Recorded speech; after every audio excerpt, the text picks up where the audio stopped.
Pretty massive $5 gap up this morning on IWM. Wish it was better. Oh, and on NU. Really great. Really great. Well, NU is not quite there yet. Good morning. Hey, good morning, Relative Decibel. How are you? I feel like I haven't seen you in a minute. You doing all right?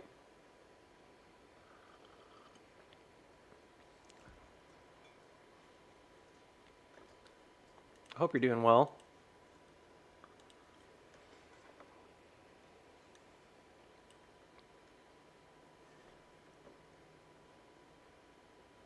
But I guess that's a loaded question, right? Because if you were not doing well, you'd probably be like, well, I'm not going to sit here and tell this chat that I'm not doing well. I am great. I manage an Office Depot, so I work about 50 hours a week. Oh, okay. That's cool, man. I like Office Depot a lot. It's one of the few places you can go print stuff still. You guys are, you're like, yeah, we do other things. Obviously. I don't think Office Depot's going anywhere. I feel like that's a service that has to stay around.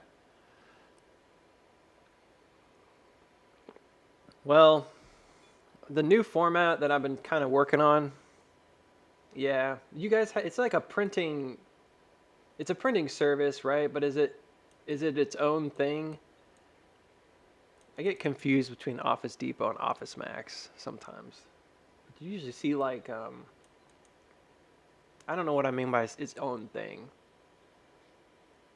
I guess it's not. Never mind.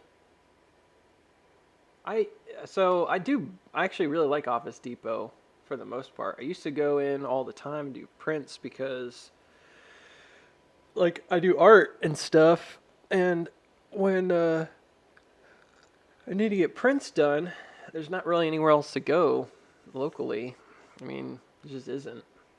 There are printing places that do like other kinds of printing, like silkscreen or whatever, but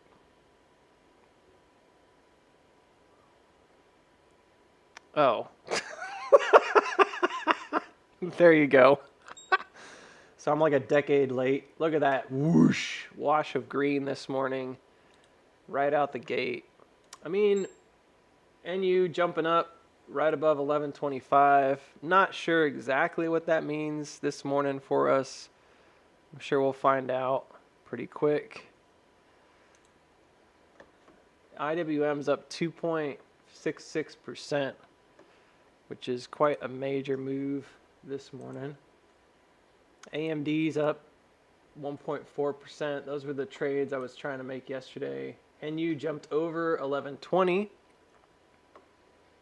So maybe that whole trade won't be a big bust. It's up 200% this morning. But, I mean, you would have had to have got in like right at close in order for that to work out for you.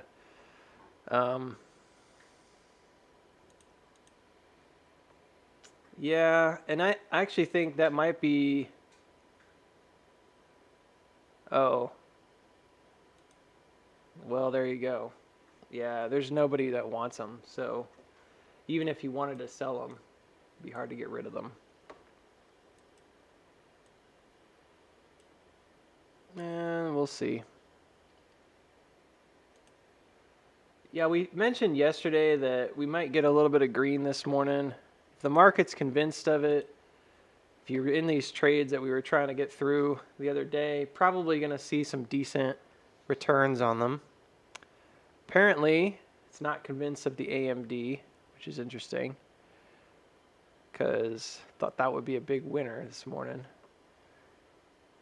My IWM 224 calls are up 100%, so that's like my rule of thumb is if it's up that high, I just got to get out. So it probably could run a bit, but I'm thinking like where it's at right now is really my exit. My exit was at 225, so I bought them for like $1.90. They're up to $3.77, which is a really good trade. So yeah, we'll see. Oh, they're up to 390. I'm sorry. Yeesh. They're moving pretty fast. We'll see.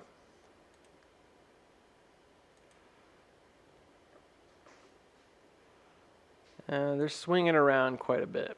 So I might have to set a limit order this morning. I do want to get out right away. So maybe I'll even just do a market order. Just take what I get.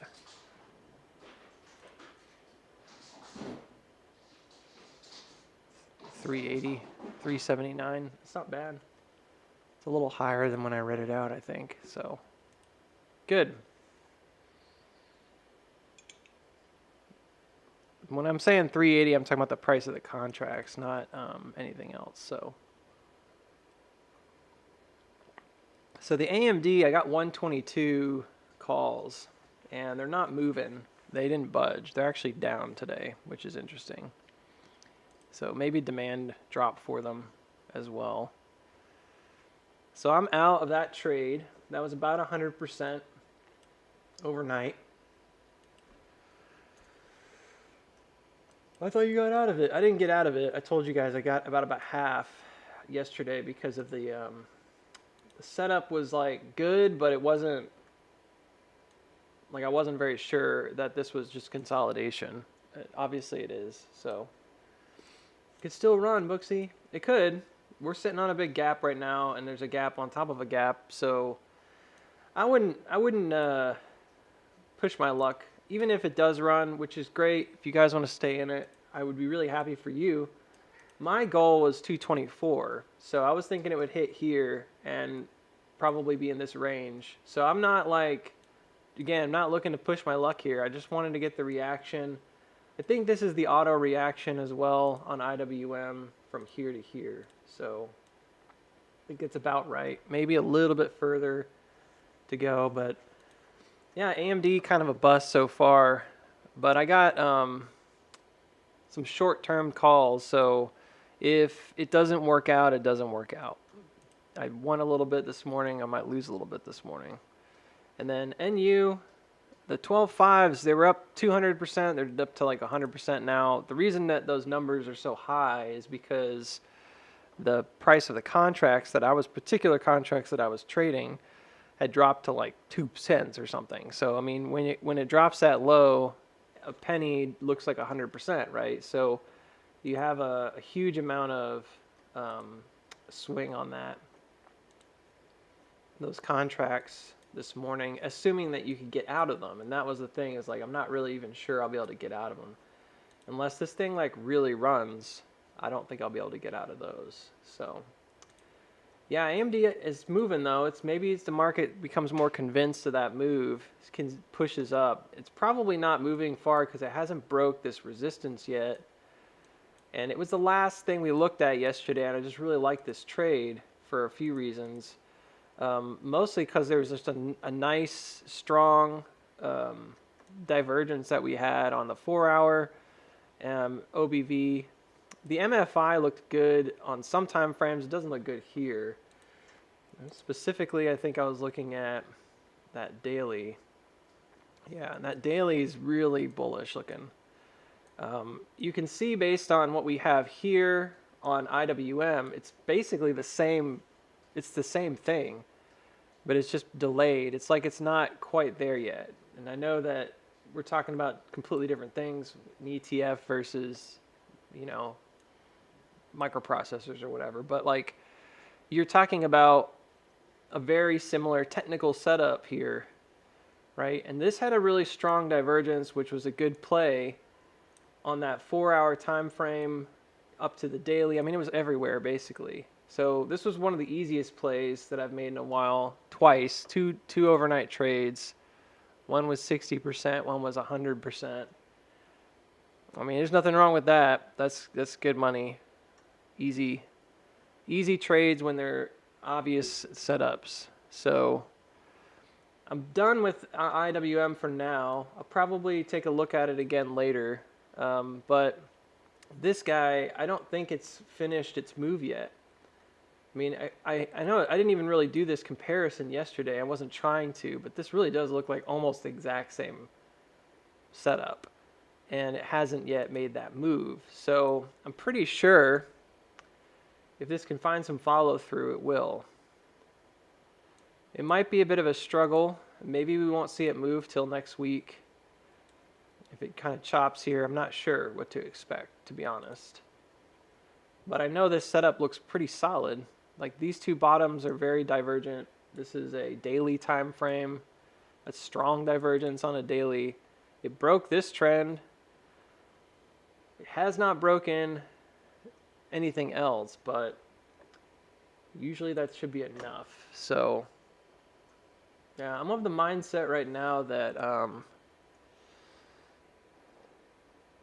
should be a good trade. Now, if the market sells off because of this gap here, we may be in a bit more spicy situation, I suppose.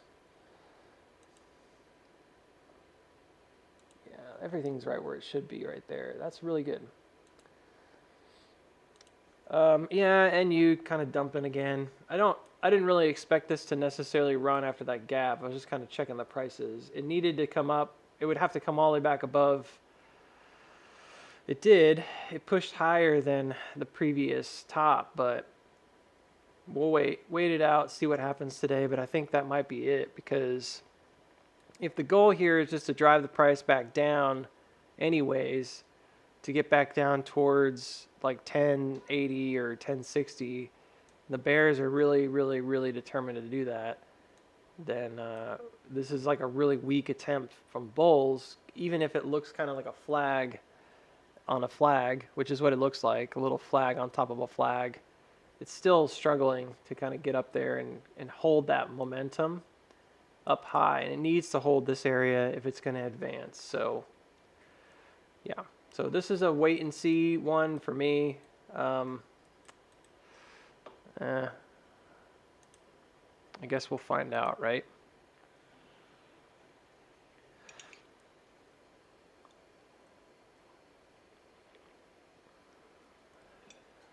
So at this point, I've made all my money back from bad AMC calls from last year. So if you're wondering, like, why are you trading like this? Because I can, and I know I can, and I've made it all back and then some. So I'm no longer stressed about the loss of anything from AMC from last year going into this year. So that's good. That's a positive. That's what you want, you know. You really don't lose unless you just quit and give up. And there are times maybe where that's appropriate, but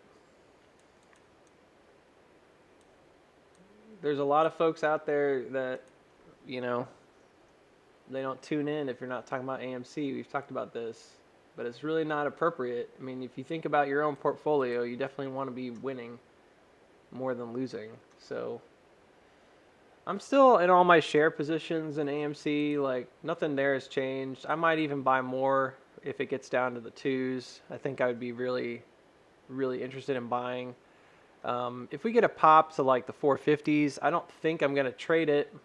It's possible that we get that reaction and come up to near 450 before we come back down. It's also very possible, although I don't like this as much. I know it's kind of like, why not? It is possible that this hits the gap and then just takes off. I've been studying it for a bit, and aside from that gap, there's not really any reason. There's a smaller gap, I think, down here underneath too. But aside from that, there's not really any other reason to come lower. So these two gaps down here are definitely like drawing us low at this point. But it is possible, I suppose. I don't want to like be hopium guy either. It is possible this just takes off if it left. It would have to make the rebound over 450. And right now, I'm thinking that it's not going to do that. Like, I'm thinking it's not going to make that rebound. It may not even come up to 450. It may stop at like 4 or 415. This whole area becomes like a maybe once it gets there. So, and I am pretty sure it's going to do that. Like, I think we need to have a pretty strong reaction. The RSI is way oversold. we should start seeing like a turn, but it may be, again, sort of like this, where you have like an early turn that then still comes down. We'll see. As opposed to, oh, we're just going, Again, we'll see. This did technically get a little bit oversold back in October. And so this could all be part of like one continuous action to like drive the price up and then get as low as possible and then spring. But for now, it's like, I don't know. Why does that matter? Like it would, even if it does do that, like I would have to see certain things happen before I'd be convinced of it at this point. And I think that's the nature of the trade. I think that's the nature of probably what your Vanguard and BlackRock want. At this point, you've sort of seen every kind of scenario out there. Even like the guy that seems to have a good grip on AMC doesn't get the scenarios; they don't play out. And so you're just like at a loss. You don't have any way of confirming anything until it confirms. So it's like, yep, that's true. And that's kind of where I'm at too. It's like, I don't really care if it bounces here. I'm not going to be convinced unless it holds certain levels. And if it does, then yeah, it could be a really good trade. But the nature of this seemed kind of obvious. I flipped the chart upside down yesterday just to check it out. Bottom to bottom, the 10-month period that we experienced on AMC back in 2020 would end for us here right around earnings in February. So if you were looking at like what's the timing of this 1-to-1, it's a matter of interpretation. You could interpret this as part of the bottom, and if you did, then it would already be over, right? If you said, oh, it started in February or it started back here in January of 2024, well, then it would be over, right? It would have been broken out or whatever, assuming that it had the same amount of time. But the 10-month period that built out in 2020 from bottom to bottom, same rough 10-month period would end mid-February. When we did like a lot of our triangulations, most of them were actually about that. They were like January to mid-February, like mid-January to mid-February, which may surprise some folks if you're like, wait, I thought we were expecting it to run up right now. Yes and no. There was a desire to see this kind of build out going into the 17th as a strong potential spring, right, with a rebound. But the idea was that if that were to happen, it would have to be like higher up, and it would be building out on a support level, right? Not like in a knife dive towards. So unless this is like a terminal shakeout and it hits that floor and then just goes, the majority of the time you have at least 9 to 12 trading days, and that's the truth. There's not a single time that I can find where there's not at least a handful of trading days, to buy in, and that makes sense because your operators would be smart and give themselves some room to buy in on a bottom. And so it's very unlikely, although it's not impossible, it's very unlikely that that's a terminal shakeout. We just haven't actually seen any of those on AMC, believe it or not. You might say that what happened here was a terminal shakeout. When you look at OBV back in 2020, that massive dive does look like a terminal shakeout if you look at the on-balance volume. But is it like the classic straight down facing, diving off a high board and then spiking back up? No. Like if you look textbook wise at terminal shakeouts, they don't typically look like that. This is more almost terminal, I guess, on the long term, the one we experienced in May. It's a really sharp decline, a really sharp incline. But anyways, we'll see. I mean, we could see something similar to that, just by way of like a buy up. Again, I think it's going to be like a head fake at first. So when I flipped the chart upside down, I was trying to say something yesterday, and I looked at the parallels. It seemed pretty evident to me that this is pretty much the same thing. I mean, you have some differences for sure, but at the end of the day, like one of the main things that stood out in 2020 was that early push, and how if you were to chart that early push, it does give you an indication of where you're going to go potentially in the future. And ours is pretty steep. I mean, this is kind of like the best one I think that you can use, and there's a couple others, but this definitely suggests that you're going to be up near 20, and potentially in February, but I think that's a bit of a stretch. It'd be hard to say that has to happen. But the rest of it is all just kind of similar but slightly different. This is very long-winded. This, on the other hand, is very wide.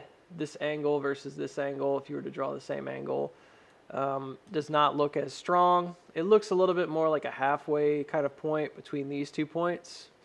So certainly, like, that's a possibility that there's like a stopping point at 6, and this is kind of a terminal point for now anyways at 20.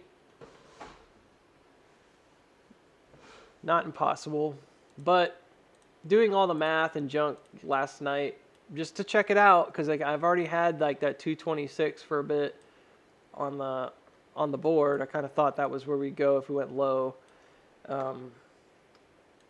That was confirmed by using these parallel structures that were consistent and then driving them back up. It's like $2, which is actually lower than I expected if you use these parallels that I used. But who cares, right? It's all kind of the same at that point. You probably don't care if it's 226 or 2. And I don't really care either, because at this point it's like, well, anything's better than nothing, right? The structure here is so wide, it does make it seem unbelievable that it ends at like 10 months and just drives straight up based on an earnings report in February. It doesn't look quite right. It looks a little too compressed, but there is something to say about the nature of this first move being just this hyper compressed singular move that happened over like 2 days. And then the rest of this, which is just very slow.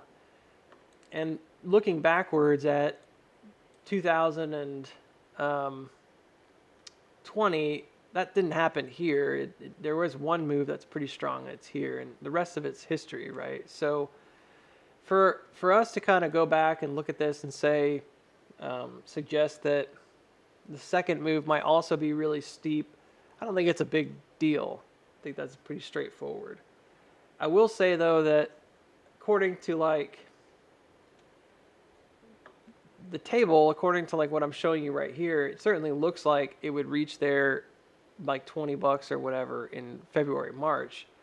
But I would be cautious about that because, again, the nature of this is a build out and up, and I think there's a lot of problems with suggesting it just goes straight up there, and you can see how long it took really from September 2020 to June.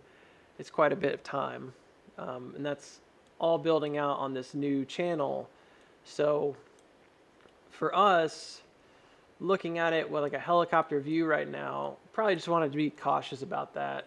And I'm be honest, I don't really even know for sure where that trend actually is. I think it starts here. It's like the loss of the previous trend, and it's the middle of the cat ears. And I think this is probably the best trend to use right now. But it is very wide, so it kind of begs the question, like, if I did do that, it could take quite a long time. Talking about like October, if you just bring it out to like the farthest place we are now, it'd be down here. So there's a lot that could be said about this. I'm not gonna sit on this anymore. I just wanted to let you guys know that I did another thing, and it's a little bit of a session, I guess. Just trying to look at it from a different point of view. But this target, it may seem like new, but it's not new. When we did the targets for, man, I wish I knew where that chart was. Yeah, that was the comparison we did. That was a long day. It's probably on that comparison chart, though, is I probably just boxed it up. Yeah, more than likely. We had like three, remember that? And there were like three intersections up here. They were all, like the later two were February and March. And the earliest one was January, but it was the earliest. So it wasn't the only one. So we'll see. I would still be happy if it ran by March. I would not be complaining. I would not be upset. But I totally understand like the frustration that a lot of people feel right now. So what I've been doing is been looking for other good trades, trying my best to find some good stuff and make some of that money back. And I have. So 2 trades is all it took, and I'm back to black, so to speak.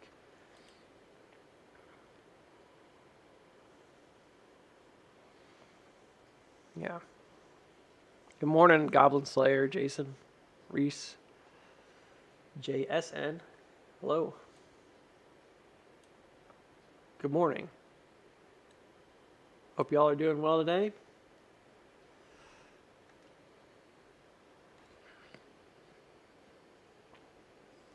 Yeah, an AMC at where it is, I don't know. I don't think, again, I don't really think this day was likely going to be horribly red. I kind of said yesterday I thought it might be a bit of a green day in the middle of the week. We may find that it chills out till next week for all we know, but I'm not convinced it's not going to try to at least hit the bottom of this gap at 315. Otherwise, there's nothing else I can really say yet. It hasn't broken any trends to the upside. It's just kind of a hiccup day where it's like in the middle of transition, and I do think it looks way oversold, but on the daily, but it's also been this oversold before. So I marked it off on the chart, and you can see like we've been at like 18 on RSI before, and we only hit 2196 yesterday. So yeah, this is some pretty severely oversold points. Last time we were that oversold was back here in the January. Well, that's kind of similar. In the February of 2022. That was before we had the March run up. But it took a while to build out. And then before that, it was indeed this big drop down to fill the gap in 2020, October. So, yeah. And I know, beating the same drums every day, but it really is very similar to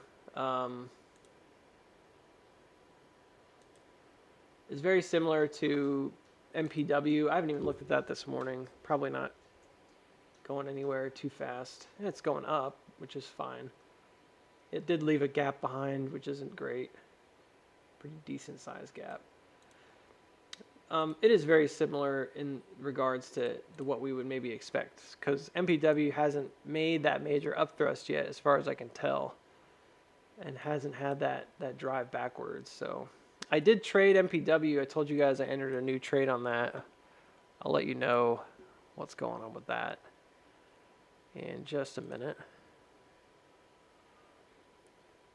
Nah, they're still like not budging. So the problem with MPW is largely that it has a very shallow pool of buyers and sellers right now for contracts. So it has to have like a pretty substantial uptick in interest in order to get people on board. So right now those contracts, I bought them for like nothing, but they're still worth like nothing. So that just goes to show you, I guess.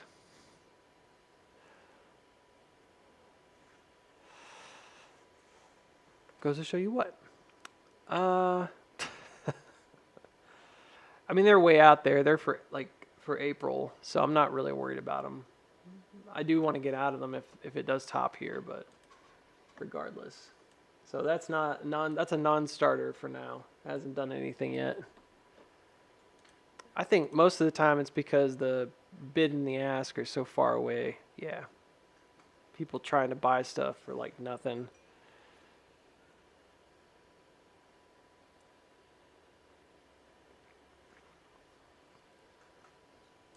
It would be a really good swing trade if it weren't for that, because it was really easy to see, I mean, multi-layered divergence here from these large bottoms. I love that setup. It's easy to read, and then watching the breakouts, it's like, that's simple, super straightforward.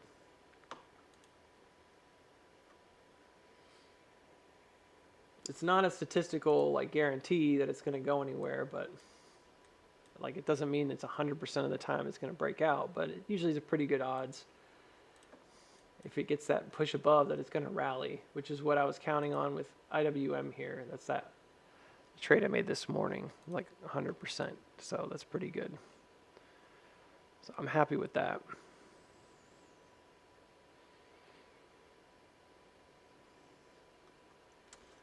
Yeah, and then NU is kind of wicked and trying to push again. It's getting a bit spicy. We'll see. I'm a little bit concerned still. This is a 2-hour time frame. Let me go down to like 30-minute, because we're not going to see much of anything. We won't even see a 30-minute candle yet. Let's go to my 6-minute chart here. All right, so that was actually the end of the day. That heavy volume candle, kind of different. You know, you're looking at the money flow index here. It's still like bottom of the barrel scraping, and RSI is already overbought on 6-minute, so pretty different. If I were looking at one, I would think, oh, it's got a huge amount of headroom, headspace, you know. Looking at the other, you're kind of like, well, I don't know. So right now it's trying to, I don't know if you can see it. My charts are a bit weird because I use the lighter colors. I use the different colors, and I use them because it just helps me see better. It doesn't hurt my eyes as much, but I understand like if you're looking at it on a small screen, this probably looks like nothing. You may not even see the wick. Excuse me. Uh-oh, I might have the hiccups. Oh, crap.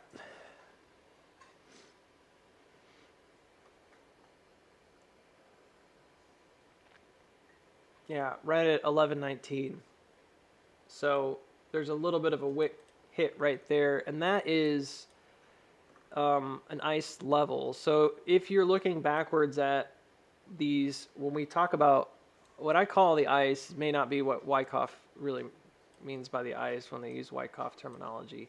They're usually referring to like the bottom trend.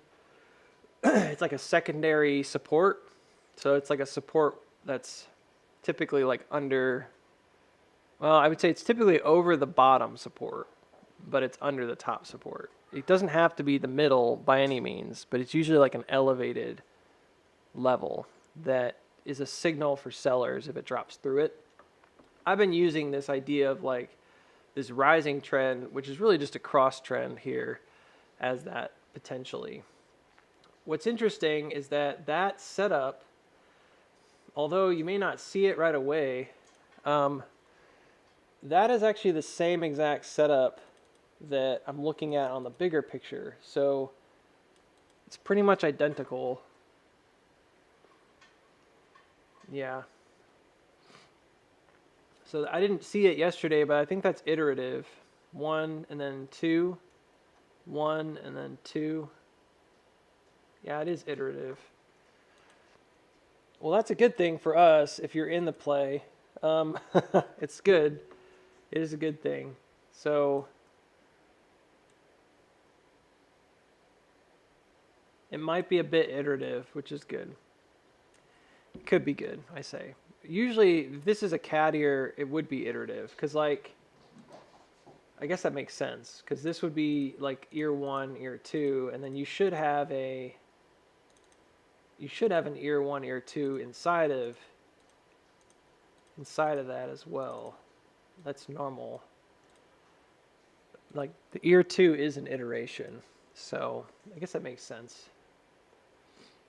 I'm saying it's good because this is breaking up.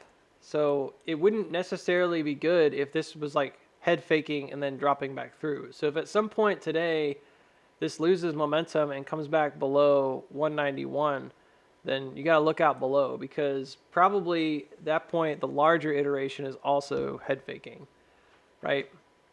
And then you'd be in trouble because it's going to be like a snowball of like, it goes small at first and then it gets really big and moves fast. So that first hit would be a wave to the second, essentially, like a, I don't know, what's the right word? Domino effect. There you go. But because this crossed up, that gives me a little bit of hope. This crossed up, this also crossed up. So maybe there's an end to the ear that's positive. We talk about cat ears all the time on here. It's an easy way to describe the motion of a distribution. Inversely, it's more of like a W, but that's the same motion of an accumulation in the Wyckoff setup. Stockfather told me I should write a book about it because it's such a simple way of understanding it, and it works pretty efficiently to visually see it and to act on it. And I agree. But there's caveats to it, and the caveat has to do with, as you guys know, and I feel like I've drawn this like every single day, but it's a good one to just kind of keep remembering, because this to me is like the key of most wave breakouts. And the caveat is right here, because during this, you should get another cat ear, and then it goes further and further and further, right? So you're going to see what I mean when I say, like, it matters that this little guy right now is coming across that ice level. Because what we're looking at on the big picture, although, like, staring at it, I'm not really sure if I have the right line. It could be this one, but I used the 50% at the time. It might be this one. This might be the better one to use. Let's get rid of these channel lines for a minute. I don't think that's as important right now. Yeah, I don't know. One of the two. I guess it doesn't make a huge difference, but one of those two would be the right one. And I'll have to, let me think on it. I'm not sure which one just yet. But this is typically what we're talking about. Like, you would have these, probably not parallel. A lot of times they kind of tell you where they're going to go. So like if one of them is steeper, if like this is steeper, that could be really positive because you're accelerating. If it's like flatter, it could be a little more negative. For the sake of the illustration, I'll just do it like parallel.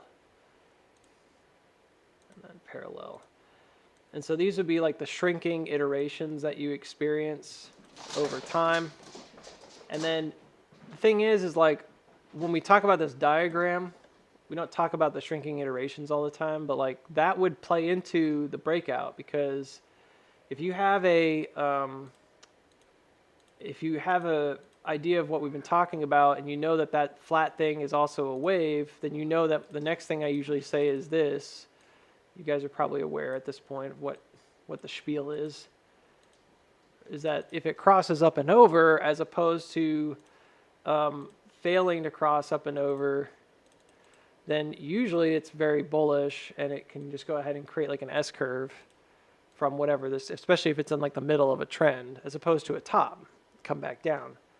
So on GME, we were talking about how like that was a possibility up here, but I said that if it does not, unfortunately it's kind of geared for that bigger drop, at least down to like about 25. We'll see if it gets there, but I think it's going to get there. And that's the cat ear in motion as it falls down. And yes, all the parts are there. It's just not breaking out, right? This needed to cross back up and over on RSI and hold for another advancement in order to get that S-curve to finish. So here we're talking about like a layer cake of the same thing. And you have kind of a weird one, because the M on this side is very low and like almost disconnected. And it does look like it broke down already, But notice that like even now it's starting to like come back above. It's coming back to life pretty quick, because it came back above this other one, which is like the layer cake I was saying. Like this is like the secondary one on the right side. So the right side is not as complicated as you might sound. It might seem difficult. How do I track iterations if I don't know how to do this very well? It's not that complicated, Like the left side will be pretty obvious it's high, and the right side usually is pretty obvious it's high. But then you want to pay attention to like the crosses that are made. Like this is the cross zone right here, right? Those are the important factors. And so that's part of that M shape on the right side. So when I'm looking at this, again, it's like I get where that might not be necessary. You're like, well, who cares? I can tell it's breaking out. I don't need to know. It might help inform you though, because again, if this were to drop and start sliding back through, especially if it breaks like the first ice level again at like 11:15 and then back through the creek that was at 11:04, that would be a really bad sign, because basically that's not even like the biggest iteration yet.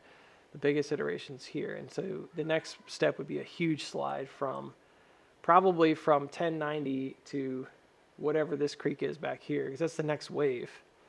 So it's real low. So that's a big slide. Great for a put play if you want to play puts or something, but not good if you're bullish.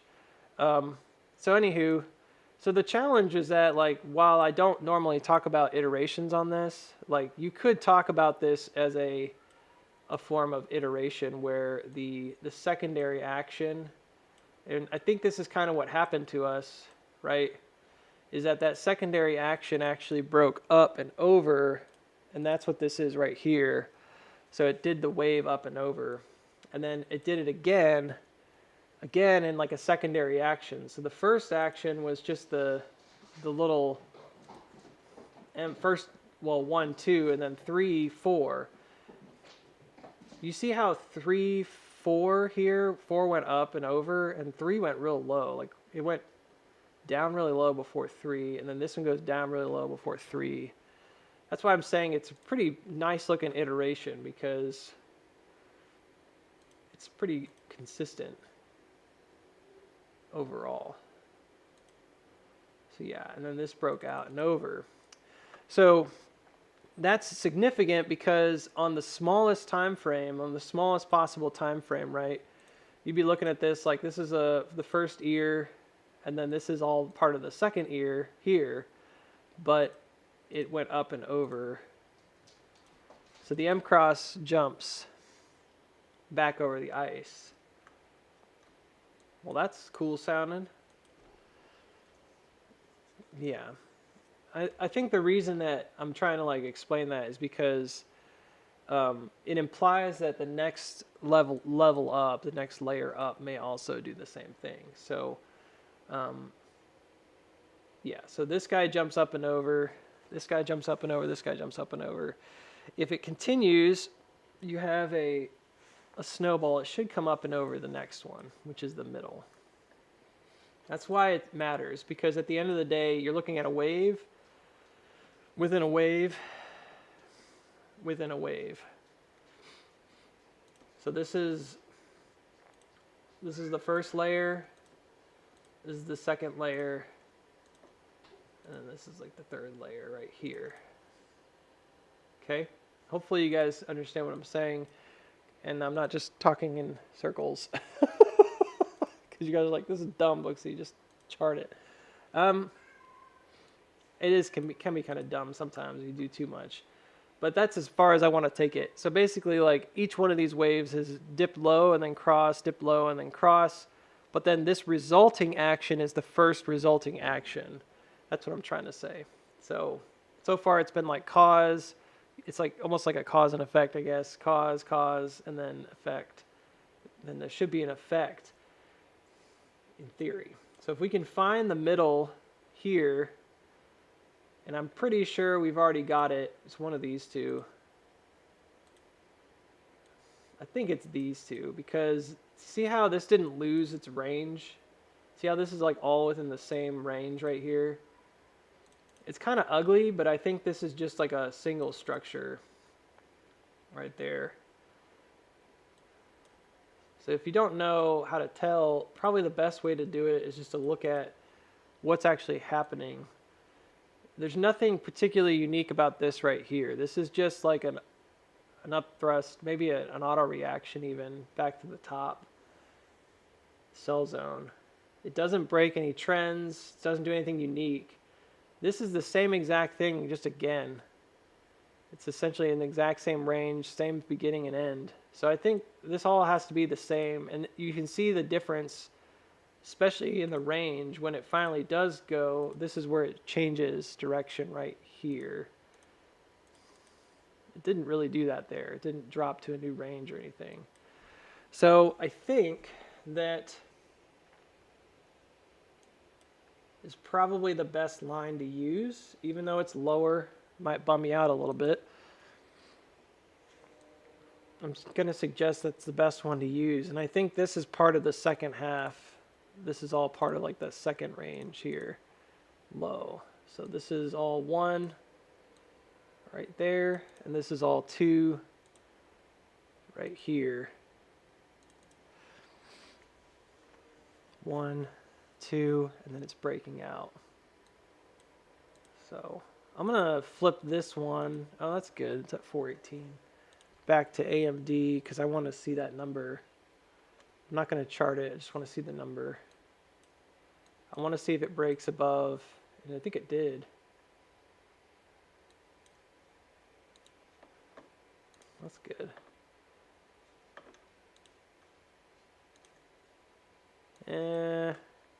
Still like hitting a bit of a wall there at the bottom of the gap. Really want to see if it can get above this gap here. So I'll just wait. Now there's a gap below, so who knows.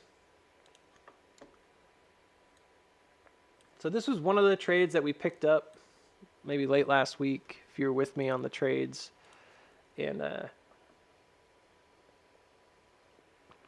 had argued that I thought this was probably a wave 4 that's going to break up and head towards 12. And I think it's going to get there, and it's going to try to get there now. But it failed to jump early back here on the 8th, which is about 1 week ago now. And then it dove pretty low before even trying again. So it did a try again to jump the creek on the 13th, and it was successful, but then it came back below it yesterday. So it's like, man, this is a mixed bag, right? It keeps jumping and then failing, jumping, failing. Did it here, jumped a bit, it failed, jumped a bit, failed. But then in this case, it's reacting back up. We'll see what happens. And I'm charting the waves. So I think that's about right. I can double check maybe here by looking at the midpoint, and I think that we got it right. See how that midpoint is? You may not be able to see it, but it's right there on the chart. I'm going to put an arrow on it. So it's right here. So it is along that middle. So I think the original midpoint I used was the bottom here, and that's along this middle. So it made it a little confusing. But this is actually the finishing of the M shape on this side. 1, 2, it's technically not done yet, but you get what I'm saying. It's still iterating because it's still on 1. Like this side's 1, 2, and it's still going up. This side's 1, 2, it's still going up. But you get what I'm saying. So that is actually a better indication of where the center is. So what would that conclude? I would conclude it's probably going to head up. I don't necessarily think it's going to go straight up. That'd be a bit much, but it does look like it would be the next stop if the iterations continue. Now we're at the problem zone. There's a problem zone here because this is a sell level right at 1136. I believe there's also I want to say like a 2-hour or 1-hour EMA right there. Yeah, it's the 1 hour, and it's a 236 retracement.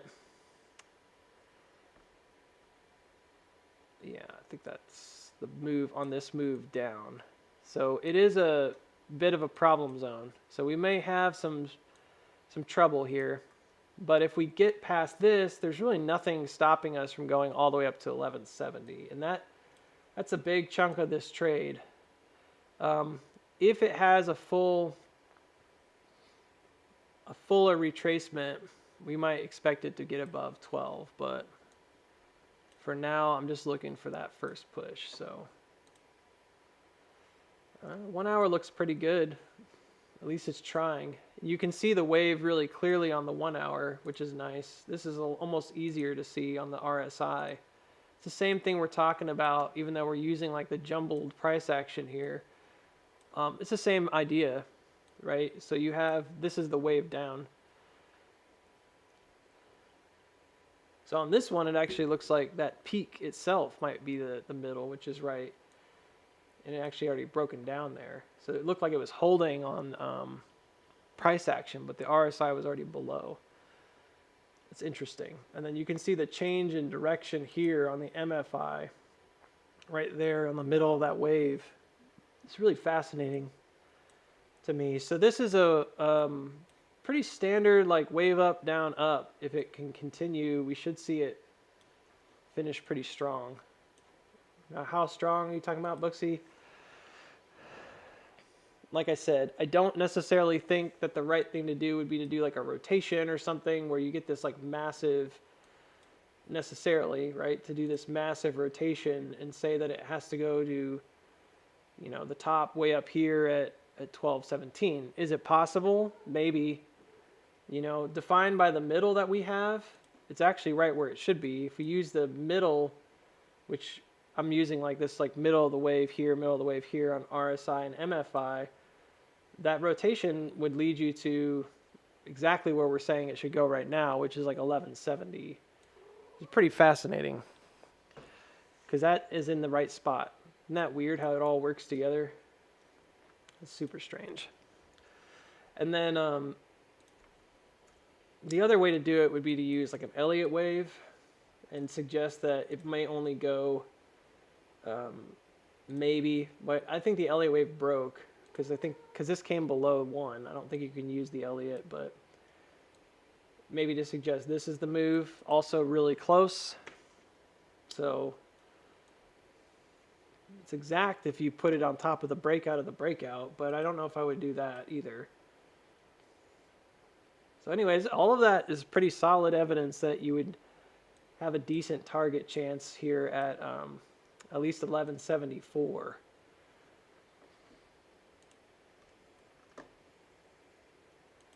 Why are you talking about this trade so much, Booksy?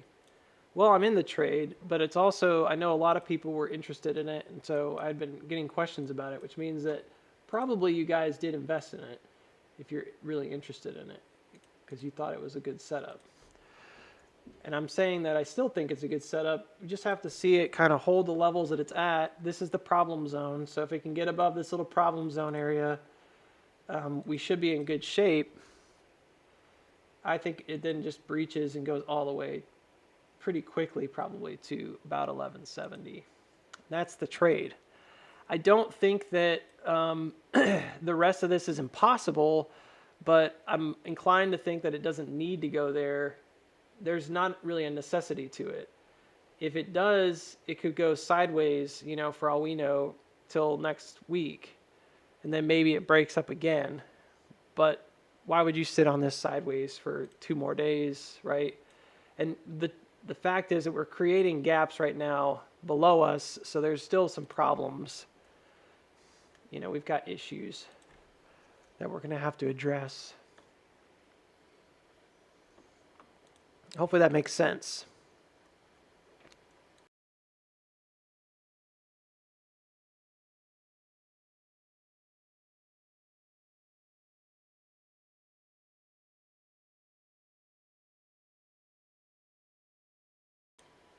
One of my cats is sits on my lap and she drools.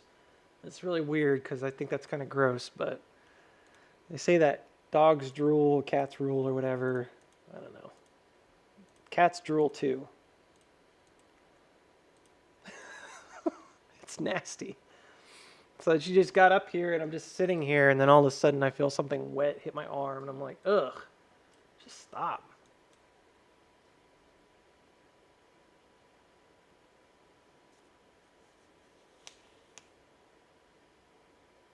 No, JSN, that's about what I'm thinking too. Thoughts on XRP average 52 cents? Let's check it out. XRP. Man, Fang is just nonstop, dude. This is a strong chart. I still think Fang is a big move that might happen. I'm going to use this little box. That's why I'm bringing it up. Funware. That's still on here. Yeah, dude, I don't know. I'm not there yet with Fang, but I think it's starting to look almost like what I thought it would look like. I'm curious about this area. I'm not sure if I got this right. If it breaks above, I'm just going to be like, yeah, let's go. But I think Fang's maybe the next big play setup. If it has a cool-off period, it should have a nice breakout. It's going to be a big move. It needs to cool off, though. It's too overbought. So let's use this box, and we'll look at XRP. So XRP is like crypto, and a lot of people like this kind of stuff. It looks hot, man. It's like going, isn't it? Only thing I don't like about the crypto charts, at least on TradingView, is the volume is like always really whack. Or it's just not there at all. It makes it really difficult to do technical analysis. And you can pick out like different charts on there, and some of them are like, they're all pretty much the same, but some don't have volume, which I'm like, I don't get it. It's like just not reporting it. Why do they not have volume? No idea. No idea. I really wish TradingView would figure that out. Maybe there's a way they could like, I don't know, or I'm just an idiot. They already figured it out. I'm the one that hasn't figured it out. It's a lot like, this is a lot like the Doge chart, which is good because Doge was like in a really simple breakout mode, and this is very similar. So yeah, I think it looks pretty much the same without going into any heavier detail on it. It looks pretty much the same. So obviously this is already above all-time highs. It has not made any kind of a back test, but that's a historical kind of thing. You'd want to look at what's happened in the past. After a long range of sideways, this is probably the longest sideways range we've had in a long time. So it's very possible that it's just going to keep going. But I'm going to still do my due diligence here and take a look. Yeah. All right. Last time it had a really long range was way back in... It's not that long ago. Sorry, I'm on the hourly chart. You guys are like, you zoom out, dude. I was like, it's way back. Nope, it's not that long ago. It was like last year. Yeah, but the reason I'm bringing it up, I want to see if in the past it ever made any real back tests. It did not. It just took off and left. So XRP, man, I got to be honest with you. It's kind of as high as the moon can go here. What we could do is, like, it's going, and it doesn't necessarily have to it didn't back test after this all-time high down here at 49 billion or whatever, and then it's a smaller range for sure. But if you're asking me, like, how high can it go, and even this is like an SOS of an SOS, yeah. There's no better way to interpret. This is like a really classic SOS. It's a wedging action. I mean, look at that. So you're not just getting like zooming out like constantly. You're not just getting like the big picture of the big picture. You're getting like a massive consolidation breaking out and a consolidation on top of that breaking out. If I were looking at this proportionally, I might suggest that proportionally it doesn't go nearly as high as it did in the past. Because, again, I'm just going to use the word proportionally because that wedge, this is a really clean wedge, guys. Because that usually, if you have like a massive flag like this, the rule of thumb is that if the flag is long term, and I don't think this is the longest term flag, but if it is long term, this is only like maybe a year or so, I don't know. That's decent, but the rule of thumb is that that would be a fair enough measurement. Like you could use that to flag up, but that's like 42 trillion. I don't think that that's super realistic. I'm not saying it's not possible. I'm just saying it doesn't seem very realistic. Maybe, excuse me, all things considered, it is. I don't know. You know, should it be that high? Maybe. If it represents like the currency, all of cryptocurrency or whatever, and maybe, you know. This seems more like maybe more realistic to me because this was a channel that oddly was kind of used as a marker. So I think this may be a little bit more realistic, coming up to like 1 trillion. It's crazy. These numbers are crazy. You guys are like, really? That high? Well, it is really high. I think that's only 1,000%. No, it says like 1 million. Look at that. Numbers are so ridiculously high. But yeah, it's not that far. It's like 500%. So it's not even 1 million, or not even 1,000%. It looks like an SOS to me of a larger consolidation. So that's, to me, it looks really strong potentially. If I were just looking at something like whether it's overbought, then yeah, it's overbought. Shouldn't go any farther, right? I don't know. Last time it ran, you can see it stayed overbought for a pretty long time. There's one consolidation and then it did it again, and it stayed high. This was the last major time it was overbought and it was consolidating. So, man, I don't know. It just, it looks really spicy. Like,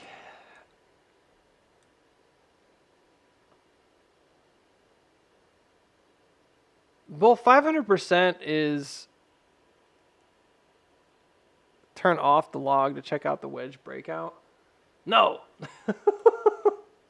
Never. Fine.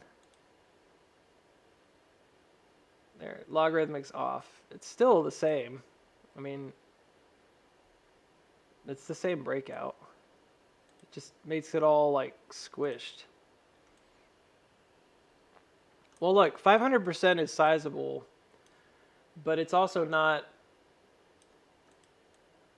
I mean, anyone could chart whatever they want, right? So I could come in here and tell you that I think it's going to go to this because of the widening. It's going to go way up here. It's going to go even farther.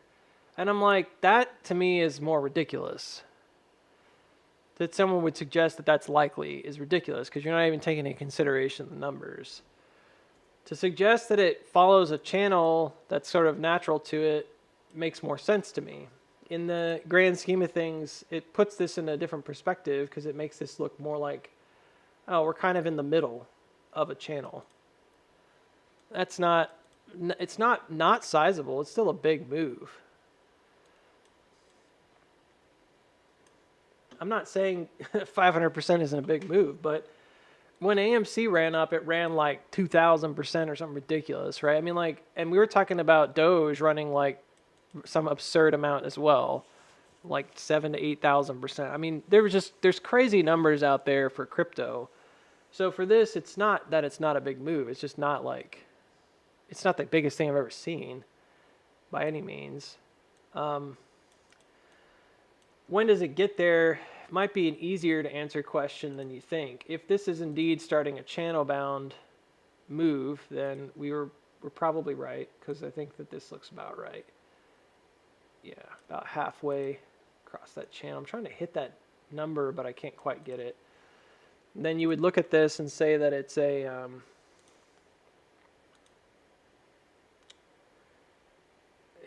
I mean, I would look at it and say it's probably meant to be longer term because, again, if it's channel bound, then this doesn't necessarily hit that until like way later, like 2028. But that's hitting like way up here, so that doesn't really help. How else can I do this?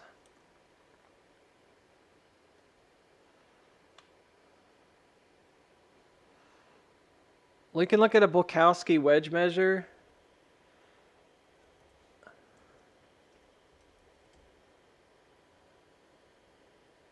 It's not falling, it's sideways.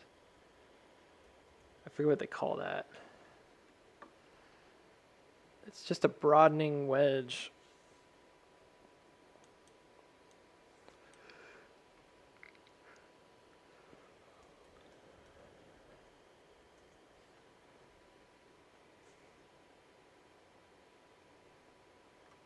I'm not sure. I don't know if I'd call it ascending. I mean, technically it's just sideways, so I think there's one called a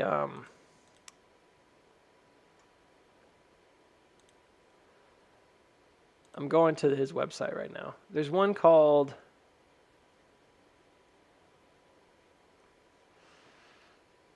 what's it called? He's got so many different, I mean, it's insane. It might just be called a triangle, and I think it's a symmetrical triangle maybe. Why did I say broadening? It should have been narrowing. Anyways, I don't know why I said that.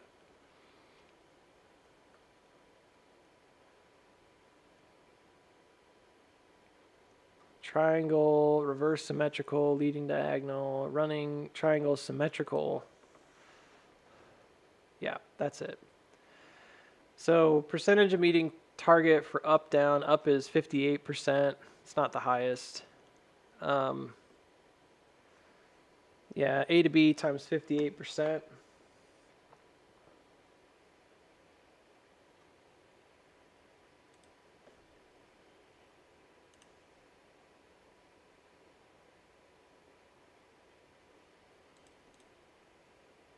Well,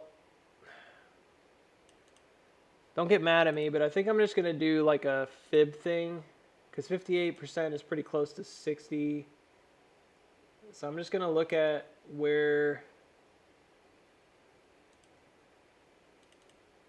Here, let's just add one that's like 60. That way I don't have to do the math, because that's a lot of numbers to type into a calculator. I'm not doing that. All right, so that's 60. So 58. I mean, if we want to be really accurate, we can be really accurate. I mean, it's as accurate as we're going to get it anyways. So, all right, so that's roughly where we're going to go. And you would measure that from the breakout point, which is down here at 37. And yeah, I mean, that was already there, so that doesn't really help. But at least you know that Bukowski was right. Good for him. I mean, you would have expected it to come back to the top probably anyways, but in this case, the measurement's pretty solid. Like, that's the 58% measure.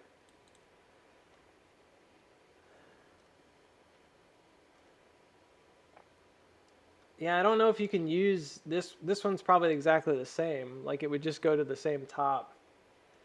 So how would you use, that doesn't really help us. So we may have to use like a flagpole. Man, I don't think there's another way to do this. The poor man's way to do it, I've talked about this, is to use the breakout here as a potential upside. There you go. So it's the same thing.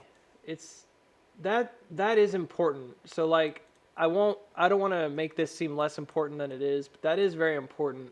I was like kind of like dismissing it, but that's pretty important, because the fact that the market made this measurement and that it equals that distance is significant. Because that measurement right here that's made is the same as this measurement here. So that's really significant, because it suggests to me that that is a agreeable distance. Like, that's the one that, I don't know, it's kind of the defining factor. Like, they were building it out for that range width. So I still think this is probably the best target.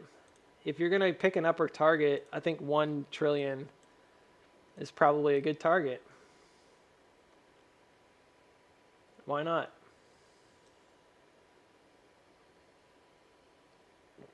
There you go. I think that's it. I don't know if I could give you anything else. This is a weird chart. Beyond that, I mean, it's not weird. It's pretty clean. It just thinks there's not really much else to say. Um, there's no like crazy weird things going on here. As anything, you'd want to be careful. If this were some kind of a UT and it slid back into the range, it really doesn't make any sense at this point because it's already had that opportunity and it consolidated and then broke out. So like, I don't know why it would do that. But if for whatever reason the market, I don't know, again, I don't think it will do this, but if it for whatever reason it did, that's the only major thing I'd be concerned about is like sliding back down through. Yeah. Yeah, the regular pull target was met. Yeah, I think a lot of these targets were already met, but I genuinely think this is probably where, I don't know, you kind of take off the thinking cap and you just use what's really just right in front of you. And I don't think this is the channel that's being built. So all of this could be thought of as like an effort. This is like an early measurement of this range. And all of this is kind of like an effort to hold that channel, perhaps. Worst case scenario, yeah, I mean, it breaks down, and you're talking about coming back down to this creek, 32 billion or whatever, but for now, it's like, it just returned back to the channel and it broke out. So I feel like the next logical step is just to come back to the, try to push further. It already came to the middle, and it's trying to break out of the middle. We might be a little bit off with our middle, and that could make a difference because you might say, well, if we're a little off, we may not actually be broken out. Yeah, you know, if you're gonna wait for a buy-in here, if I'm bear or if I'm bullish on this and I want to wait for a buy-in, don't go by what I'm showing you here. Go measure the chart yourself. Then make sure you get these lines right. I think I'm pretty darn close to right. And notice that I'm actually rounding the number up top because it says like 1.02 trillion, but I'm just saying 1 because I think that I might be slightly off and that 1 might be in store. But this is fairly accurate, but it's not necessarily perfect. So go do your own measurement. And if you find that that isn't actually broken out, then what I would do, and it may not be, again, I'm kind of like not positive. It looks like it's sort of right there. Then I would make that a breakout requirement. Like if it hits 200 billion, you're not losing much of anything by waiting at this point, percentage-wise, right, to wait for that breakout. And that way you'd be more assured that it's actually come over the middle, and you could trade. If it finds support there, then you could trade the rest of the way. There's no question it's broken out of its wedge. There's no question it's broken out over that top. There's no question it's broken out of this wedge or over this top. So all of those things are like check, check, check.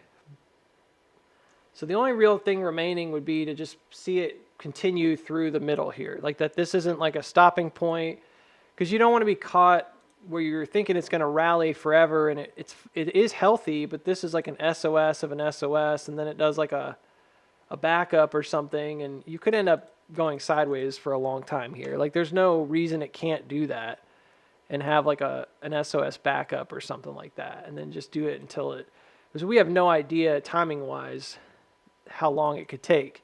Yeah, it could go straight up, but could easily take till May or June before it goes up. So it might be better just to kind of pump the brakes a little on this one. It looks really exciting, but just to be cautious and say, all right, well, I'm not trading it until I see this come above 200. And then at that point, you're like, well, that's really far away. Maybe it'll get there and I'm missing out. Look, man, if you believe in something, just buy it. Like you don't have to have some technical guy on YouTube tell you to buy it. That's silly. If you believe in this long term, then you should be trading it like you believe in it. But from a technical standpoint, I'm just suggesting like this is probably a better entry once it gets above here. It may not even be like two. It's like saying 2 billion. I meant 200, but 200 is a pretty high. I think you could probably get away with like 185. You'd have to, again, do the line, make sure the line is correct, and then see where that breakout is. Because you should see, if it's going to go, it should come back above here and hit it, and then go. Easy. I'll put an alert here at 185. And that way if it comes above 185, we've got it.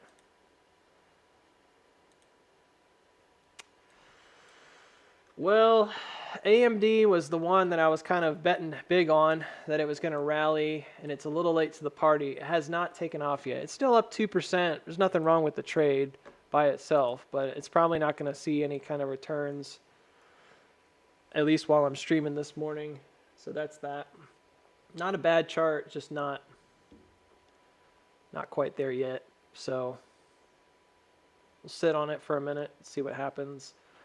I'm not going to get out of my position because I'm still like of the opinion that it's going to go, but I might get stopped out, and that's not really something that I concern myself too much with. I just let it stop me out if it stops me out. So if I get stopped out and it drops back down, so be it. You know what I mean? That's me just kind of protecting loss against major loss. But yeah, I don't know. It's a mixed bag. This looks kind of bad on the 15. On the higher time frames, I felt like it's got plenty of room, like huge amounts of space to. It's divergent. It just has to break above. It's sort of like what we were talking about yesterday on IWM. It was like the same exact story. It just had to break above and get above its moving average. Let's see what that looked like on IWM. So this is possibly a really good trade.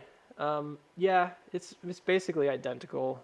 There was a build out here yesterday, and it was coasting right along the bottom, and it kept pushing away from it like it wasn't going to do it. So not quite there yet. Now MFI here is coming down still. It hasn't turned up yet. So the reason I'm pairing it with money flow is because money flow uses RSI. And so they're kind of like partners. It takes it a bit further. I guess I could talk to you about it if you don't know about it. I guess it would be good to talk about it and show you the formula instead of just like being like, hey, let's use this random indicator. You're probably like, why? And I'm sitting here telling you, well, it uses RSI and it tries to calculate where money is going and blah, blah, blah, blah, blah, whether it's coming in or out. It's very similar. It's a little bit more refined, some people say. Yeah, but let's take a look because I'm curious. Let's see something real quick. So when this turned up, MFI had turned up. So this is turned up right now. So they kind of moved together on IWM when they made this cross. They were both divergent leading into the 4-hour bottom here, as I'm using the 4-hour time frame. So that looked really good. So that was an easy trade. This was 100%, okay? Easy. That was 60%, then 100%. May have been even more if I just held through it all, but I didn't hold through it all. I traded out and then traded back in. So this is a similar setup, 4-hour time frame. We do have divergence confirmed, so to speak, meaning at least for now it's created that bottom on RSI, and it's broken out here. So very similar, except for one little thing, and that is that this has not come over that top yet. So this tells me there's a bit of a sheepishness here, like we're not committing to this jump just yet.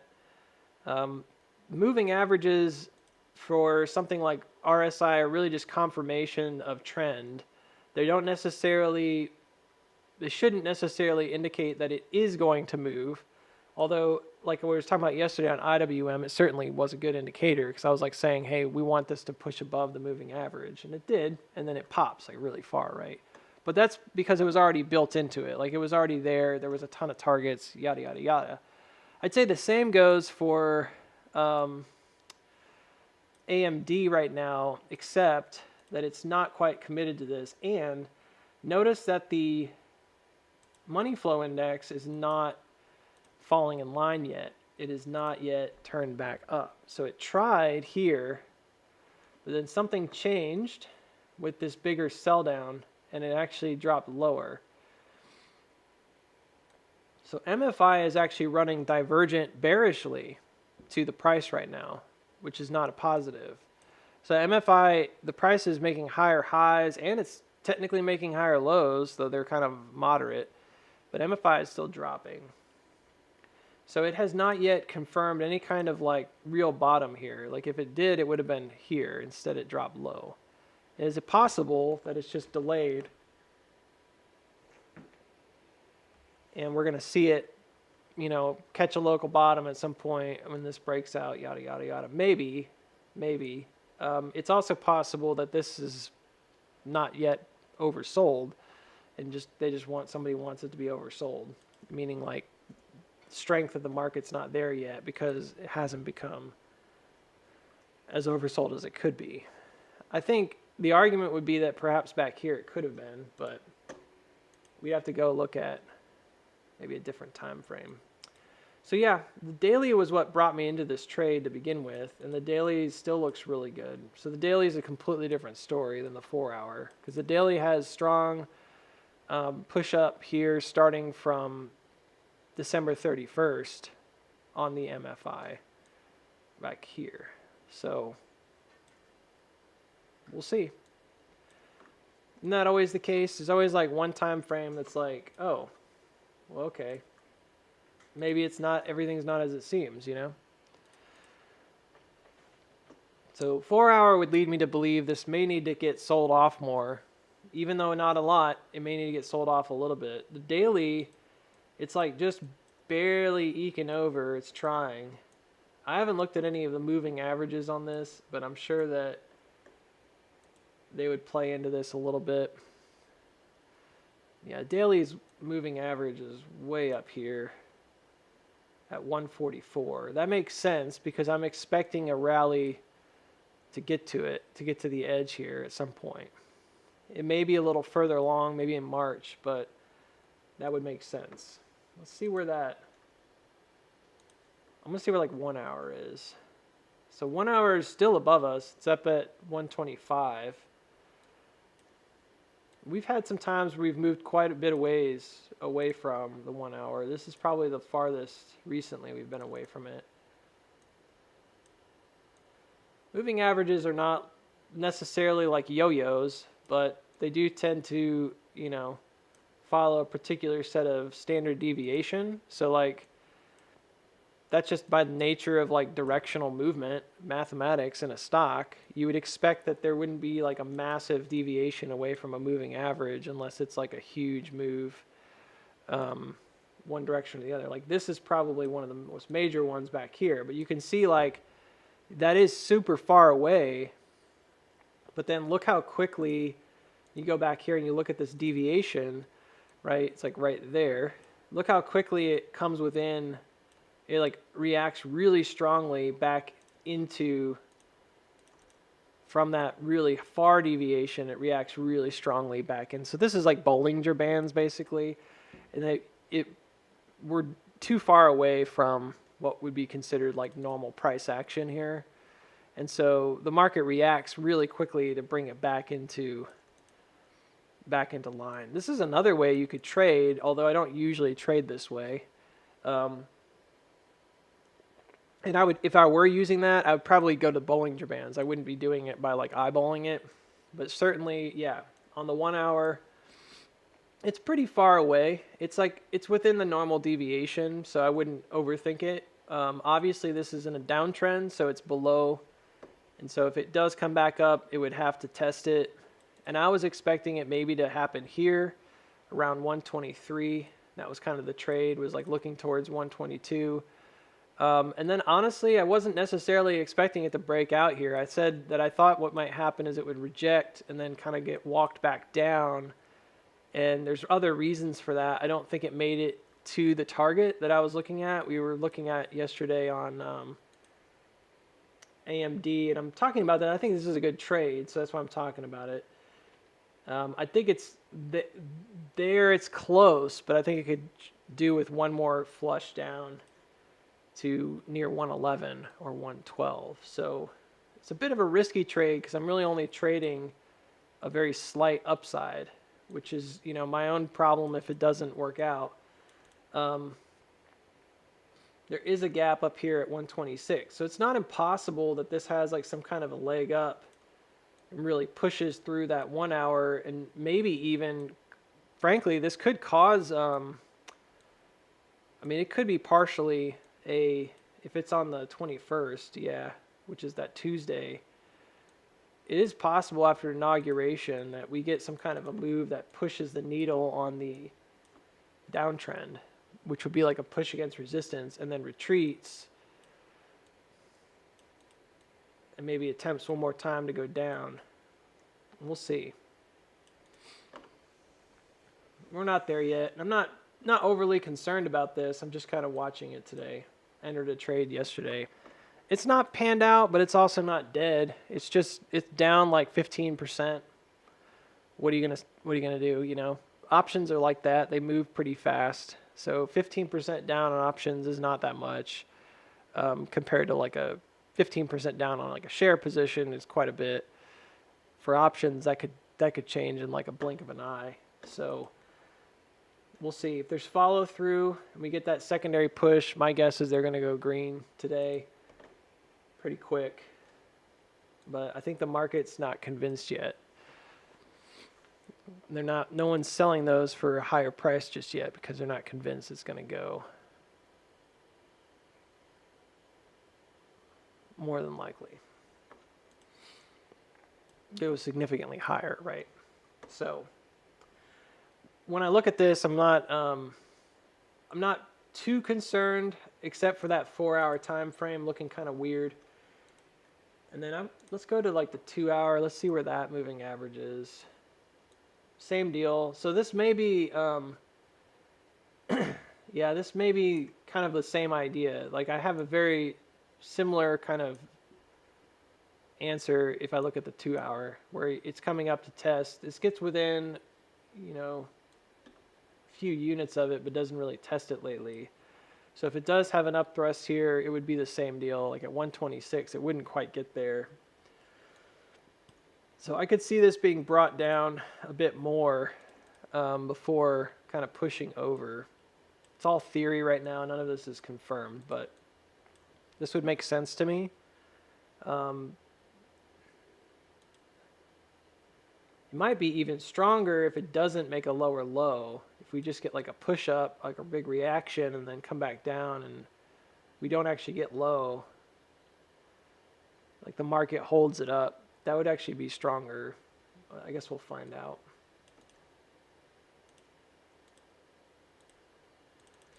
Doesn't make a huge difference. As long as there's an auto reaction, phase B top, there could be a spring later. It would be fine. I'm really just trying to play an auto reaction right now. I think that's what all we're trying to get. Yep. I'm gonna not do the 3-hour. Yeah, and then 4 hours, same deal. We are pushing really far away from the 4-hour. Last time we kind of wrapped around the 4-hour was back here. Pretty solid wrap around right there. So that might be an adequate place to use like a deviation value, just see how far away we are. So yeah, if we came back up into regular deviation from the 4-hour, it would be right in this pocket. That makes sense. And then we would travel down with the 4-hour at that angle.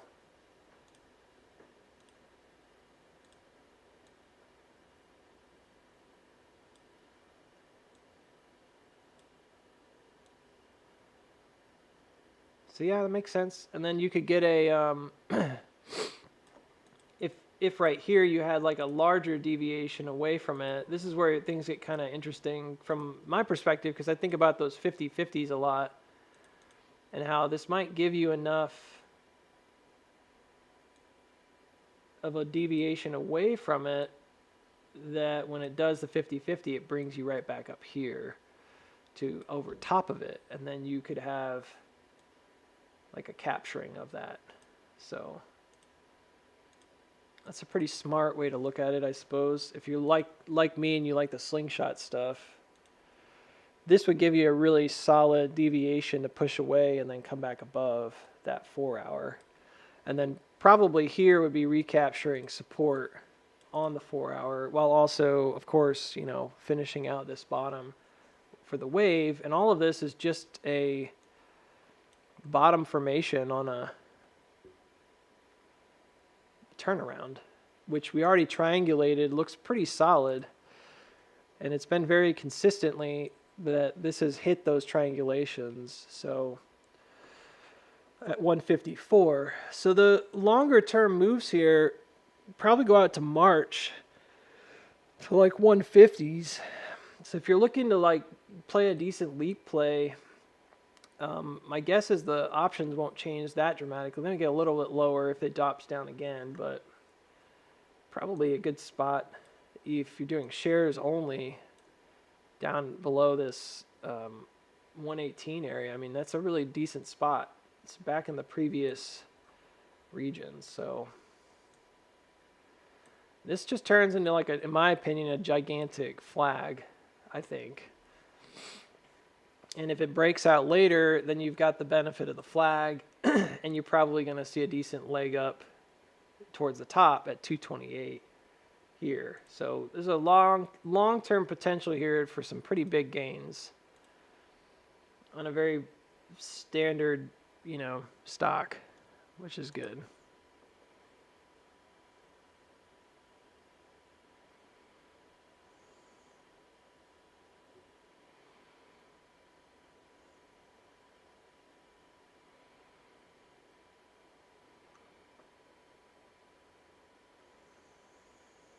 Oh, Dave is here. I was like, what are you guys talking about? Just sold SPY for 300%. Well, that's good.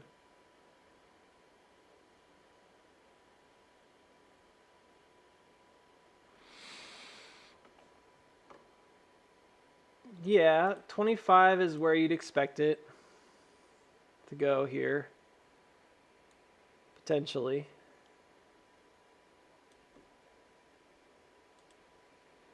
AMC is green today, but that doesn't mean that it's going to rocket to the moon necessarily. I'm really not bullish on AMC unless it comes back above 415. And even then, I think this could be like a head fake before a bigger downward move. So I'm going to stick to my guns about that because I'm not convinced that this is going to just break out and go like a terminal action. I think it's very likely it pushes up again and then comes back down hard at this point. Same deal here. I think it's going to go low and then work its way back out. And I would be surprised. I would not be surprised if Tuesday is a big green day. So I'm just telling you guys like in advance, like that's my thought on the week coming up. I don't think GME stops here. I don't know why it would. But I think it's very likely to come back to the beginning of this structure at like 2570s. Because that's the floor. And the creek here, when we made the first cross, is pointing that direction. So that's where I'm going to stand on it. Like I think it's all triangulating down to here, to 25s. It makes sense for a number of reasons. I don't really want to go crazy on it. If we can get a good reaction off of 25 and break out again at 28, I think we're going to do a 50-50 layup all the way to 50. And that's what my TA is right now. Because this represents like an attempt to go forward that failed. We talked about this deviation quite a bit. I'm not going to point fingers. I do that sometimes. It's not really a kind thing to do. But I did have warnings that I told you guys that this looked bad. And if it doesn't break out here and come above like 35, it's not going to go. Like it's just in a position where all it has to do is drop beneath, I think I said like 29.90 or something, because it was like right here. I was like, if it drops beneath this level, it looks more like 30, but I was like, it's going to go. It's like right around here. Drop, because you don't have the benefit of anything else here. Like that's a support, that's the creek, and frankly, it could be a shakeout, but that's just us spitballing and saying like we think it's a shakeout. The idea of this as a cat ear is non-negotiable in my opinion. So like then I'm looking at where is the creek. The creek is low. It's down to like 25. It makes sense because it triangulates back to the middle which is where you need to find support. You need that support right here. And if you can get that support, then I think, yes, you advance. And we did a comparison to really the lead up to the August 2022 move on AMC. It's fairly 1-to-1 in the particular region if you look at just this region. It's not 1-to-1 if you look at everything. But I would not be surprised if it goes down to 25 before it's all said and done. So actually for XRP, I'm going to lower this a little bit. And then, oh wait, why did it do that? Okay, thanks. That's not good. Alerts on cryptocurrencies may not be accurate. Thanks. That's not good. Yeah, so it looks like NU is struggling to make that move. I don't know, man. That looks pretty ugly. So that wick is nasty. And it came back beneath that ice level. Man, I know I'm flip-flopping on it, but the chart's flip-flopping. So that doesn't look good. That's ugly. I'm going to give it till this afternoon. But if it comes down and breaks through here at like 11s and starts trying to fill this gap, I'm going to say no bueno.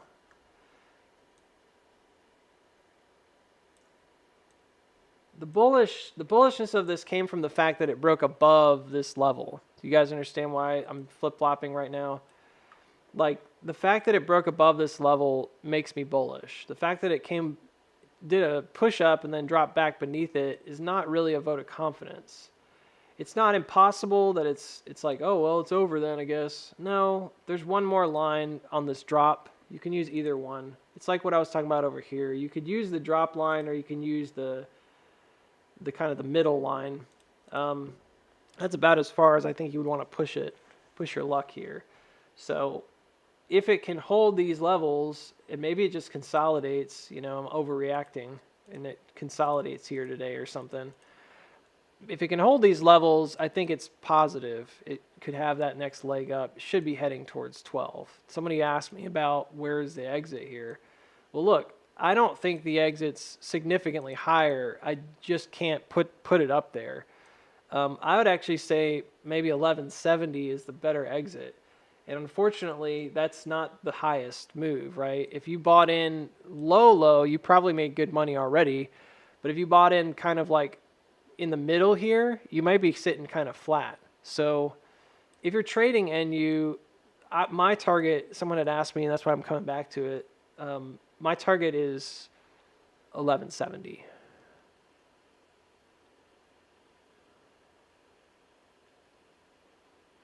So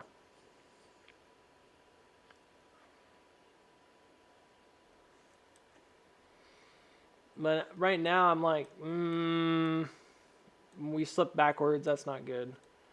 I don't like that. So maybe we consolidate here and break out, or it just comes right back up and breaks out. And it's just a steep retracement. I don't want to overreact, but it's like, this is not a positive sign usually. I don't know, man. This has kind of been the nature of NU though, hasn't it? Like, we started trading it knowing that it's technically likely that this goes down in a bearish way later.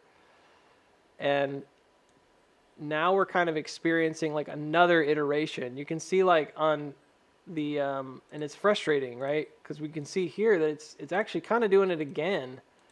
It's like laying up again. It's really having trouble building a foundation for a move here. MFI makes me a little more confident on 15, but I'm not. That's just one time frame. That's whatever.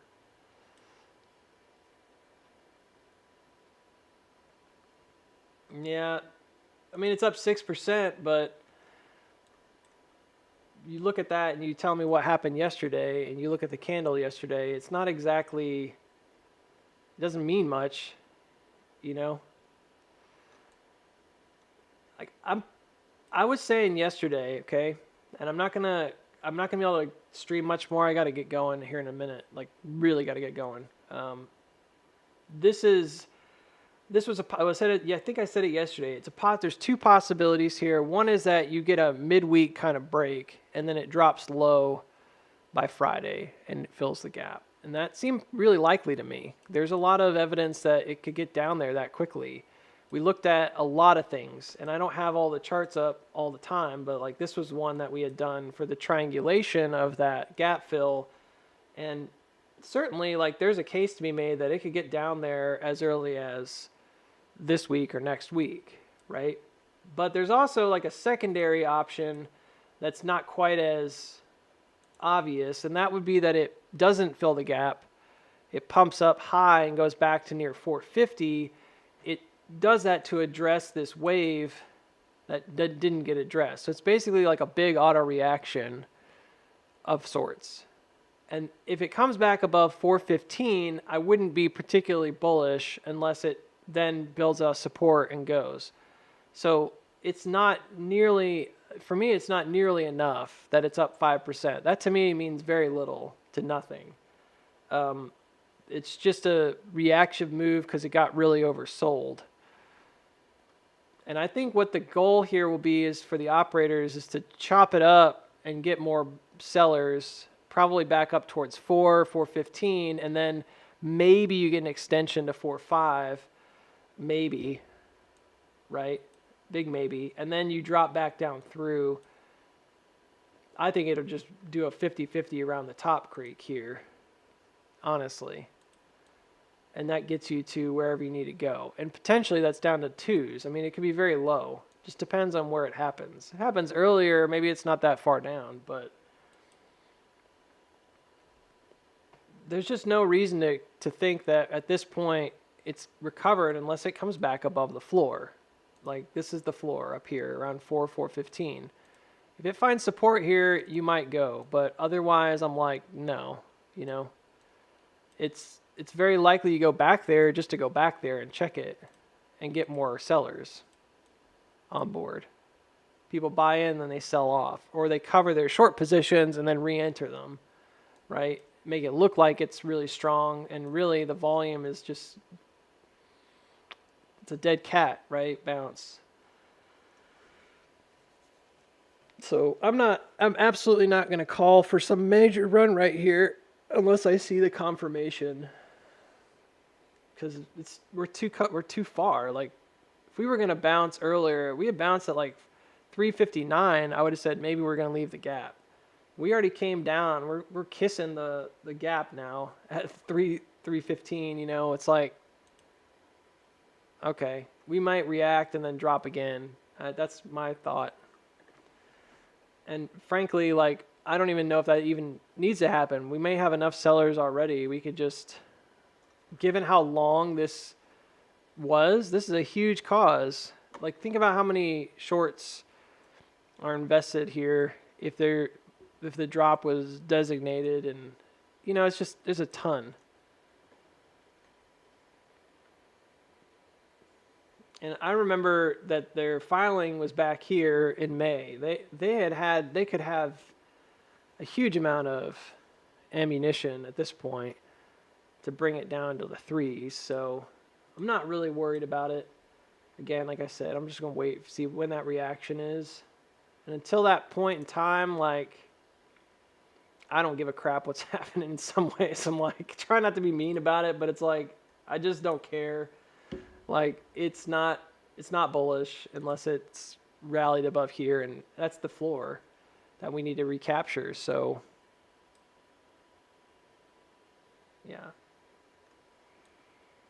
yeah, we checked out XRP a little bit ago in the news. So, no news on the cash raised as far as I'm aware.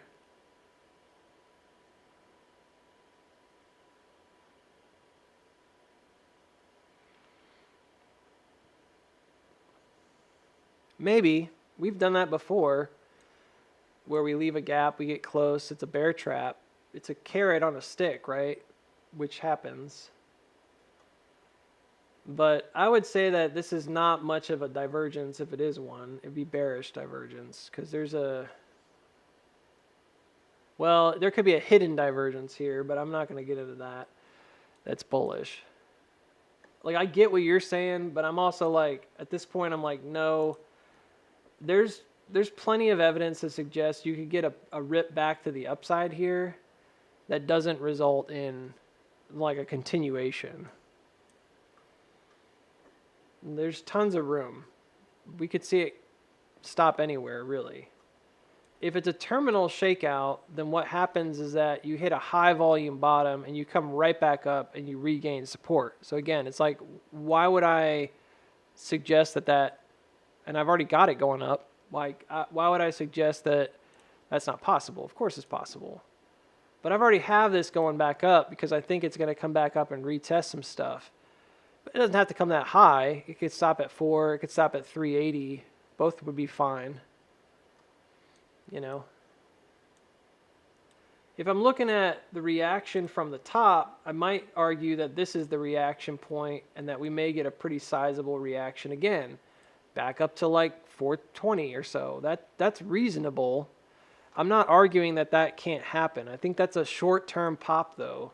It doesn't necessitate a rally that continues. We would have to wait and see.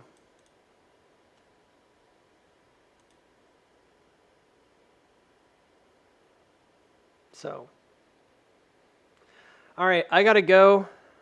I'm gonna be done for now. I know that I said it yesterday. I probably didn't say it today, but this was a short stream for me today because I gotta go to a meeting here in a bit, about 45 minutes. So I gotta get ready to go and get over there.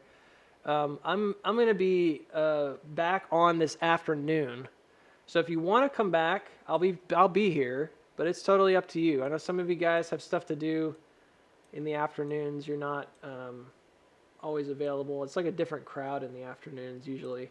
But I'll be back, and it should be fine. Everything will go well, I'm sure. But I got to get going because I got to go.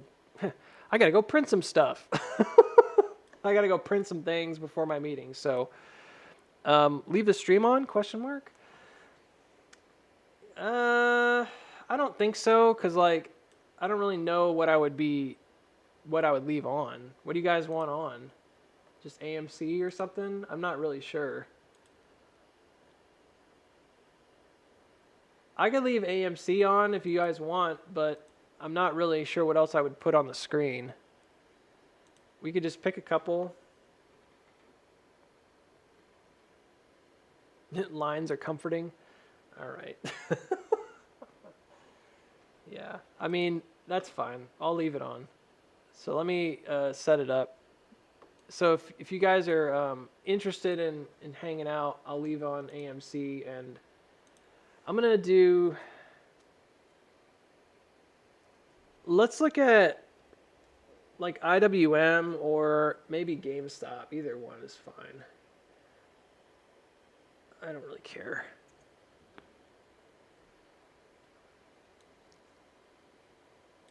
Call Glenn, he'll run it while you're gone. Yeah, probably. Apple? Oh my goodness, you guys are ridiculous. Why do you want Apple?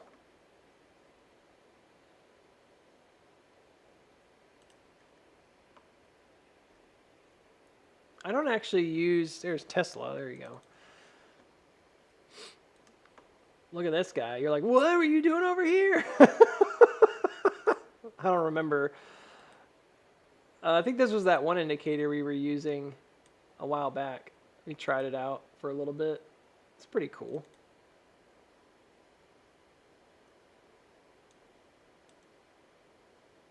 Doge is a good one too. That one's fun.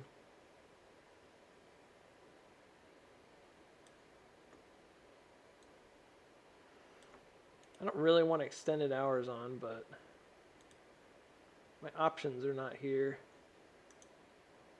Can you right click and turn off extended hours? Maybe not.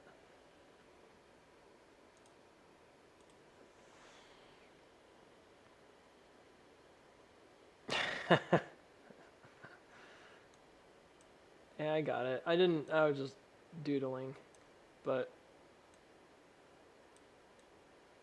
noodling around. So if this is a fuller reaction, it may go all the way up to near 415. That seems about right. If not, I think it's going to drop again. But I'll be back this afternoon. Yeah, Doge is one I want to watch for sure. Curious about that.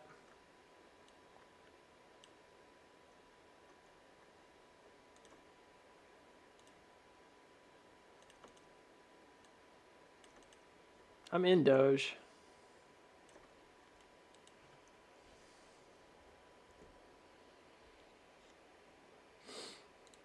AAPL, sorry. Yeah, I'll do, since it's shorter term, I'll do 30 minutes, okay?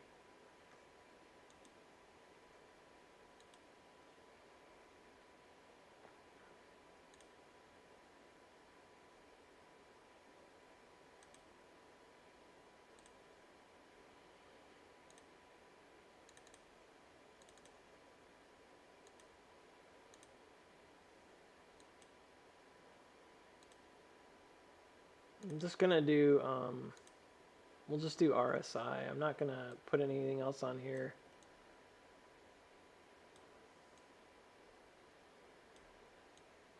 We'll get it.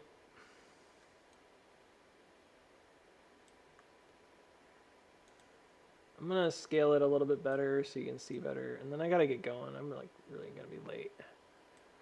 I gotta get out of here. Apple, man, look at it go. Yeesh.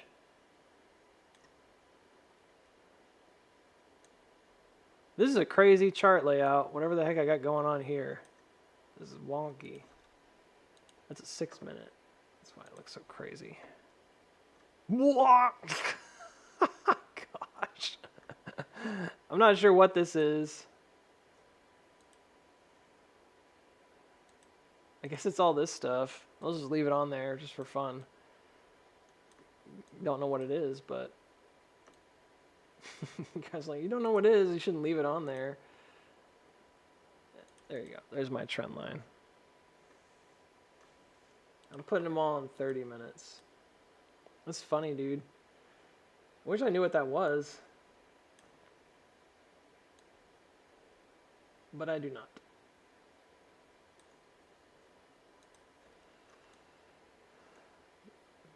But it looks cool. And apparently there was a buy signal. I wonder if this is the 7. I can't remember. EAWO-S by DGT.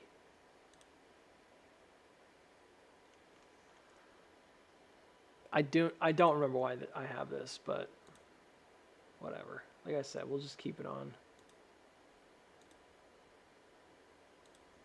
It's kind of cool.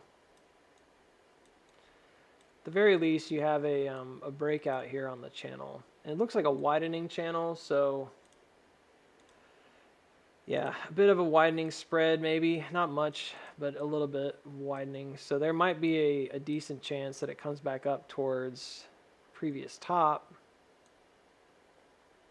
Oh, more of a flag, huh?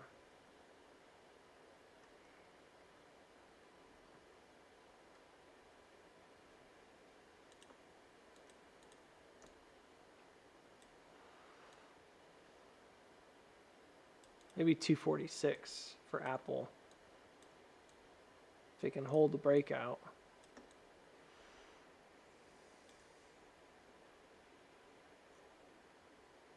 This is December right here, 26. This is, let me try to get it in like the same spot. December 26th. So about Christmas on. And then actually the 26th here is like way back. Can't see enough. This goes all the way back to the 12th, so I'll have to leave it there. It's a little wider.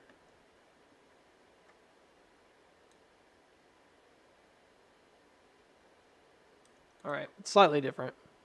Yeah, I know I'm already gonna be late.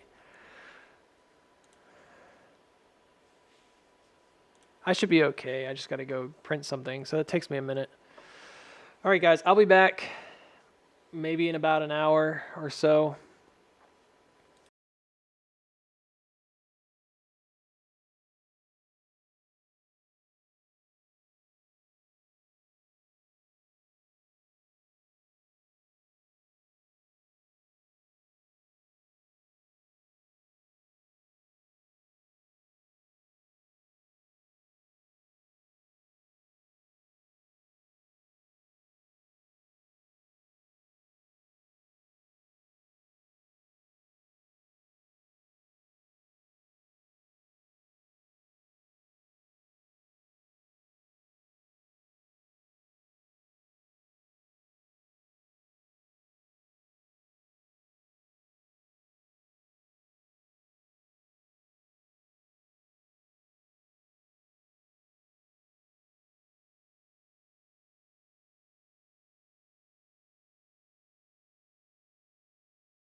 Hello, hello, hello, hello, hello, hello, hello, hello, hello.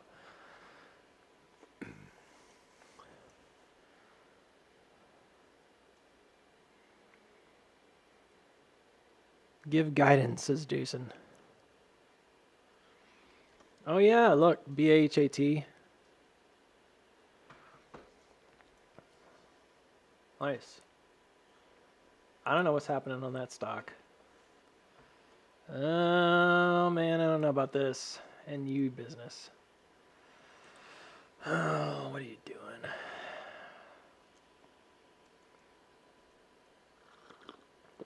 Excuse me. I don't remember where I charted it, but I know it wasn't really the best.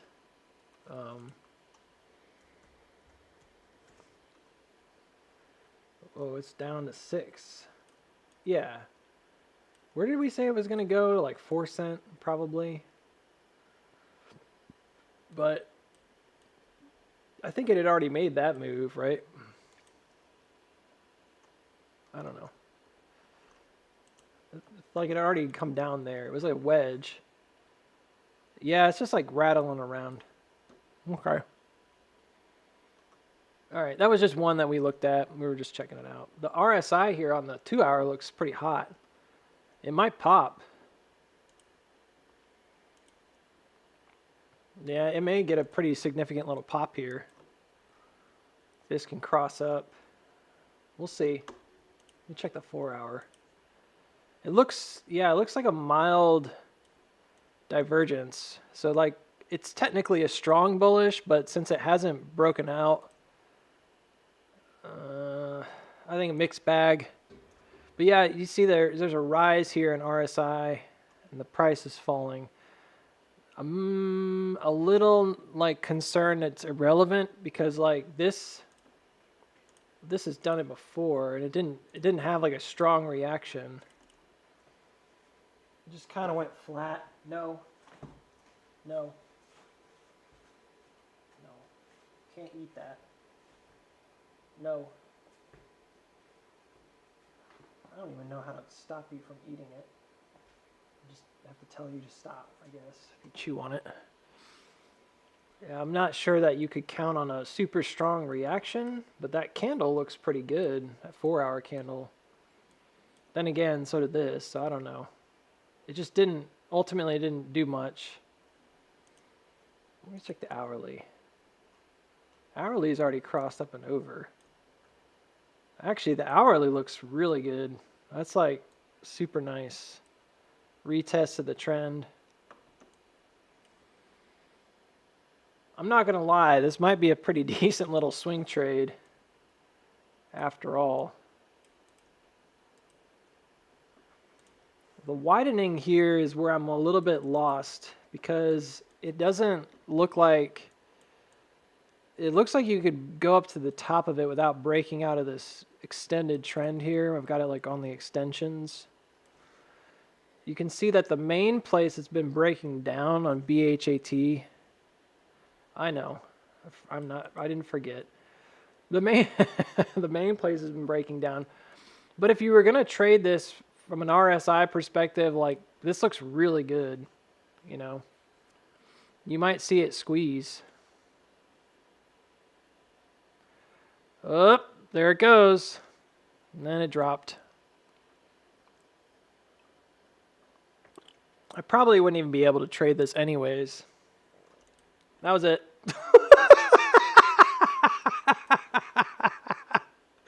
It was like, bleh! Like went from like 6.4 to 7. Like instantly. It probably is getting stopped at 7. I think it'll go. I think it's going to go. I think it's going to try. Then buy it, buy it, buy it. I mean, I might try to swing it, but I don't think I can. Let me even see if I could even trade it. I doubt it lets me. It probably is like, you cannot trade this. You can't trade that.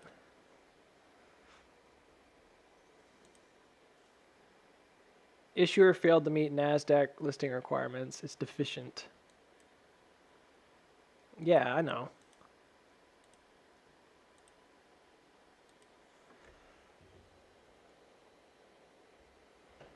Let's see what it does.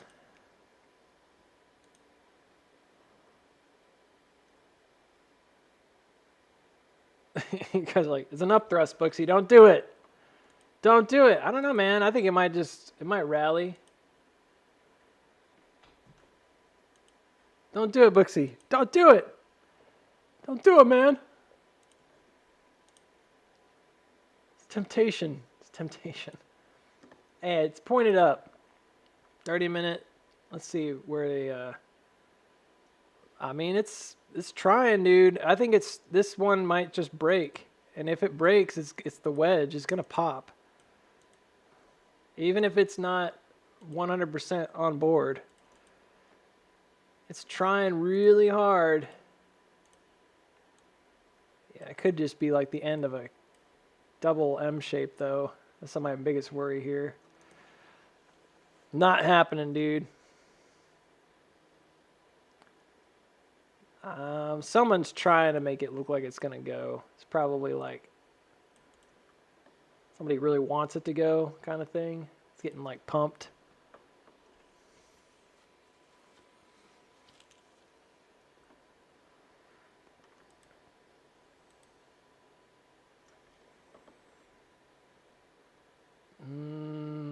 It could be a, yeah, it could be that's the end of the cross up there.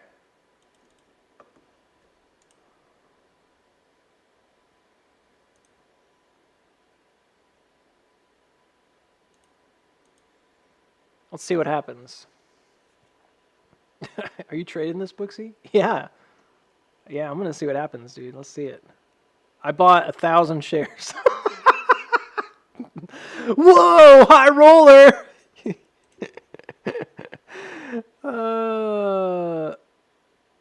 Oh man, guys, it's $70.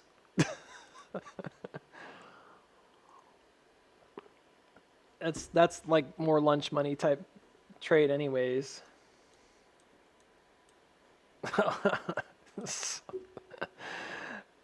It says my cost basis is 7 cents, but I don't think that's right because it triggered at. It definitely is not 7 cents. I don't know why it's saying that. I think it's just averaging it.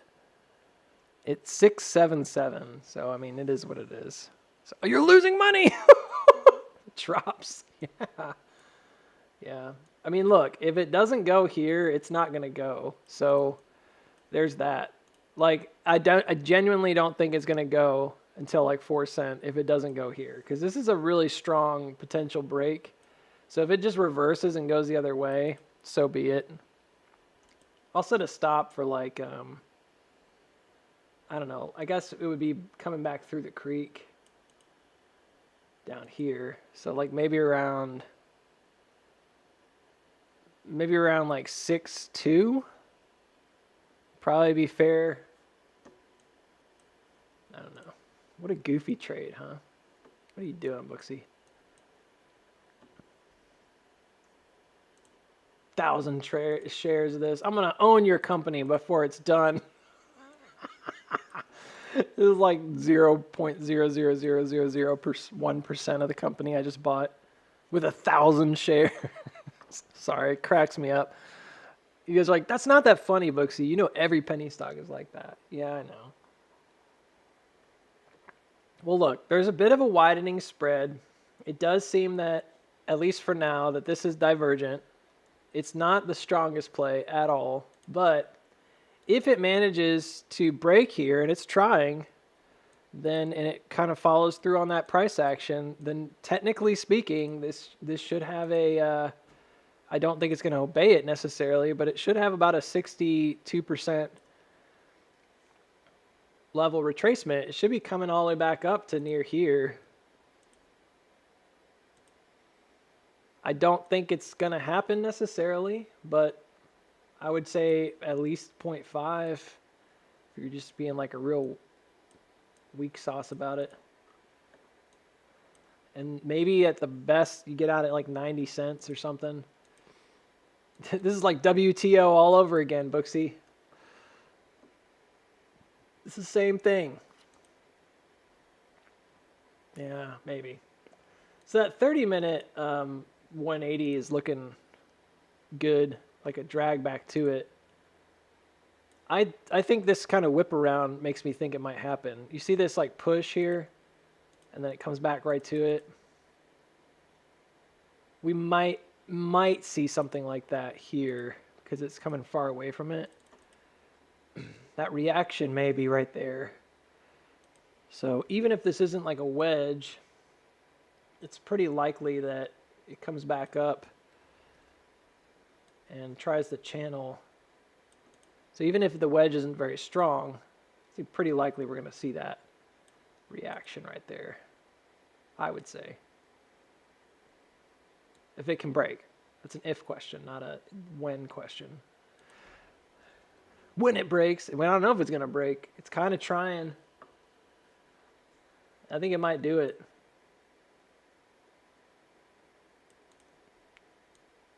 Penny stock trading. Let's get the feds down my neck. Let's pump this thing. Get the SEC knocking on my door. Hey, did you push this stock from 6 cents to 9 cents? Did you use that stream to push that stock? Maybe. We're going to ban you from our platform forever. It was 3 cents, guys. Can't have new millionaires in the mix. You guys are like, please talk about AMC. You guys are funny, dude. Oh, man. It's not funny. It's actually hilarious. It's running. 7 cents. Me and Jason out here living on the edge, just throwing money into the water like it's not worth anything.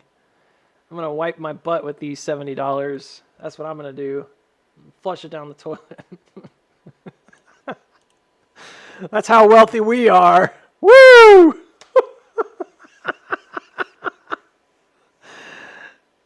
I'm looking at BHAT right now. I'm telling you, I think it's very possible. I definitely am not joking about it when I say this. Okay? I think it's very possible that if it breaks out above 7 here, that there's a good likelihood it's going to come up and hit about 9 cents. So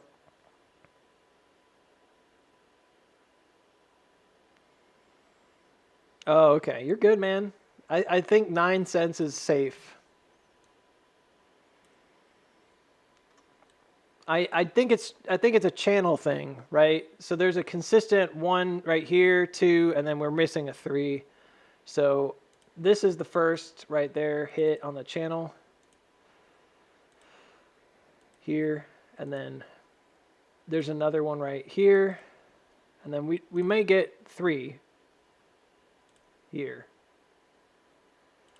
It's really irregular, but genuinely it may even be like an extension where it goes up farther, hits like 12 cents, and then dumps back down, kind of like what we did up top, because this is an M cross and it's kind of missing that last leg. It's got the RSI build out for a pop here, potentially. It's not running. It's not there yet. It has to get above 7 cents. It's trying to, but this is still in like death territory. Like it could get crushed. I'm going to set an alert for the low and the high. If it comes low, I'm going to be out. I'm done. I got to get, I got to make money here. I don't want to lose money, but pops above 7 cents.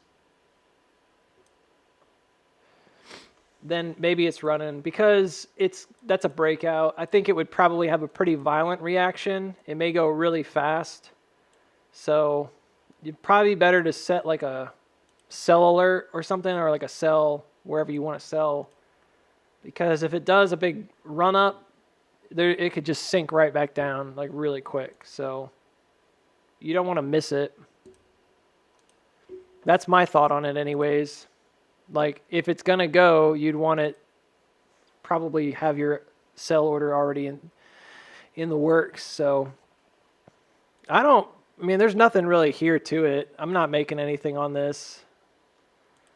Even if it ran up to like 14 cents, I'd probably only make $70. I mean, it's not like a lot, so. But I'll take it. I'll take it as a trade. If it can pop to 9, why not?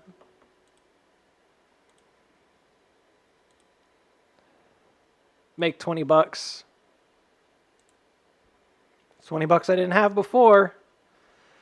I'm just not convinced it's going to run super far. Like, it may go up to near 11, and that's about as far as I take it, so. Yeah, that's a previous zone of supply. Maybe 11 cent on the dot. Why not?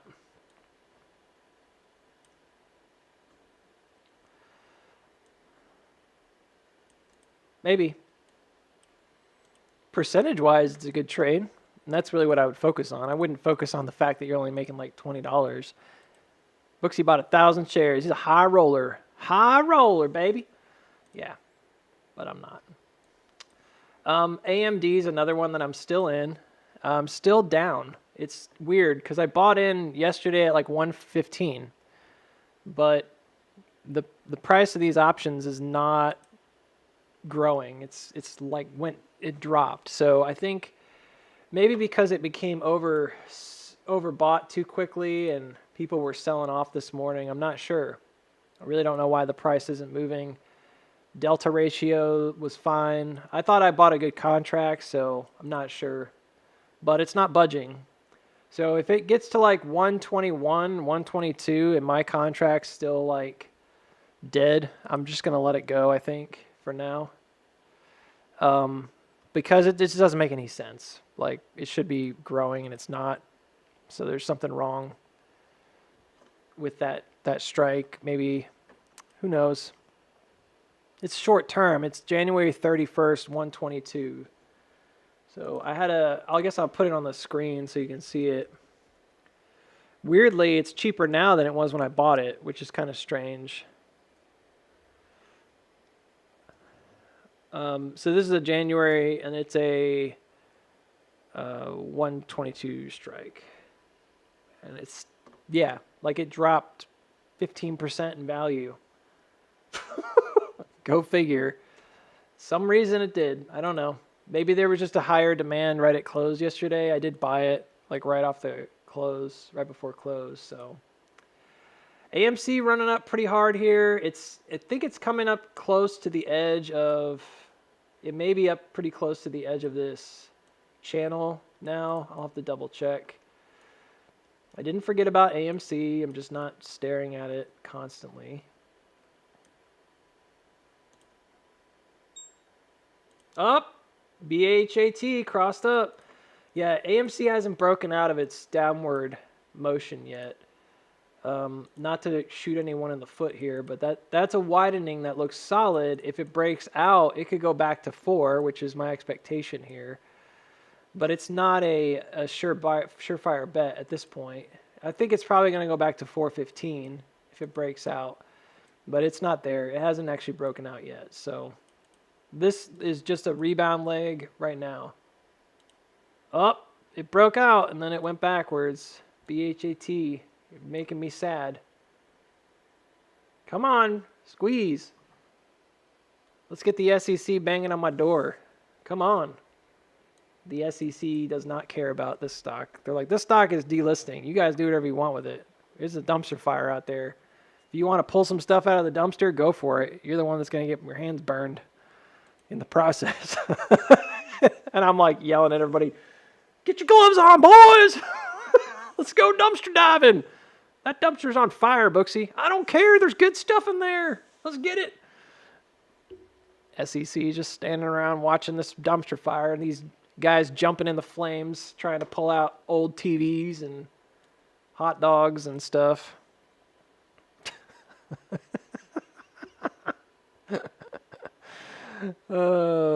Making a lot of money is fun. Yeah, $20, man.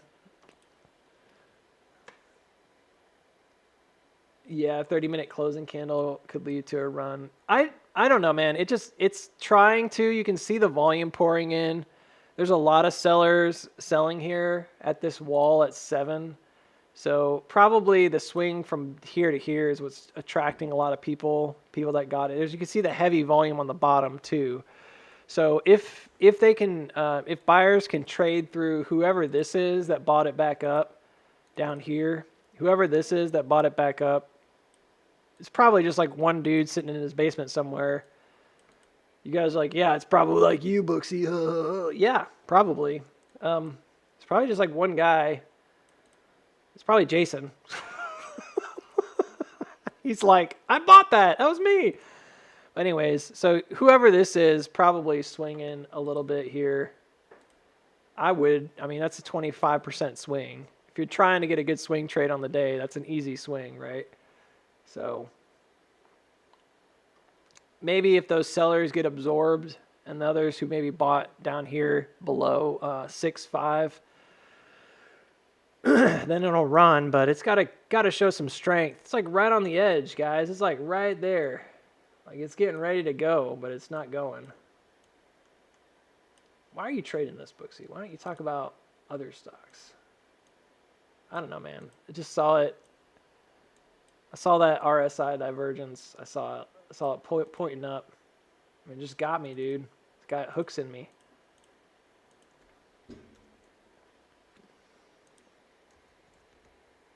I made a lot more money on IWM just for what it's worth.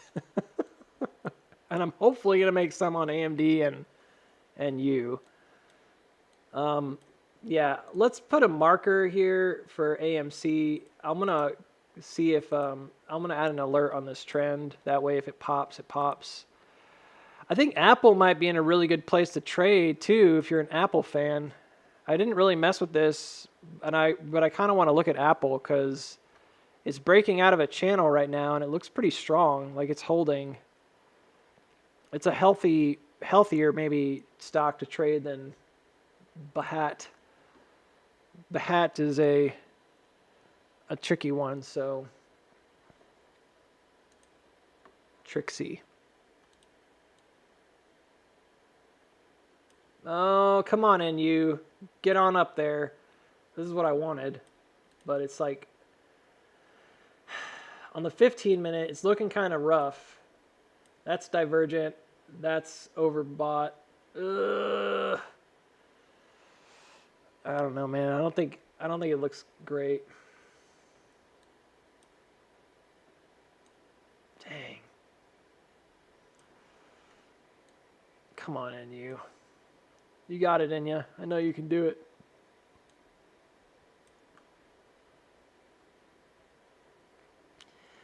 Honestly, I kind of feel like everything's just sort of setting up still this week for maybe the Tuesday inauguration thing, because I know that's not like the hugest catalyst in the world, but it is a catalyst. So, you know, this is looking a lot like what happened over here. I'm just not convinced yet. This bothers me a lot. This second move here. So if it follows through on that weakness, there's a lot less volume in this push than the one this morning. If it follows through on this weakness, NU is going to probably drop back down again. It doesn't mean it's dead. It's just that will be a correction. It's kind of like what happened over here. You might have a correction that... Did it have a weakness in it? Yeah, a little bit of a weakness in it right here. So every time I'm watching, I'm looking at where these bottoms are. I'm looking at if it's made a significant SOW, which is a sign of weakness. And if it does, then you should take it into consideration as a possibility. This is not the worst one by any means, because this actually comes higher than where it broke out from. So it's still a higher low. But, and then it broke back out. But if it, again, we're looking at what happens if this divergence follows through. So we're not really thinking about necessarily is it overall bearish or bullish. This is pretty minor, but it's a yeah, the same thing with these tops too. 6 minute still there. Of course it would be, but yeah, what we're gonna do is look at the this setup. So it needs to come back probably and get some more ammunition here to break out. It's kind of like what happened on IWM yesterday. You know, when we were looking at that chart and I was not really sure what would happen, I traded it because it was still massively divergent on like the higher time frames. That was a good trade. I'm not going to sit there and like brag about it ever. I'm just saying like it was a good trade because it had a good setup. I had conviction in it. I still got out of some of my position, but I had conviction in it. But the thing is like this is a very similar situation because if you recall, this is the 30-minute time frame. This is very similar. On the 15-minute, this made a higher high here. It actually pushed slightly higher. And then it was divergent to the downside. So it looked like it needed to correct. It's a bit different in terms of like this setup versus NU, but I think it's a fair comparison because in like fashion, when IWM did this, I said that's not really great. It's probably going to make a correction. It would need to form some kind of like a triangle. So my argument was like maybe it forms some kind of like a rising triangle and then breaks out. And it did.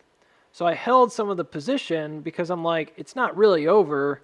And that's a bullish setup, even on the big picture, as long as this is consolidation. So the key was that this has to be a consolidation, not a follow through. What determines whether that's a follow through is whether or not it breaks this trend. And it did not. So on NU, it's much the same. Like you have a divergence that's pretty clear and evident on the 15-minute. It has to be, at this point, a consolidation. I think it's a really strong divergence because this came up really tall. So it's a bit of a mess. But it basically, the rule of thumb is still the same. Like if it breaks through, and there'll be multiple trends here, but I'm going to keep the one that I have on the screen because I think this is probably the better one. There would be another one that's steeper from here forward. This one right here forward would be steeper. And this might be what we're getting caught up on actually, now that I think about it. Like there.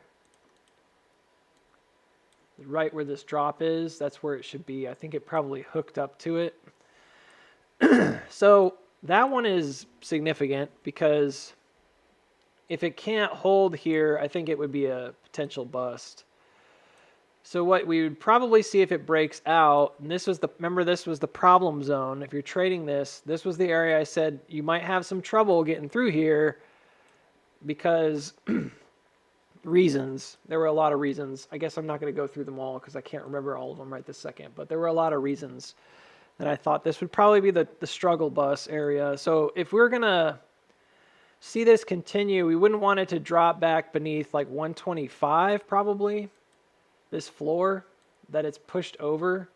You could find support on it, but we wouldn't want it to drop back through it. And then we would want it to come back up based on this early kind of indication of where this trend is. It looks like a bit of a rising wedge. So it'd have to be, again, like an S curve where this is like a consolidation and then it breaks. So strength right over 1134 is kind of the bigger confirmation here. So whether it goes down and corrects because of this divergence or it just consolidates and pushes up, it needs to find support right here. I put this on the chart before I left because that's the place that I want to see it hold. So either way, I would be bullish if it can make the correction down and hold 1125 and then break out, or if it goes ahead and holds here and pushes, which I'm doubtful of because I'm thinking this is going to turn into some kind of a consolidation, but just looking at all the information that we have, it just feels like it's ready to chill for a second. this is not the best. Money flow index is weird. I think I said I was earlier we should look that up because I want to explain the money flow index better and why I'm using it. So I'm going to use stockcharts.com. It's the chart school, okay? And I'm just going to read it, and then I'm going to talk about the formula. And that's it, okay? So we'll talk about interpreting it, I guess. So the money flow index is an oscillator that uses price and volume, just like RSI, to measure buying and selling pressure. Created by Gene Kwong and Avram Sodak, MFI is also known as volume-weighted relative strength index. So let me repeat that. MFI is also known as volume-weighted relative strength index. That's why it's kind of useful, because it integrates the volume. Okay. MFI starts with a typical price for each period. Money flow is positive when the typical price rises, buying pressure, and negative when the typical price declines. A ratio of positive and negative money flow is then plugged into an RSI formula to create an oscillator that moves between 0 and 100. As a momentum oscillator tied to volume, MFI is best suited to identify reversals and price extremes with several signals. So, the calculation of it, the typical price equals the high plus the low plus the close, and then you divide it by 3. So it's like an average of the high, the low, and the close. That's the typical price. And then what they do is they take that and they work it into what's called the money flow ratio, which I'm not going to go into, and that uses like the period. So if you have like 14, that uses your 14 period, for example. So now it's integrating over time, right? And you're taking the typical price and you're multiplying it by the volume, and then you get the money flow ratio from that, and then you get the money flow index from the money flow ratio. So that might not make any sense, but you can go look it up. So as the volume-weighted version of RSI, the money flow index, MFI, can be interpreted similarly to RSI. The big difference, of course, is volume. Because volume is added to the mix, the money flow index will act differently than RSI. Theory suggests that volume leads price. That's given this liquidity. RSI leads price. That would be a critical word there, meaning the volume brings price as a result. It's not just with it at the same time. RSI is a momentum oscillator that already leads price. Incorporating volume can increase this lead time. So I don't think RSI is the best leading indicator, but you can use it as one because it does have at times what's called a divergence. And that's where you're trying to interpret what could be a change in direction or momentum, right? So that is a leading indicator because you're basically, by using the divergence, you're saying that it's changing direction or something, right? Before the price actually does. So the price is going one way, RSI is going another, that's leading.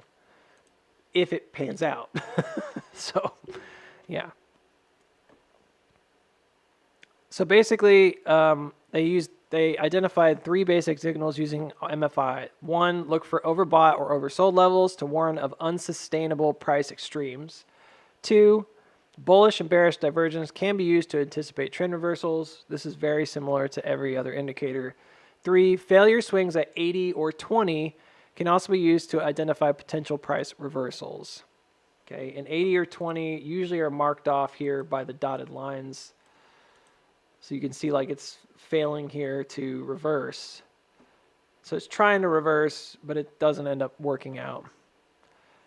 And that's it. So the rest of it's pretty self-explanatory. If it goes into oversold territory, could mean a downturn's coming, vice versa. It's challenging because sometimes I think these indicators are great, but they don't always give you enough reason to think the stock's going to turn. I mean, it can be like one layer of reasoning, and then beyond that, you kind of have to watch everything else.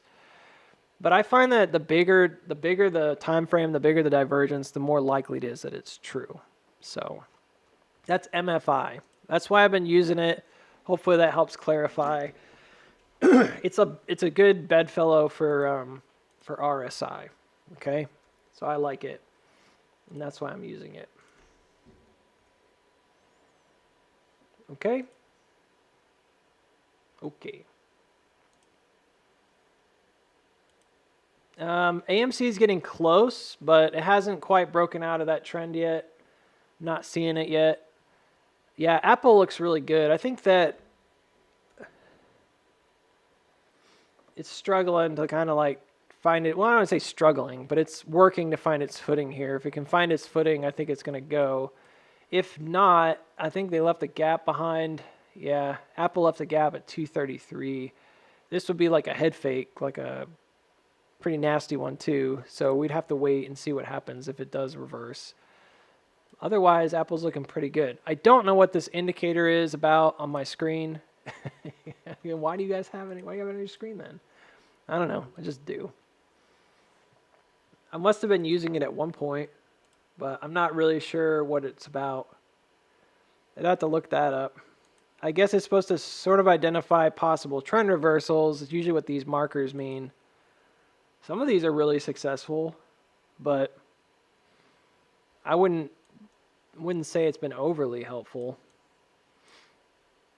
This is nice. Almost like a MACD or a accumulation distribution indicator. And it might be what this is. Not sure. What's this? Oh. Yeah, I don't particularly see any reason to be overtly continuously bullish on IWM right this second. Like, it already hit my price target, which is right here. I'm thinking that if it does have another leg up, it may go to 231. But otherwise, I'm kind of expecting the retracement to occur, build out sideways for now. I think that's a fairly easy to read estimation. I'm going to check the 4 hour though, because if it's not yet overbought, maybe. We might get a little cool off and then just go again. It's still a really strong setup. Anyways, we'll see how it positions into the end of the week. I will tell you this much. If it positions really well into the end of the week, I might consider buying it for Tuesday, but it's a long weekend, so it's going to be a tough one. You're going to have to sit through it, and that's a long trade, so I don't know if I like that idea. All right, it's trying, and use trying to go. BHAT, yeah, I mean, I was in it. I told you guys I'm in it. It didn't hit my trigger, but it's not looking awesome. It's lost a lot of steam on this second 30-minute candle that's forming. We got 20 more minutes in this candle. We'll see what happens. I haven't really charted this beyond the large term. Maybe there's a short-term reason to speculate here that it won't actually go just yet. And it probably would be this. So this would be your creek. Yeah, it looks like, man, I don't know. It kind of looks like it's trying to hold like a jump here. This would be like a fan, and then it could hold the jump, but or a channel, like a flag. MTTR. Yeah. Okay.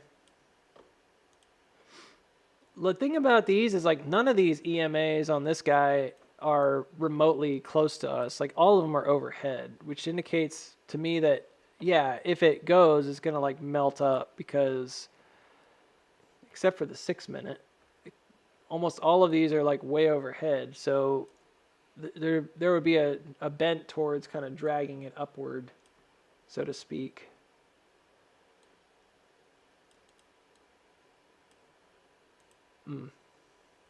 We'll check out AMD's finally moving off of 118. So it made itself a home here, and it looks like it's trying to push. I don't see any problem with this on a higher time frame.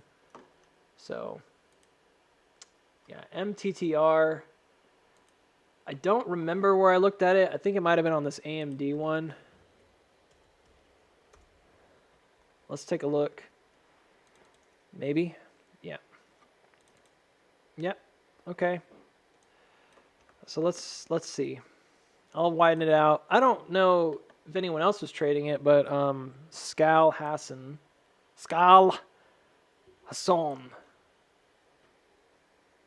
was trading it. All right, it's coming back to me now. So this was the one that I was like, at first I was like really kind of bearish on it, and then I thought, well, it may have some kind of a rapid fire move because there was like another reason why I thought it might go way up. Oh, I think it was because of the larger time frame, because the setup here reminded me of like a cat ear where you have like a really big upthrust and then it goes sideways for a bit and then you get another one. And I was looking at these trends and I thought to myself, it may very well be that this has some kind of crazy extension. But my more conservative view is that it may, instead of doing that, we would get like a series of push-ups above 5, and those extensions may fail. And I measured it out to 515 as like a rough estimation of where that probably happens. It's just a rough estimation though. You can see that it came back, and you can see it came back and it wicked above right here on that gap, right at that trend. So it's trying to recapture this trend.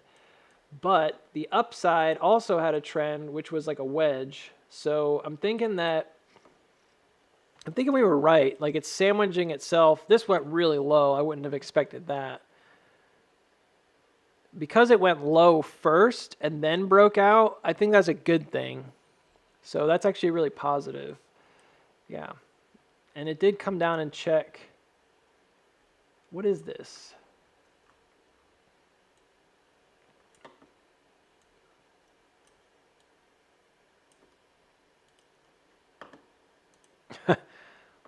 What year is it?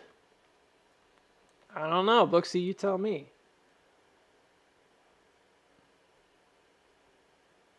I don't know if I put too much into that, too much emphasis on this, but it is there. It was my estimation for an approximation of the top of a channel driving. This was being like a middle of a wave, right, that drove around.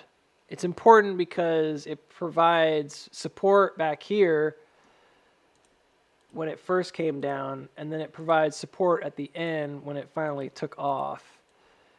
And so it becomes like a center line essentially. This wave begins here, wrapping around it, and then it's rejecting off of it repeatedly until it finally breaks out. And this is like a cross up over it, you can see, and then it comes down on top of it. So I'm using that as a possible projection for like the top of a channel. That was another reason why I thought if it gets above here, it could just squeeze up to like $7.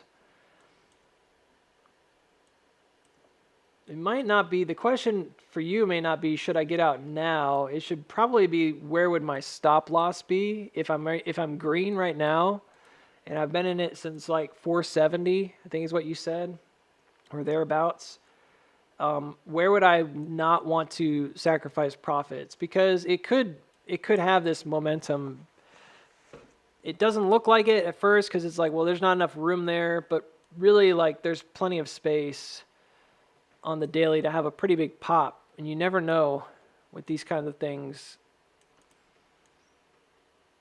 If it's got the pressure built up to get that momentum going, you might get a really big push.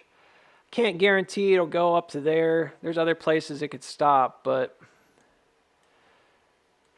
it's a possibility. There's a larger channel here that I might look at pretty seriously. This one, like 540. There's another one at, yeah, I think 540 looks pretty good. There's another one right here at maybe roughly 570. So the fact that this went down before and hit that cross before it tried to advance is positive. Let's check weekly. Yeah, it's the same deal. It's kind of like at this point, I would suggest to you that it's probably already doing what it's going to do in terms of like an up thrust. Like it's already in the motion of it. So this was another one that I was saying maybe you get that last little pop. It may need to be overbought on the weekly, for example. I'm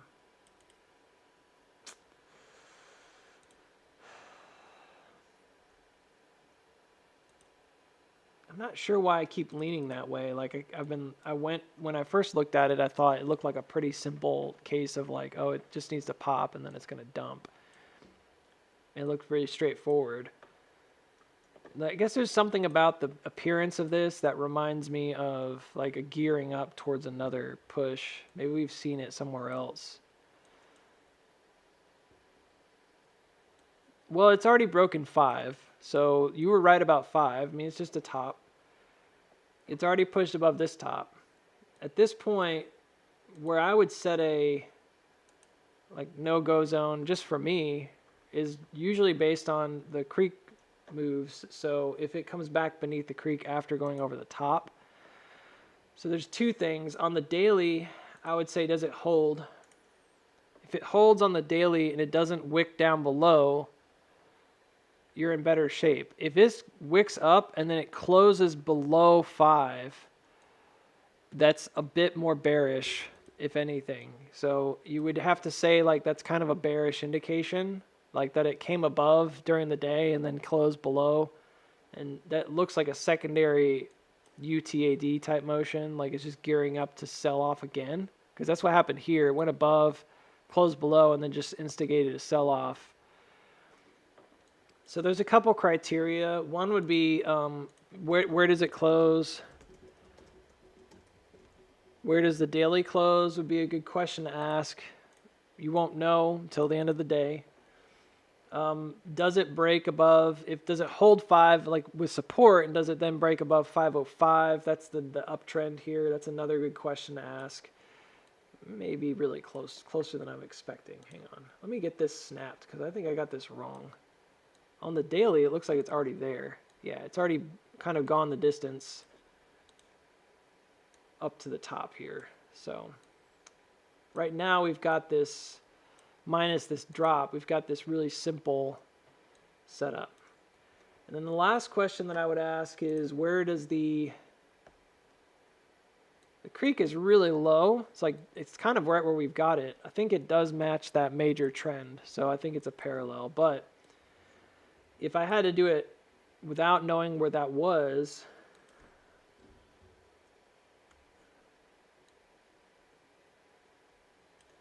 see, I don't know, man. I don't think this comes below that. It doesn't look like a weakness to me. It's only weak because it pushed beneath this trend.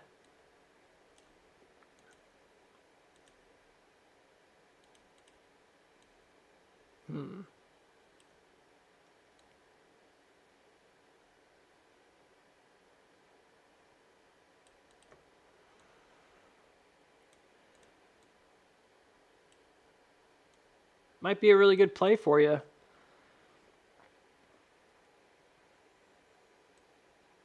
Like, this could easily push up pretty far to like 550 in a fell swoop. Again, I don't think long-term the sustainability really makes sense here too far, but it does look like it could pretty easily move from this point at 506 to about 550.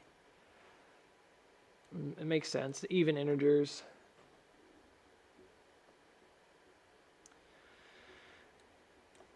Yeah, I was kind of mumbling to myself a minute ago, and then I was thinking about how it does have a weird creek cross, and this is probably it. The one I would use is like, where did it take off from? As opposed to this lower guy to start. this isn't going to help you right now because I think you said your average was like 470s or something, or 480s. But yeah, if this came back down through 490 and then also pushed through about 480, it would probably be dead, because I think that point you're back through the creeks. So right now this is the support at like 490, and then this is the next creek down. So you don't want to see that drop through here. It then becomes very bearish, especially through 480.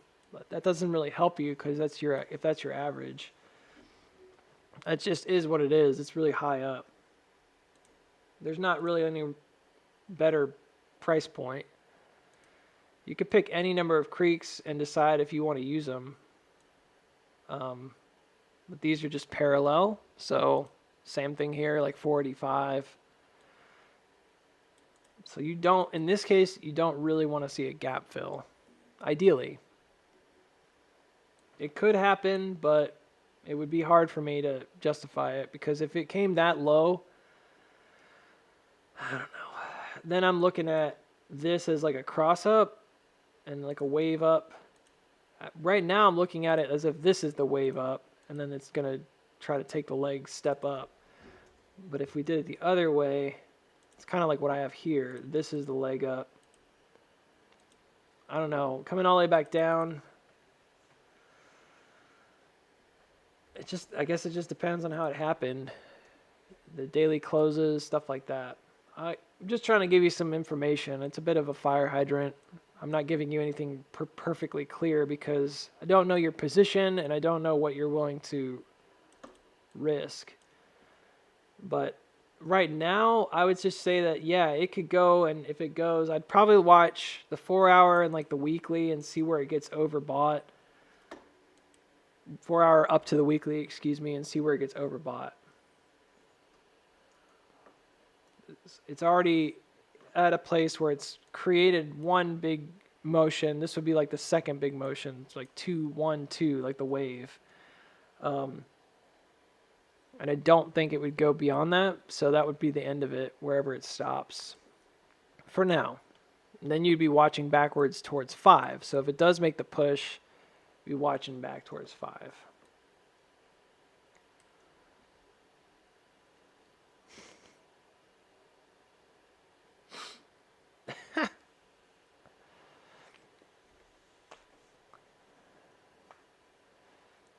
Well, that's what I'm saying. Like, the volume here isn't terrible. It's a mixed bag, because you're right. If I saw high volume in a top, I'd be really nervous that it's distributing. But the volume's not in the top. This volume occurred here off of 498, but then look at the massive pickup in volume right at the bottom of 473. It's a mixed bag, right? There is a little bit of a weakness here in that these two came lower. Like this pushed low from the first push, yes. But at the end of the day, like a lot of that volume is tied up in this bottom. So I think that's a very confusing mixed signal. And the same thing applies back here. Most of this is not actually in the top. The top right here has like no volume. Most of this volume is into the bottom. That's because same thing right here. Most of this volume is coming into this bottom right here. It flips the script a bit going back further. This definitely looks like it's top volume, but to me it looks more like a buy-in. My biggest concern is that there's an attempt here twice to just from December 23rd and then January 10th to really try to drop it. And it does technically drop below the trend. You know, it's a kind of a spring action in that regard, because it's diving for liquidity and it is going low. Make no mistake about it, like the fact that this, you know, tried to push low here isn't great because it comes below the previous floor, but that's what I was saying, like on the big picture, that's not really the case, because on the big picture, this is the floor and it didn't actually go below it. So it looks okay. This is the biggest issue that I have because of the upthrust nature of it, but it's not even that strong.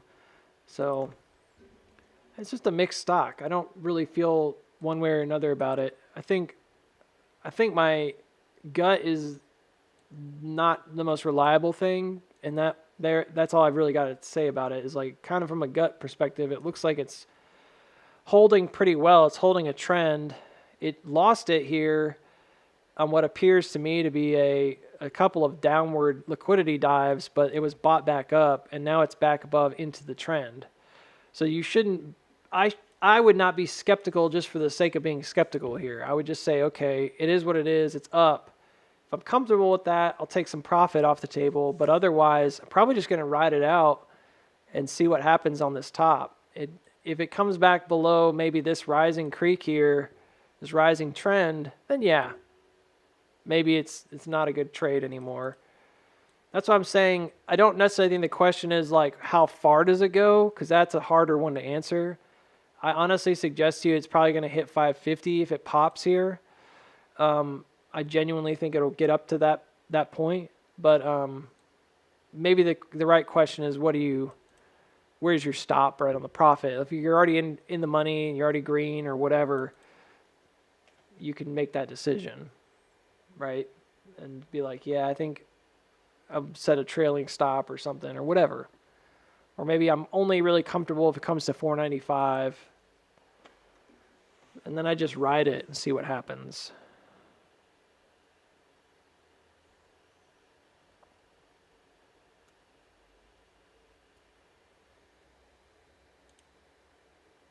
I don't know about that. AMC is still in its channel. It's a really weak volume reaction off of a really oversold stock. So I'm not trying to be Mr. Negative Nancy here, but this is not done yet. In order for it to kind of prove itself, it's got to get above 350 here, and then you might at that point have a break all the way up to 410. It's a big swing if you want to risk it, but I don't think right now it's the best. There's no trade, really. RSI broke out of its little downward motion, but that's an auto reaction, and it's already done. Like, it did the motion.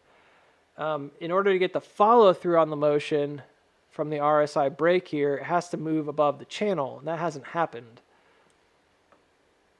So there's no breakout to speak of yet. I had it marked off. It might happen really soon here. You never know. From a terminal perspective, you can do a 65. We would do like a negative 65 degree, at least on my chart, angle. And that would approximate perhaps how quickly this could return back to the top. Makes sense if it pops going into the inauguration day thing. And then we did the measurement earlier. I think that a reaction here is going to be about the length of the S-curve. The thing is like none of that is like all that would do is get you back to 415. You have to hold above 415 and really break out from there, especially above 450, because this has a massive wall that's been built at this point because of this downward motion up here at around 450. And then that's also the correlation. We did all the charts yesterday or whatever. That's the correlation of like all these intersecting creeks and parallels. It's like up there at 450. So this is a rough one because it feels like if it's a spring, it would be very nasty, like a nasty spring.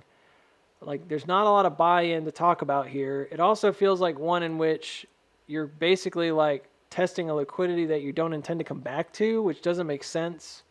It's like, why get that close? They've already built it out and not come back to it. So my biggest concern is right now is not was this sufficient as a spring? The answer could be yes. As a spring, it could be fine. But only if it comes above the floor, which it hasn't done. So it's not a spring until it's a spring, which is maybe a bit frustrating for people. But it depends on your model of trading. If you're trying to trade auto reactions off of major drops, then sure. Like this is a narrowing action building out into a widening action. That's the trade right there. It was a 7% swing or whatever. If it breaks out, then you've got another 20 some odd percent or whatever you're going to get out of it. Yeah, another 20% to it. All of that's fine. That's all good trading if you want to trade it. But none of that, in my opinion, none of that leads to necessarily a massive push, because if you've already come this far, all you have to do is instigate a couple more sell-offs and you're going to drive the price back through the floors, especially down to that gap.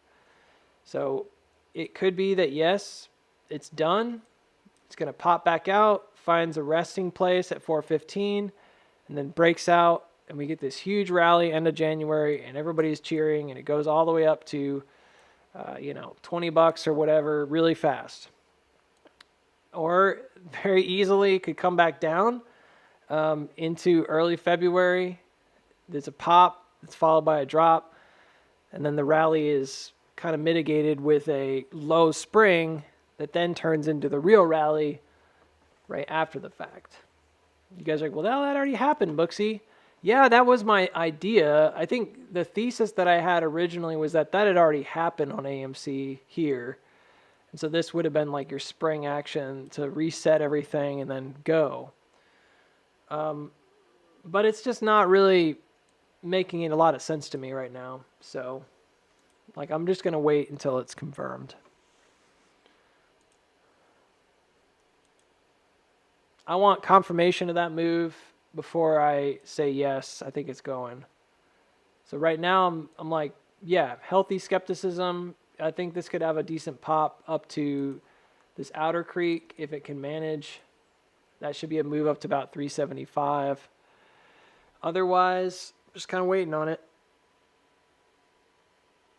I don't know if it needs to just take a breather here, and we'll see it drop tomorrow and Thursday and Friday.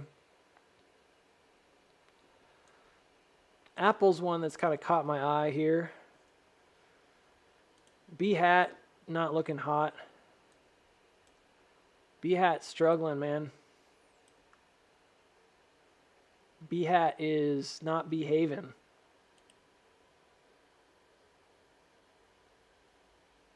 What's wrong with you guys? What are they fighting?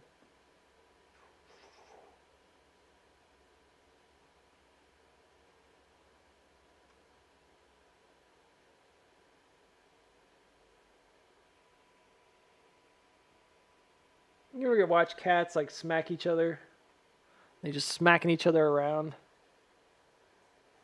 I get that they can't communicate with language, but like we do, but it's weird to me to watch them just slap each other and be like, yeah, I guess this is socially acceptable for cats. And they're just back off.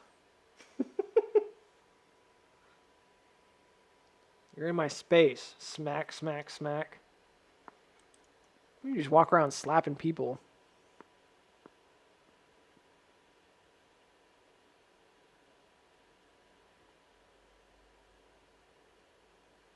SPY's breaking out of a macro downtrend.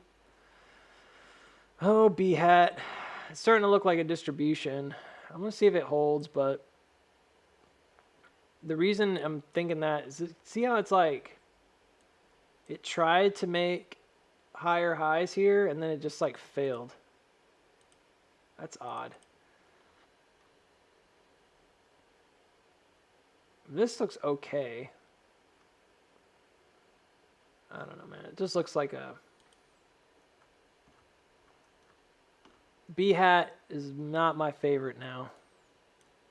Don't give up, Booksy. I'm not giving up. I just think it's not... It may not be a good trade anyways, so... Who didn't listen to Reese? Booksy got all excited about B-Hat. Yellowed. Billion shares. All right, AMC crossing up. There it is. It did it. It did it, Booksy. It did it. It's running. It's running. It's running. I actually really like that volume right there on that cell. That's really nice. What a weird, what a weird S curve. Is the S curve done? It might be. Talked about the I talked about this the other day because I didn't think the S curve was finished. It doesn't look finished. It looks to me like it's missing like a leg down. Like it should have been here at 308, even if it didn't go all the way to the gap. There's only like a few spots that I use for middle of the S curve. One is the top of the second M. The other is usually like the low point of volume, which is for us on like December 27th. It's pretty much the same spot. I think this one's like at 406. This leads to the gap. See how it's like lacking that, it's lacking like that extra bit. Well, maybe it's a shallow S curve, Booksy, where it's not going to go down all the way.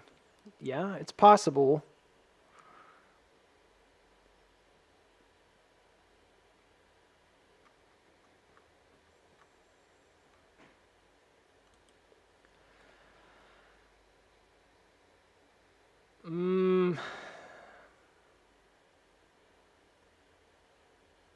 I don't think so.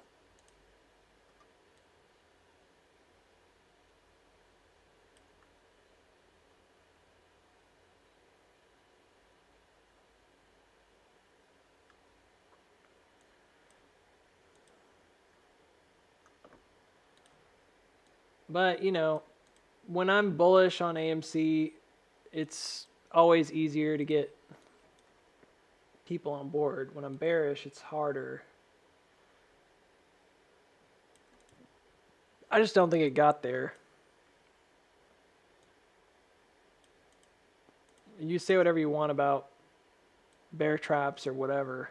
The volume itself is a great indicator here that this might be done. And arguably, like this whole drop looks like a fabrication almost of like 1, 2, 3, 4 iterations of just a choppy down motion. All of that happened here, interestingly. I mean, it's been oversold for a long time. So like I said, if it's an iteration that walks us back out at the same speed and it breaks us above 415, then I'm like, yeah. But I wasn't wrong back here when I said this was sketch. This was not a good thing when it broke low and it failed to make a new high. You know, and we talked about it for like a few days that this is just not a good, overall good way to move. You want to see it push back up and make a higher high. It never did that. You know, so I get where people are coming from when it's green like this. People get really excited, but we just had like multiple 8 or 9% down days. Maybe they weren't that big, all of them, but we've had a lot of downside. So just because we're getting a reaction to me does not mean that's support. That's just not, I feel like that's putting the cart above the in front of the horse a bit. It didn't even get to the bottom of the gap. I would argue that there's just a lot of interest in AMC on the whole. So they have to do pretty crazy swings to alleviate pressures.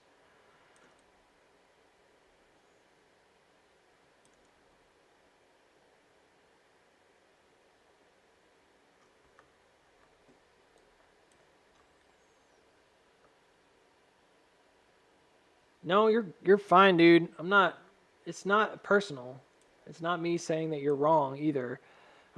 I'm arguing a point. That's all.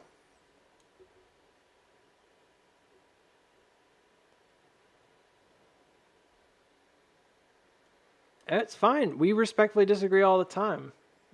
There's nothing wrong with that. I disagreed with you when you said it was bullish up here. I said I didn't think there was reason to be bullish right here on GME.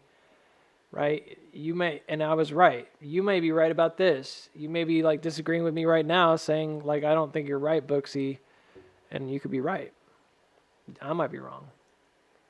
I'm just not seeing like a reasonable, I just don't see a good reason to say that this is done. Yeah, it's way oversold on a lot of time frames, but on some of the higher time frames, it didn't really do that. And we're still in like a RSI channel here. On the 4 hour, we're testing that moving average. So if we break that, we're probably getting pretty close. We'll break that that trend here on the RSI on the 4 hour. And look, 4 hour RSI trends, they're not like the end all be all. I use that time frame a lot. I think it's pretty strong. But no, it's not like, oh, if it's breaking out on the 4 hour, it has to run or whatever. It doesn't, and it doesn't always mean that, you're right either. I'm just saying, like, this is a good indication of current direction, right? And in the midst of this, I would suggest, yeah, that head and shoulder motion looks like it's basically finished. Here's where I'm having trouble, okay? I'm just being as honest and sincere as I possibly can. So where I've been having trouble is that when I look at AMC, I see what I thought in the past, or what I think in the present, and all of those things still are there. There's a lot of pieces here that didn't go away, and then there's other things that I'm like, I don't really know what to make of this now. And one of the problems is this guy, because this is so high up, it makes very little sense to me in a lot of ways. Because it's so high up that it raised the creek, and therefore, in order for us to kind of break out, it's just very long-winded. It lost its downward channel here, arguably. There's just a lot of little things that I was able to sort of see as like, well, what happened to it? And it makes me want to not really look backwards and see these things, but they're still there. And the other thing that really bothers me, it looks like MTTR is trying to go. The other thing that really bothers me is the MPW chart. I don't care if you guys trade this or not. I've said it like a million times. It's not about whether you like this as a stock or not. I do, but you may not like it, so I get that. But from the point of view of like, is it similar to the 2020 and is it similar to what's going on with AMC's price action? The answer is like, heck yes. It's like super, super similar. And so when I look at this, one of the pieces here that isn't quite adding up is that there's no retest here. And when I look at the big picture, I'm not seeing like this as a guarantee. I don't see it as like, oh, it's about to run, kind of a guarantee. Now, if that's a spring action and this is an LPS, then yeah, like I'm on the weekly now. It looks like it could be ready to go, but it keeps making efforts to push up and then nosedive, and then it pushes up and then nosedive. It's like it's not making a strong enough effort, in my opinion, to hold the levels. So I'm very curious because I'm curious. I have a fairly strong opinion right now that this is going to go to 480. But then when I look at the overall picture, I'm like, I don't see why it has to keep going. I would love to say that it will, but I don't see that it has to. I made a weird kind of an argument about this as a head and shoulder going up and down. The breakout for this goes pretty high. It goes up to like the 5/8 or something, and that's really high. So if this wedge were an actual wedge that held, even though it didn't really, you might say that this could potentially go up pretty far. Like maybe as far as we're concerned, it could go above this line. And I think that's true. It's a possibility. That gives you a lot of room to suggest this thing could rocket.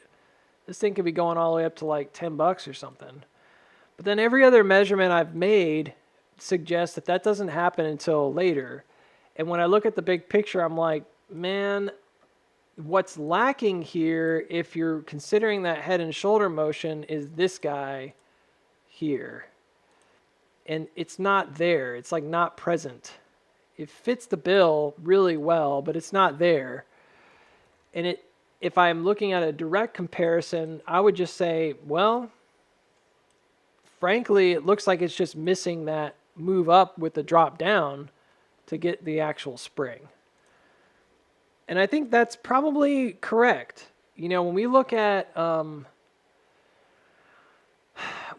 what happens in a Y Coffee and setup, it's difficult because you might look at this and say, well, where is the actual bottom? Is the bottom way down here when it first dropped, or is it where they established a floor at 397? Good question. I think you have to just take it as it is and say the bottom's actually way down here. A reaccumulation may have an effect of like, we're going to create a spring locally, jump a creek, and then advance. That does happen, right? There are mild reaccumulation models that are like that. They look a lot like distribution as a result. They look a lot like they're distributing. It's really a reaccumulation. This is like an LPS on the greater setup, though, because ultimately this is what it looked like, right? Oops. So my reservation comes from a couple things. One being that I'm not really sure if this is a Wyckofian setup. I'm not really sure you could guarantee that this is going to come down low.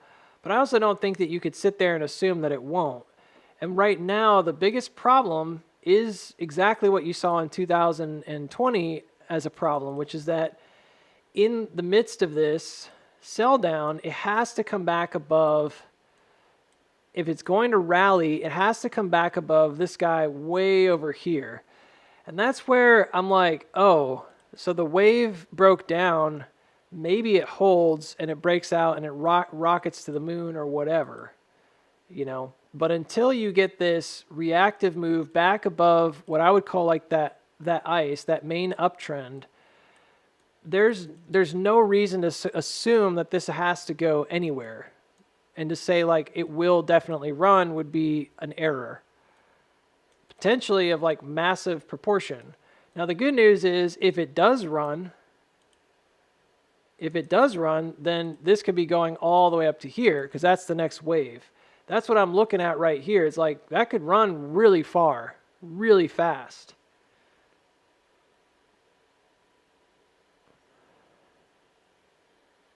Absolutely. But if this fails, and it could fail, then it's really just like a carbon copy of what we saw in 2020. Like it's no different. You're basically saying, no, we're not going to do an LPS. Instead, this breaks down on this ice level, and you end up with essentially, again, that copy of what happened in 2020, where this goes down for another dip low. What I'm trying to do is I'm trying to use as much as I can here, like where are these indicators pointing? And I gotta say, it could be very different from MPW to AMC at this particular time, but thus far, it's been pretty consistent. If this doesn't break and hold above 5, I think the same thing would apply to AMC. Like I would expect this, if it doesn't do that, I would expect this to come crashing back down and bleed beneath this floor. It's essentially like a double flush. They're using it to get liquidity and then drive the price backwards to get as low as they possibly can and to finish this schematic.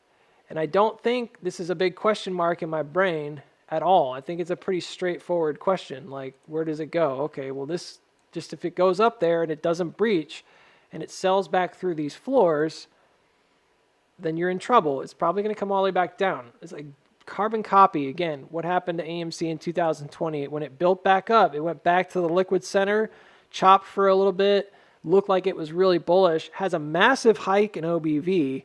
So obviously a ton of people are trading this thing and thinking that it's ready to go. And then the rest of the market's already going. And AMC takes another nosedive. And you're like, okay, that's all good, Booksy. We've heard this a million times. But you said that you thought that might have already happened right here. That this is the rally that supposedly brought in all the OBV and then should be, again, taking us up after a nosedive. And my answer for that has always been the same, which was it did not sell the OBV down enough. Now, at this point, has it brought it down enough? Maybe. That's all I can really say. This might be enough. You see this final dive here? Maybe it's enough. I feel like I was doing it on the 4-hour, not the daily. See, the daily looks really different. So I know it must have been on like the 4-hour. Daily looks like it could still leg down. It's probably the 4-hour. So my thing was like we hadn't sold off enough, and when we were up here at 415, I was like, it's still holding. So it's either just going to hold really strong and it's not going to sell down, or it just hasn't made the sell down yet. And then it made the sell down. And you're like, okay, there it goes. Right? Is that it? Is it over? Like I said, if it's terminal action, it's over. It could come right back up and recover. But it's the same problem, like, right? Because if it's not over, then it's going to look like a big move to the upside, and then it's going to distribute really hard, really fast.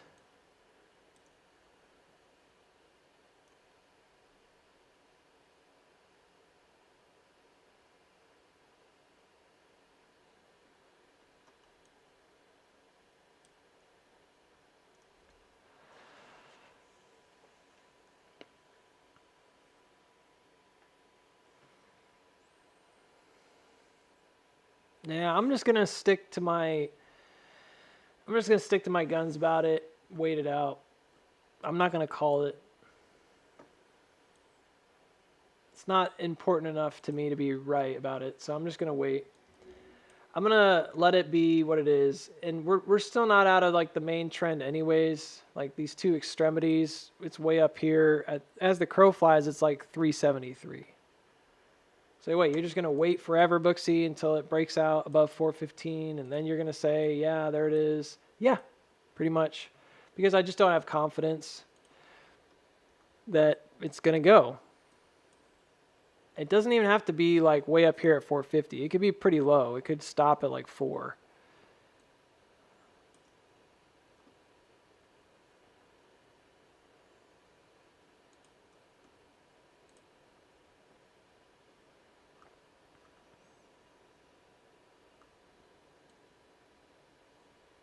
Look, let's just really quickly, I don't want to spend too much time on this because I know that there's other things to look at, but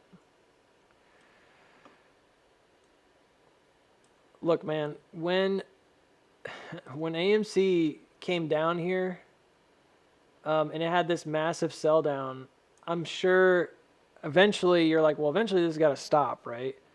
Yeah, eventually. Eventually we're going to get to that place where it's like, yeah, it's not doing that again. But it's a repetition. Like every one of these is the same, right? They're all just kind of like pumping up to get more people on board, then selling down, pumping up, selling down. It's not like uniquely, there's no difference in terms of like what's happening in each of these situations. They're just not. It's all the same. This is the one that's the most successful, and it's the last one. And in this particular mode, you had been in a range. You had been range bound here for a long time. And then you finally dropped the range. As much as I want to say that this guy right here is what it is, and it is true that this is indeed like a hit on this major wave and all this other stuff, that is true, as much as I want to say it, what bothers me the most about the comparison that we've been making is that it did not break through the range. So when I look at what we're experiencing now, and I look at that and I'm like, yeah, that could be the same thing, maybe to serve the same purpose. It could be if the on balance volume gets that hike and then dumps. Absolutely, it could serve the same purpose. Maybe it doesn't matter that it's in the range, but it is in the range. And that bothers me a lot because there's another setup like this that I think about, and I'm like, it almost like Stockfather's ideas that he had, he's not wrong.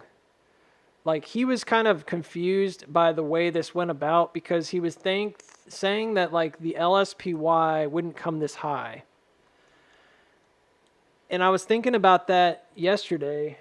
And I was like, yeah, he's kind of right that that's a very unusual LSPY. And it reminded me a lot of what happened back here because one of the things that confused me when we were doing these comparisons was where the heck is the ledge?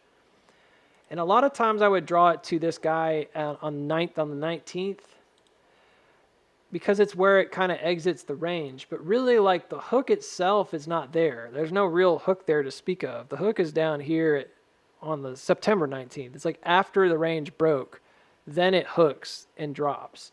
This is just an LSPY, but it comes really far. On average, it comes basically back to the top of the range. Now, I know the top of the range, you're like, oh, the top of the range is way up here, Booksy. Yeah, I know, but I'm talking about like, where's the most common top? It's like right there. This basically travels the whole range. So you could look at this and say it's an upthrust after distribution. You could look at it and say it's an LSPY, but in reality, it doesn't really act like one anyways. Like it doesn't act like one normally does. And I'm just saying that because historically speaking, when you look at the common LSPY, it would drop the range and like chop through it and then go through and do it again. It doesn't usually go from bottom to top. That's like a really elaborate way of creating another sell-off. So somebody's taking it all the way back to the top of the range to dump it down again. Okay, so that's very different than what we see here with this one, because this does come back into the range. It tries to in the upper echelon of this higher range, all of course being within the same range, right? But this ultimately broke down and then comes up. It's adequately described as like a hook then when it drops here off the bottom, and it does. And then you could suggest, well, that's like the hook, right? So my big problem right now, I guess, and the reason that I was like, man, this comparison kind of falls flat is because literally this didn't leave the range. It stayed inside the range. It looks like an LSPY, kind of acts like one too, weirdly. It did elevate the on-balance volume. All those things are checkboxes. But one thing it doesn't do is it didn't leave the range. Like, it's not a hook. Not really. It actually goes all the way from the bottom to the top again. It travels the entire range before dropping, which makes me think, whether you like it or not, it makes me think that we haven't actually necessarily experienced what we would call like the hook. Like, it's not really there. So even though there are some really good comparisons to make, I have to be like as non-biased as possible. That move by itself, maybe it's enough because it's doing what it needs to do on balance. Maybe it's getting the sell down that's desired. They're trying to get that on balance volume lower before they take it up. They're shaking out as many people as they can. That's what a spring is about. In which case, this could be ready. This could be done. But it lacks one of the most basic things, which is it doesn't actually, this didn't do anything in terms of like hooking on the range. All it does is reject the top range advancement, did not advance. And then it goes all the way back through the bottom, hooks down, drops in a very mild fashion, of course. And it lacks like a macro retest. You see why I'm like, look, you cannot be blinded by green here. Like, green is going to throw you guys for a loop, and me as well, for that matter. If all you're looking for is like big green moves, well, you might get them here. But this sell down doesn't mean that it's over necessarily. Just because it bounced here doesn't mean it's over. It just doesn't.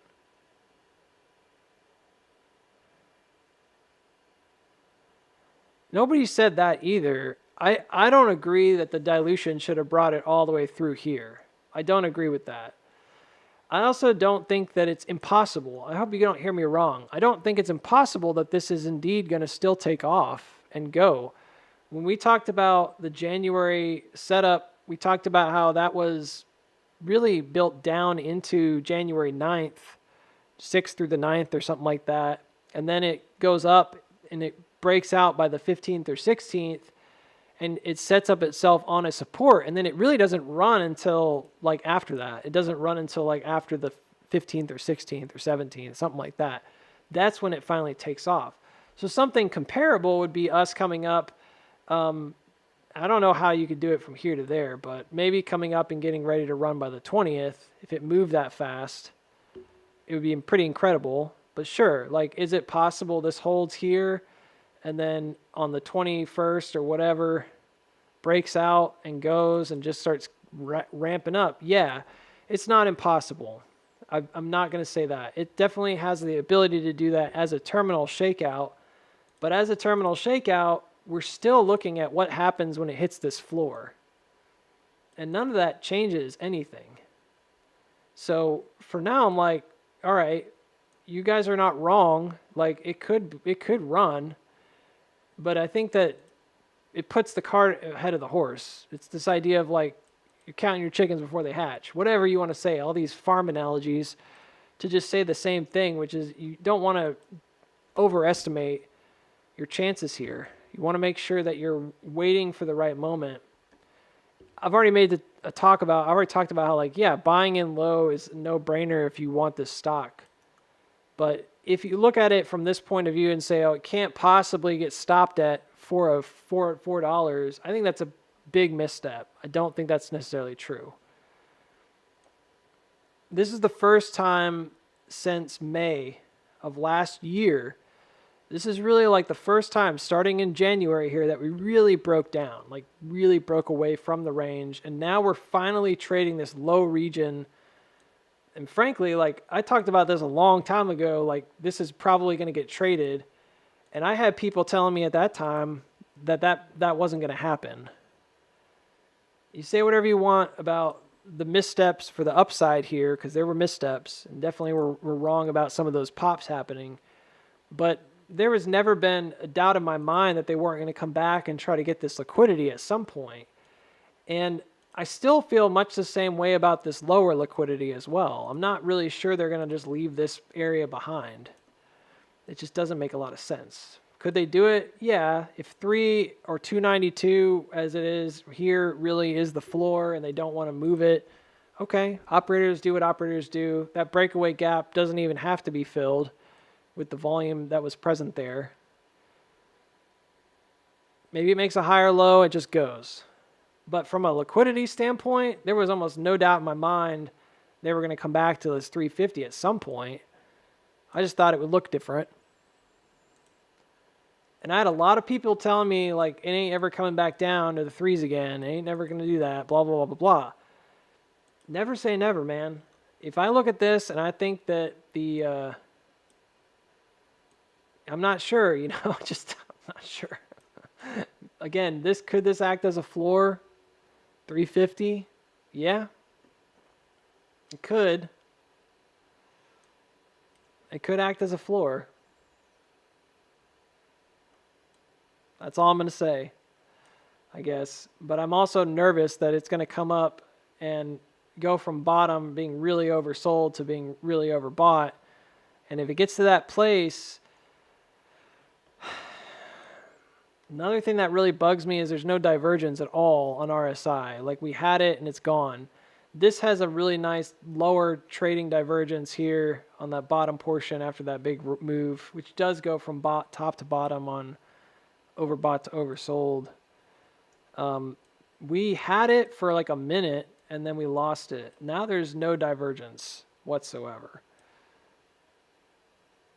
You could call this like I don't think it's a hidden divergence, but I think a little bit, because like technically this makes a higher high with the RSI being like the same. I think that's a divergence, but like it's resetting at a higher level potentially. But you can only confirm that if it breaks out. So again, it's like there's not really any reason to overthink it here. In my opinion, it's kind of like you guys might be saying the same thing about me. You might be like, well, you're overthinking it. I don't know, man. It's probably just a perspective. I'm just nervous about this level. I think if it gets above this level and it holds, I'm good to go. I don't need to argue anymore. I'm not going to argue about downside. But I'm most concerned about what happens here. I think lower, there's not really much of a question in my mind. Like, did we need to come down here? No, that's not really a question. I figured we would at some point. Thought it would look different. I thought we'd hit 8 and then dive down. Like, that's what I thought would happen. It was like pop and then come all the way back down. That's not really the question. And the question, again, would then be, well, what do you need to find support on here. 350. Well, why can't that just be like our January bottom, like where we come up and we settle along top 350 and then rock it? We'll see. If by the end of the week we're sitting up here above 350 and we're making what seems to me to be like pretty obvious or holding our ground kind of thing, I think it'd still be a really good buy. Even if you're not going to, even if it doesn't go to the moon, it's still a good buy because I think it's going to come back to 415. So come tomorrow and the next day, if it's like holding up here, it makes this move back above 350s and then it comes back down and it's holding, I still think that's a really good trade. There's nothing wrong with that. I do think at that point, yeah, it's probably going to push back up, at least go back to 4. That's a good trade. So it's just a tough one for me. I just don't see it as complete. I don't want to miss it, but I also think that's a silly reason to change my attitude about it. I mean, if I miss it, I miss it, you know? It's okay. Someone else will get it right.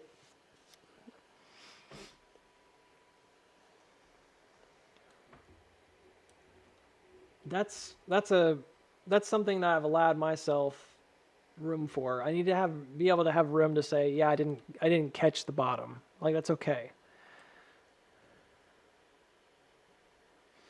I'd rather be skeptical and like a little bit late to the party than to be overly bullish and get screwed.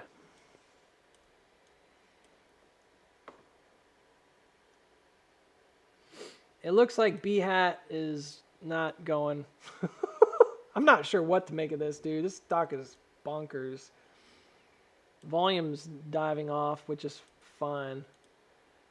Why did I trade this? I don't know. I'm a crazy person. Yeah, it's not really holding up very well. It's a penny stock, so I guess you can't really expect too much. It looks like a falling triangle. You might think that that's good. I think it's semi-positive because this is trading mostly in the upper half, which means that it's getting bought up really fast.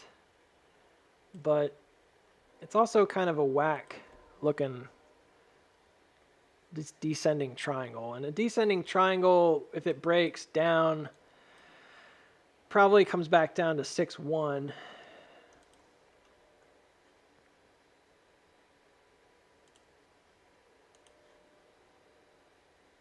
If it breaks out here, I mean, it's got headroom. It could probably make a run for it.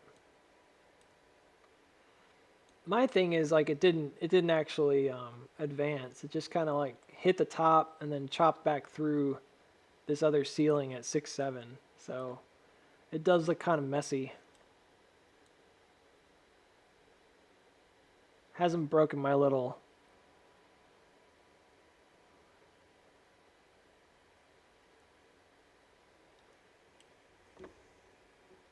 barrier yet.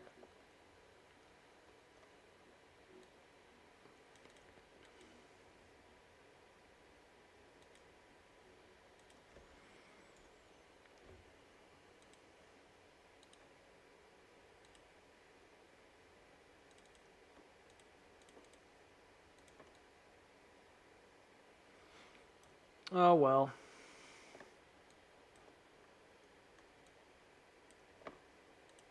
There goes my dreams of owning a mansion. You guys are like, what? Booksy, you're only going to make like $20 on this. Yeah, mansion, dude.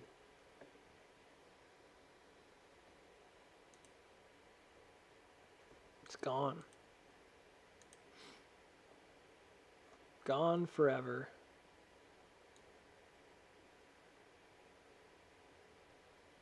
So dramatic.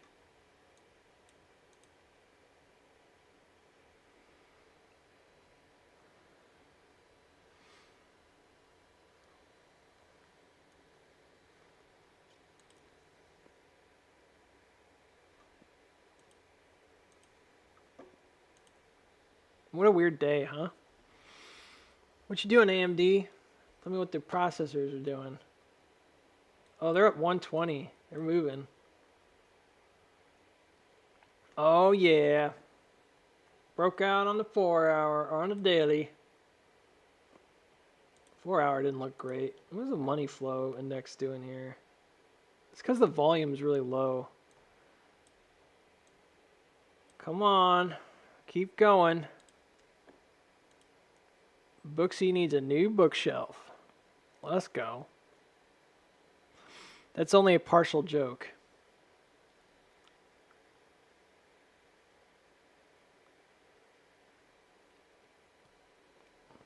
You guys are probably like, I don't care. I don't get it, but I don't care. Well, my wife really wants me to build a bookshelf, so I told her I would.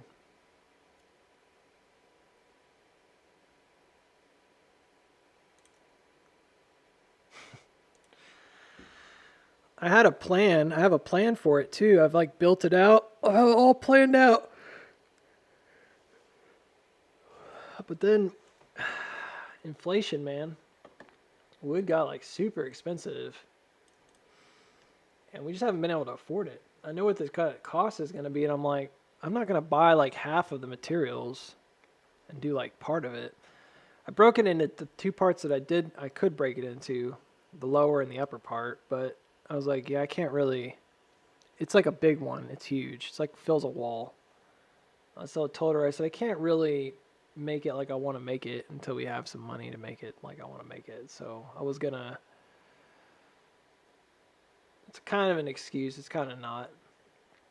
Because what I was saying is like, it's not that I don't think it's possible or even feasible, but it got cold. We don't have the money. We do have the money now, but I have to like get all the materials.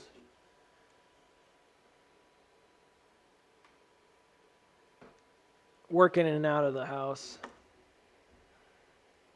get it set up. It's a lot. So you're lazy, Booksy, is what you're saying. I don't know. Maybe a little bit. I think part of it is just the the buy-in for a project. It's like once you buy in, you just want to do it. I'm like that. I will do a project over time if it needs to be done over time. Like we built our shed. Well, I say we, but it was really just me. Nobody helped me. I built that shed, and it's like 300 pages of instructions or whatever, that comes with these sheds that you buy. And I'm like, golly, they really do. They have like 300 steps or something, not pages. But I was like, this is crazy. I broke it over like 4 weekends because I didn't have the time to do it all at once.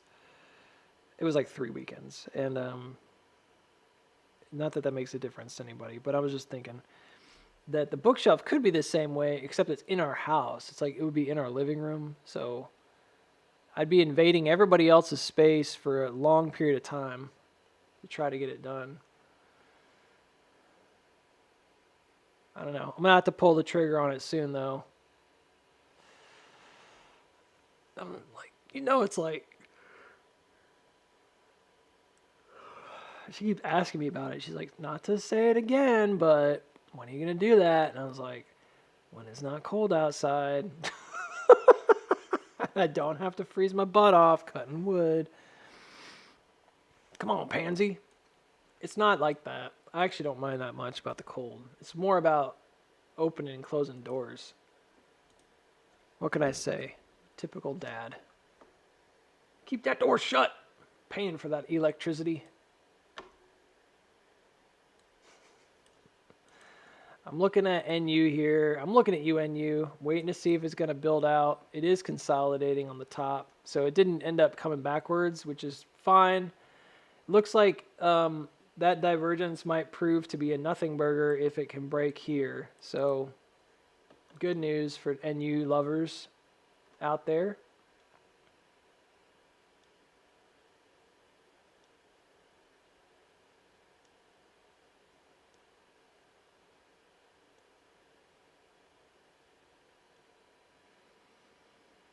Good news.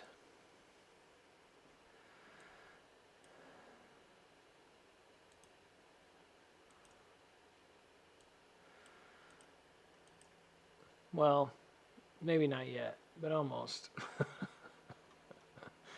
This has been a work in progress, for sure.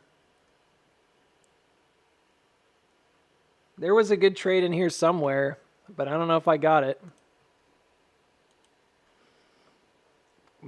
From my point of view, I don't think I got the good trade. I think that the TA was fine. It was a little off for the entry though, and that's caused some problems. So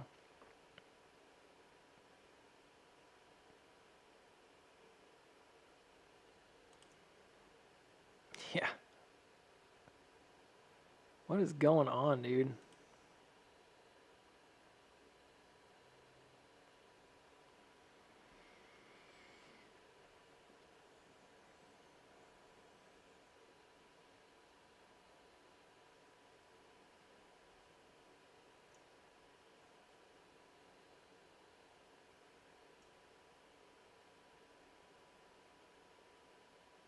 What a mess.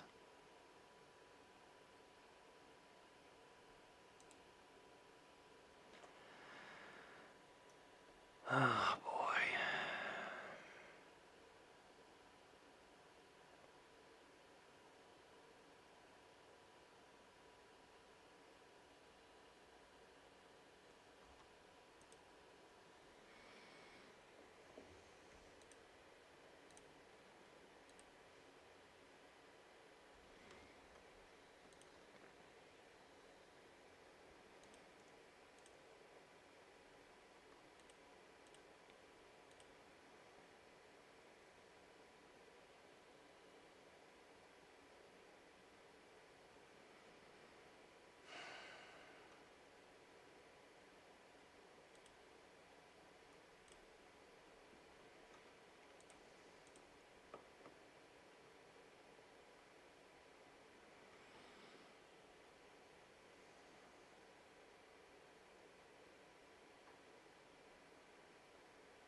So sad.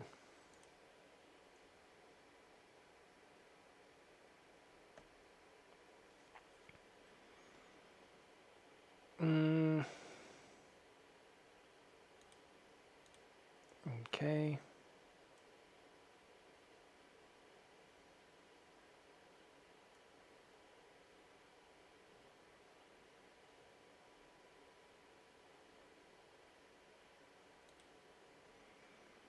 So that was the contracts that I sold. Yeesh. For the other day. Why does it do this? Why does it like split your... I don't understand. Why doesn't it do it in order? It says I sold them before I bought them, but that's not true. Doesn't make any sense.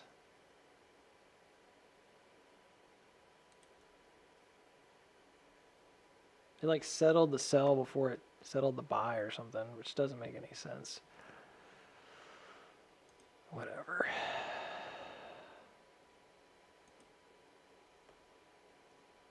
I need to figure out what percentage I made on this. It's really, the IWM trade was a weird one because I actually got it in two parts. So technically I did sell some yesterday.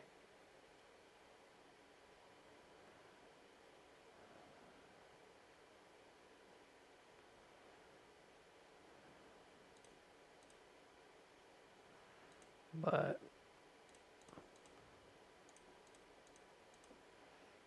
what the?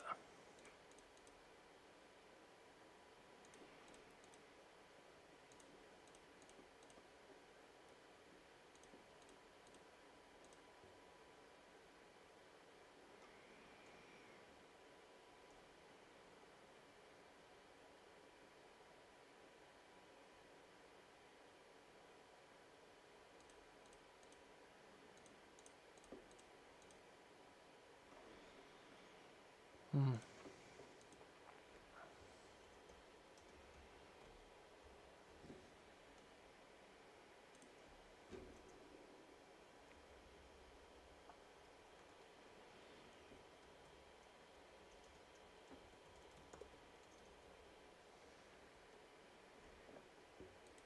really wasn't that much, was it?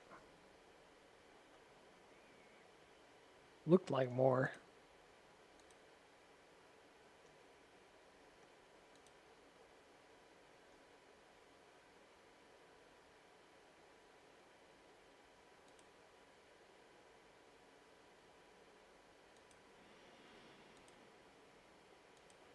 I sold part of them for like a really small loss, and I thought it was pretty small. I think it is. And then I sold some for like a massive gain. But then weird things here.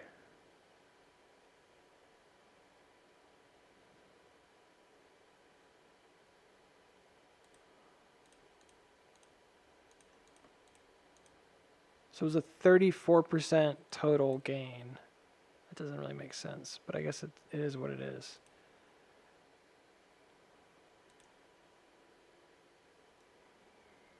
That's not bad.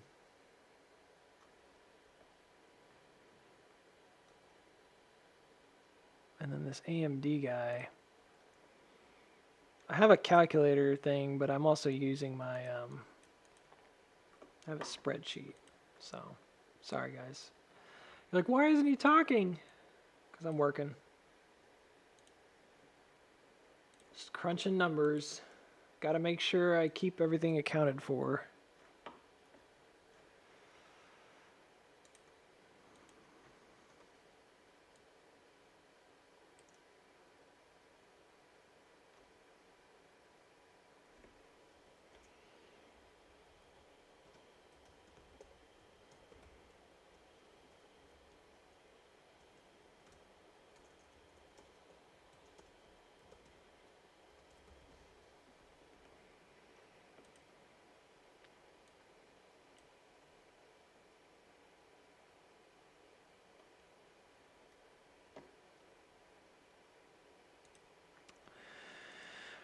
Oh well.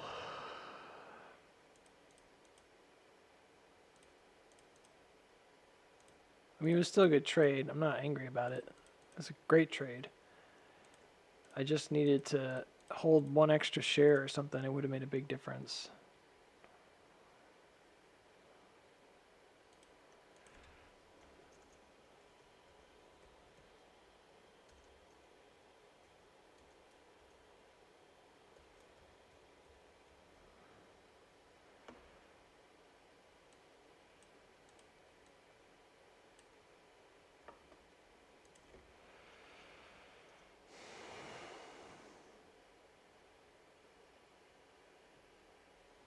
Big difference.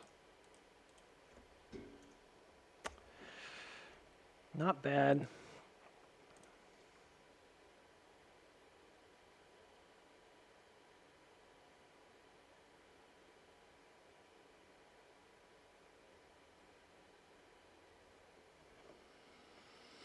Yeah, I'm not too worried about AMC doing the push. So that's good. I'm not too worried about the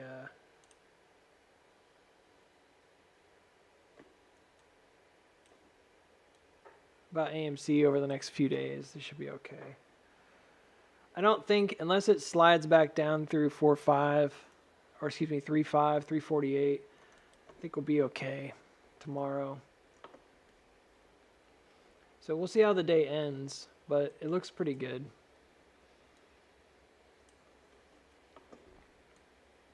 I'm curious what happens on Monday. Really curious about Monday. This weekend will be a good chance to sit and like do stuff. Maybe tomorrow a little bit, but I don't know if I want to stream tomorrow. I'm not sure yet.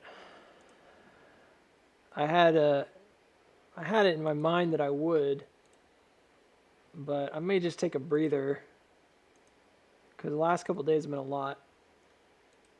So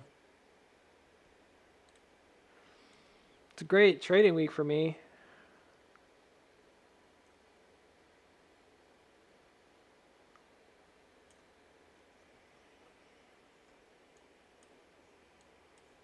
Really great trading week for me. If every week was like this, I'd be really well off this year. So just keep going.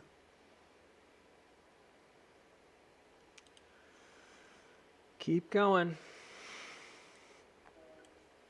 So I have like a liquid set aside, a liquid amount. And I told you guys I was going to refocus and just focus more on trading because I just need to make real income, you know, not just sit around for months on end waiting for AMC to move. So I set out this year to just kind of refocus on what I was doing last summer when I was doing pretty well, hitting my goals. And as long as I don't over trade, I've already met my goals for this month, which is great. If I over trade and start losing that profit that I've made, then that's a problem. So I'm kind of waiting on AMD and NU now. Those are the ones I'm going to sit on. I think I'm done with IWM for the moment. And B-Hat. Sorry, I forgot about B-Hat. There is an MPW trade that I took, but it's really short. Again, I'm waiting for this pop. So I'm really going to be trading into probably into this Monday move, or Tuesday move, I should say. And then I'll probably reassess after that, change out my positions.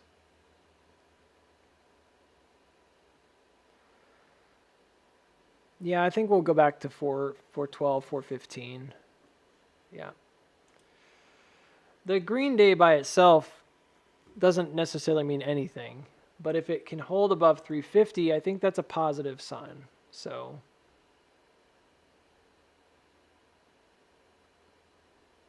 we'll see.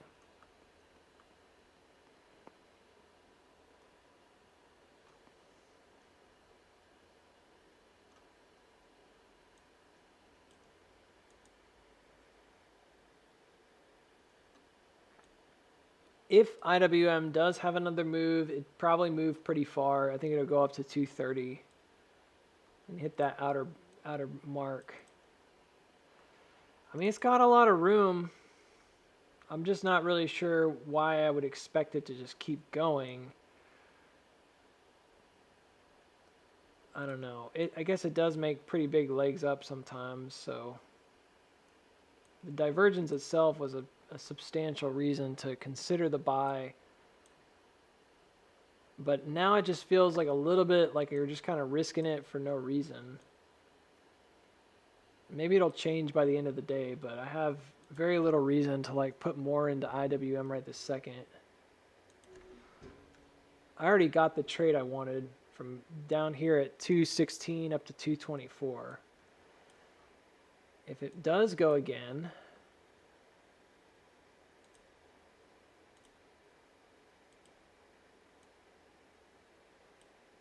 yeah, it might.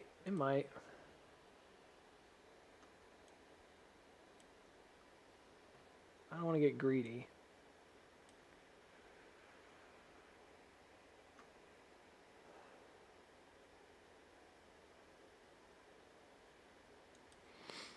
Let's consider it though.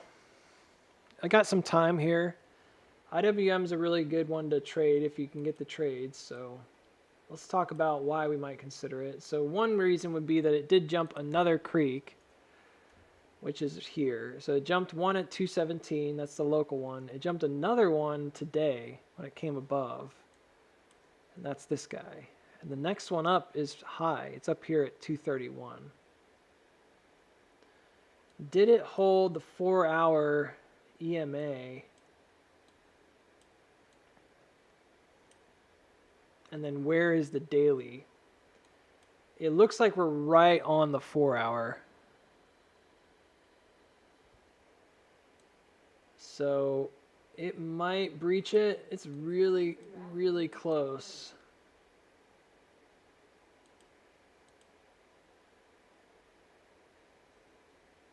It's right at 224.31, which explains why we're just kind of hanging out here. So I like that we made a higher low. That's a positive. That's a good sign. We haven't made a higher high. We haven't pushed above the 4 hour.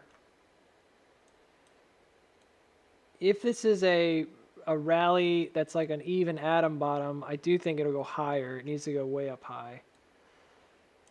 I'm not sure what this is. What is this?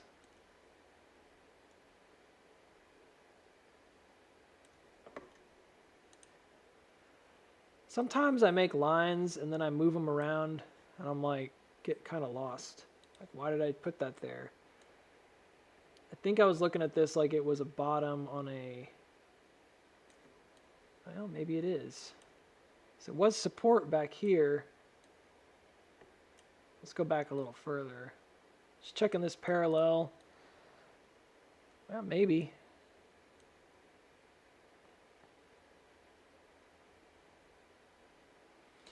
Yeah, it stands to reason we're holding that right now. It stands to reason it might be a breakout, but then I've got to look at the top. And that's another one that's kind of like, meh. We haven't gotten there yet.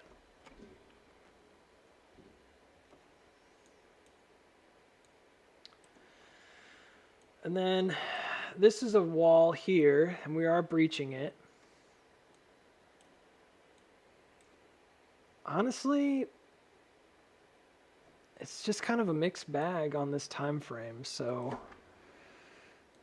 I think we gotta kind of step back a bit. Maybe we'll go to hourly and see if that, or excuse me, daily, see if that helps.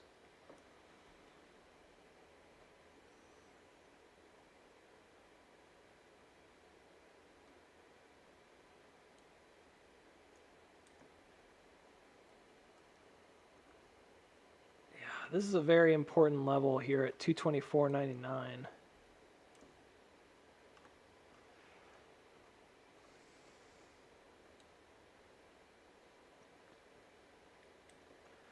So my biggest concern about IWM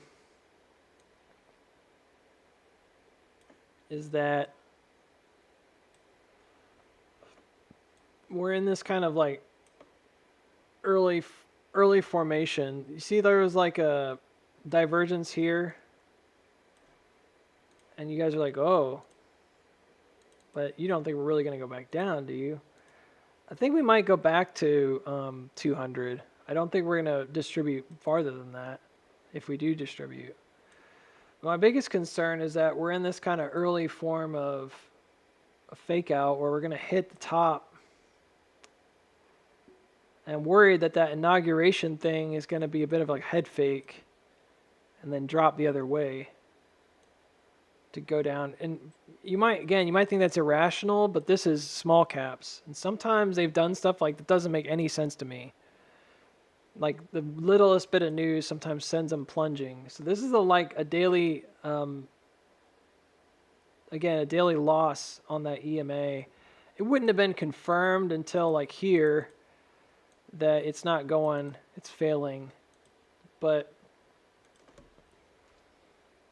it also had trouble getting right around that 225. That ended up being, I think, for lack of a better word, I think it probably was the top supply. Because I think there's multiple supply points here, especially up a little bit higher, like 230, which makes sense. We were talking about 231. So maybe that's where that is. So the reason that I'm seeing 231 pop up a lot, or 232, is because that was another one that buyers and sellers like.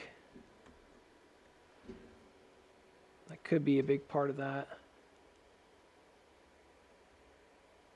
It's really like 232. I keep saying 231, but it's like 232. Yeah. So that's my biggest concern right now. There's a lot of similarities between the two sections. A lot of similarities here that could play out. They don't have to. They could play out. I guess the big difference in the daily is that it's above it, which is good. It's not like chopping below it. The 4 hour, though, is. It's like very similar looking. So We're way above the daily.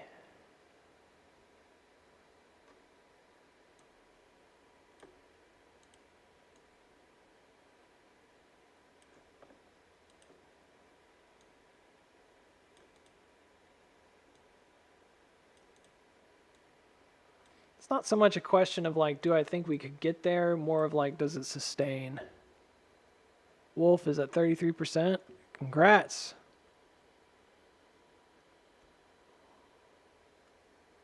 We need to check out Doge.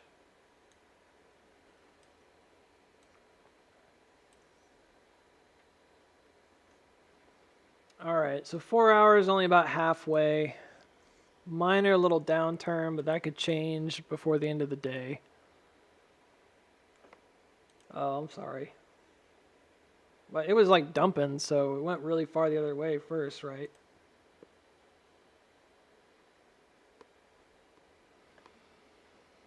The 1 hour looks a bit extended here. Last time it's been up this high, it's been dropping pretty rapidly after the fact. Volume is just really low for small caps today.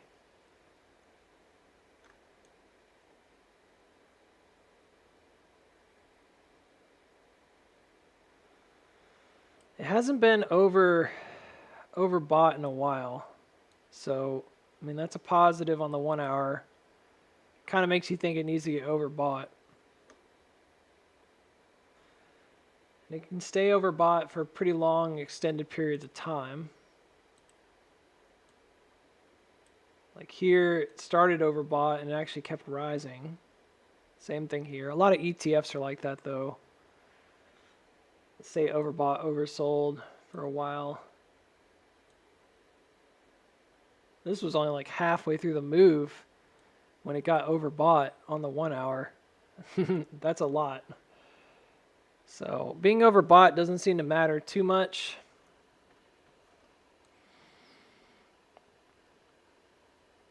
Is the MFI a better indication? Yeah.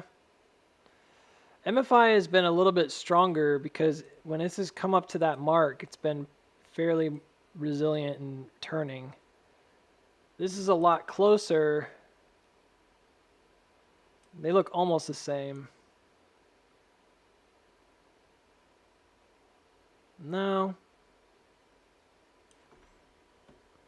They've been pretty much the same. I take it back. This is the only one that looks a little better. All the others look about the same. It's about halfway.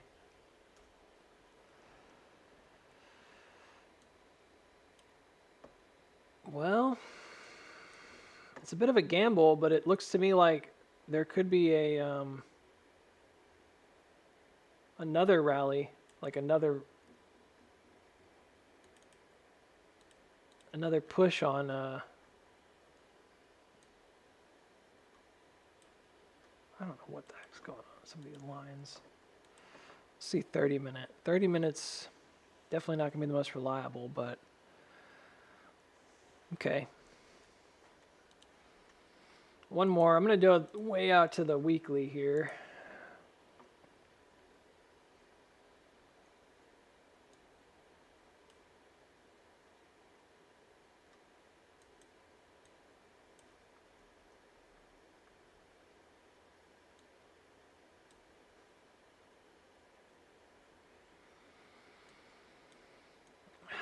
This bugs me so much. This was another one that got me. It was like where it's at on the weekly. This really bugs me. It's sitting at like the 50.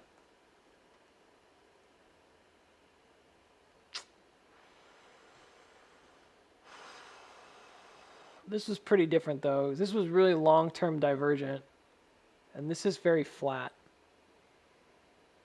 It's still divergent in a bearish way because these last two tops were divergent, and it's already made that divergent correction by dropping back down to below the first spot.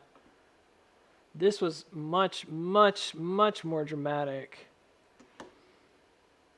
So this is absolutely healthier, a lot more buy-in.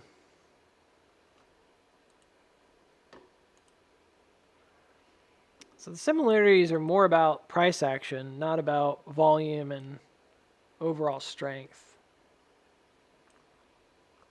I think the volume and overall strength are better, much better this time. Price action makes them look almost the same at times, but they're not. I don't think they are. So I don't think they are.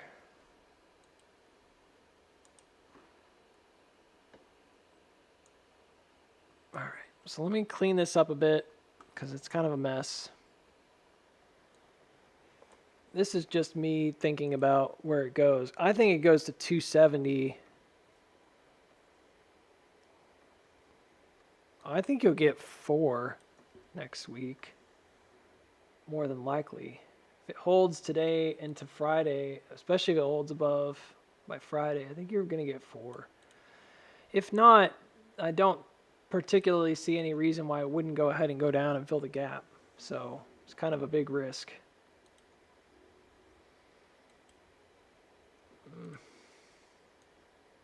Okay, I see what I did there.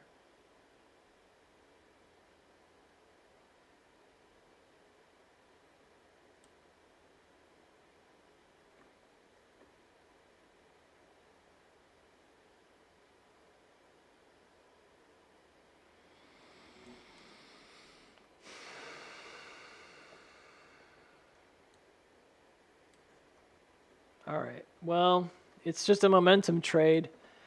Maybe it'd be good to kind of like average in, not go all in on it. It might be a great overnight swing if it can get that other pop, but there's a decent chance here that it drops back down to 219 or 220. Just thinking about it from a helicopter standpoint down, it doesn't really feel like, oh, it has to go or something. It just doesn't. It's close. Very close.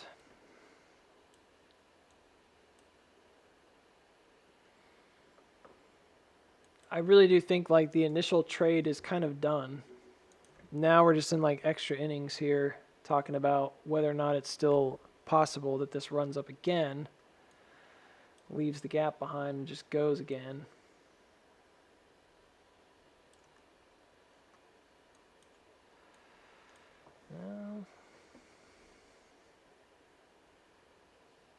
Could trade it with like a tight stop because it may not gap tomorrow. It may just like hold up high and then come down later. You're still taking a chance.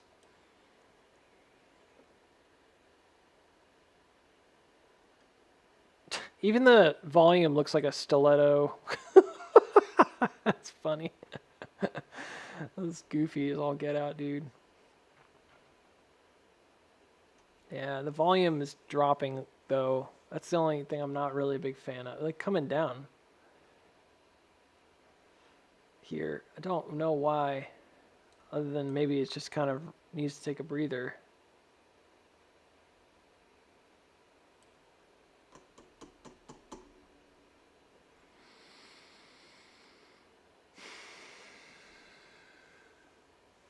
I don't think I'm going to take a chance. 3 for 3 would be awesome, but 2 for 2 is good. It's already good, so.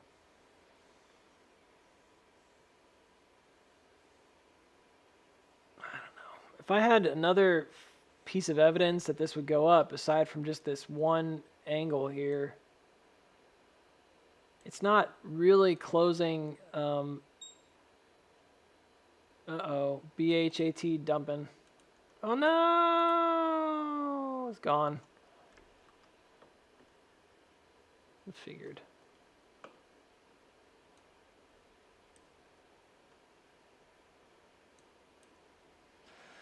Well, she's with the angels now.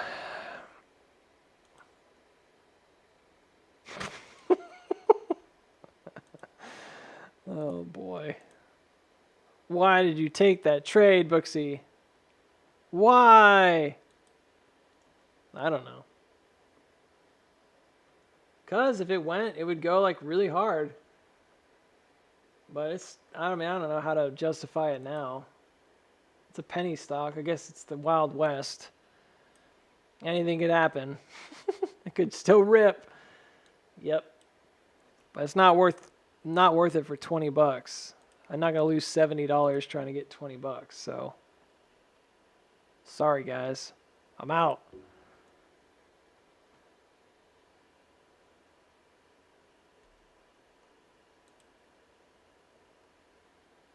You did me wrong, B-Hat. You did me wrong. I mean, I took a 6% loss. That's not bad. Why not just hold it, Booksy? Maybe it'll just rocket to the moon. Oh, you gotta be kidding me. Don't do that to me. Get back down there. Look, Booksy, it's rocketing. Stupid B-Hat. Don't do that to me, B-Hat. Why? What is going on with this thing? What is this? What is this? There is no reason. There is only B-Hat. I think it hit that diamond target or that triangle target and then just bounced right back up like it was nothing. Oh, there's a tiny little gap? Sure. I'm doubtful that's why. Get out now while you still can, Booksy. I don't know what's going on. I'm just gonna play this. This is why I don't trade penny stocks. This is terrifying. Oh, there's a channel. That's interesting. Oh, maybe there was a channel. Not for long. I'm gonna set a stop at like 6. And then if it goes, it goes. 6 too low? I don't think so.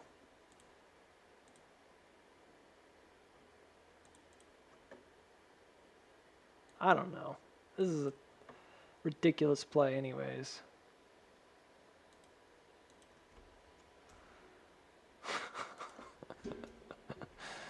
Oh boy.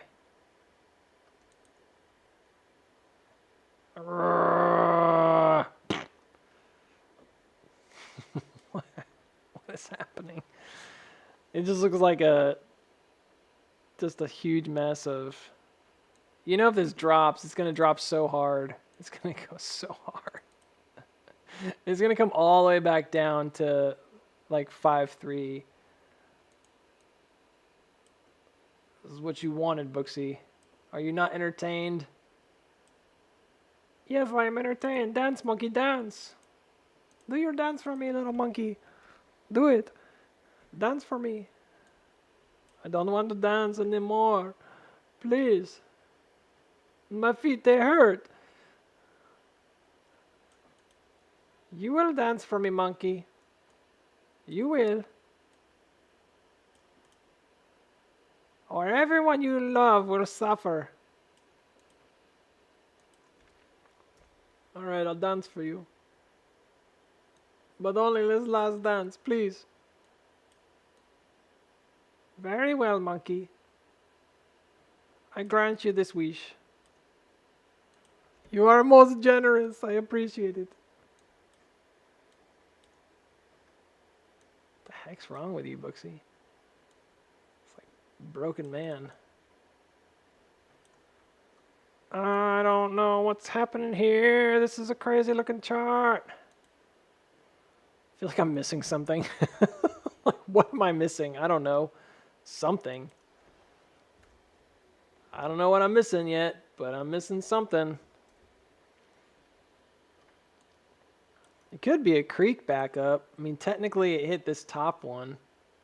So if it held the top check here and then broke out again at like 6.6, are you trying to convince yourself to buy more, Booksy? Stop it.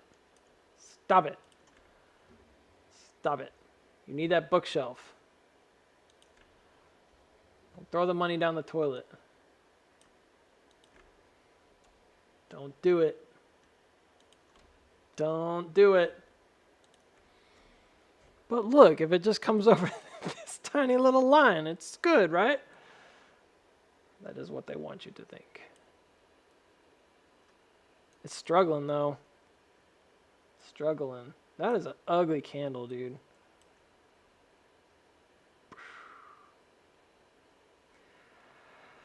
I don't know what else this is going for, and I think I'm probably about right that the only thing I can think of is that it went backwards to check this kind of parallel creek. There's like 2 points of major resistance. One are the wicks, and this did push slightly over the top of that one and then retreated. And the second is this. So it's in this upper channel. This has happened before. Like it happened back here. You can see it. And it ended up not being able to break out. Probably here as well. Just like chopping down, chopping down, chopping down. You chop down these trees for me. You do this, and I don't chop your fingers off. Why is everybody so violent in this world? I don't know. It's your imagination. You made us this way. Ugh, I wish I didn't.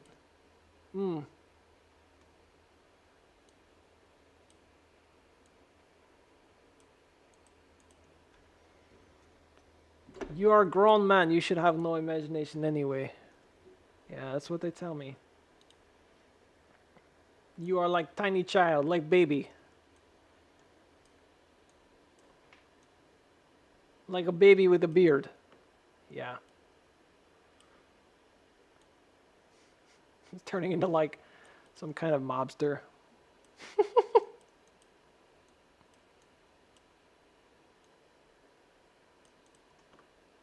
What's the Russian mafia? It's the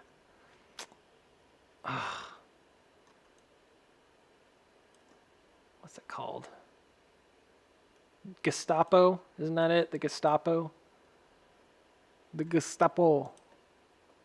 Or is the Gestapo the Germans?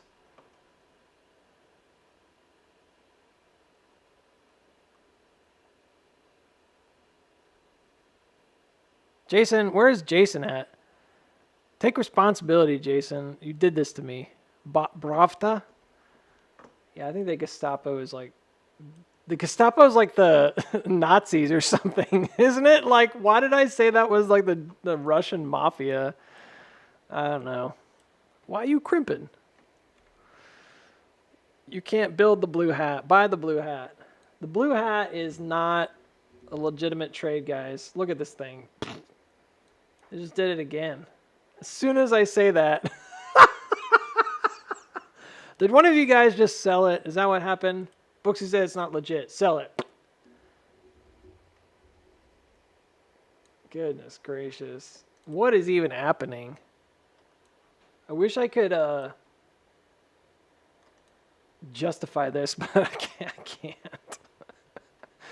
All right, I'm gonna do it. I'm gonna set a stop loss. It's happening. This thing could blip down in like a third of a second and destroy my portfolio. All $70 of it. Destroy it.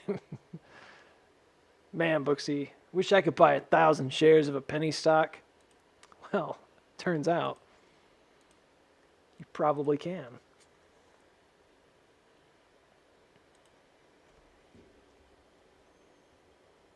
I'm going to do 0.05999.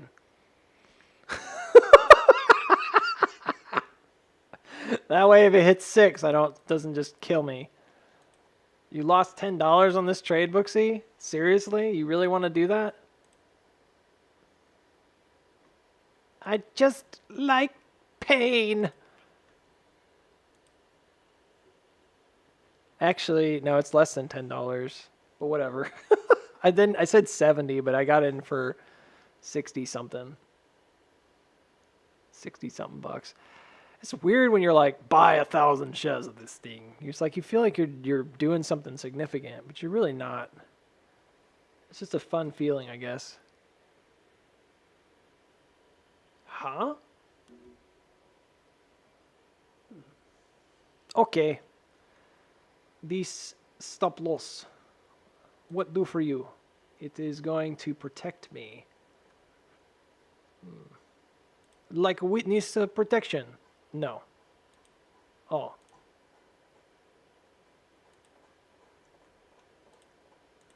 Stop loss. 0.0599.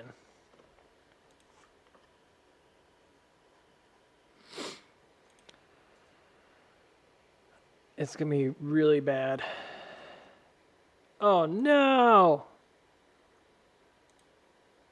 I forgot about my other order.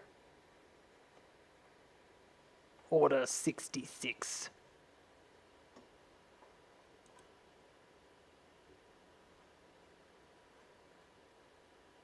He's lost it, folks.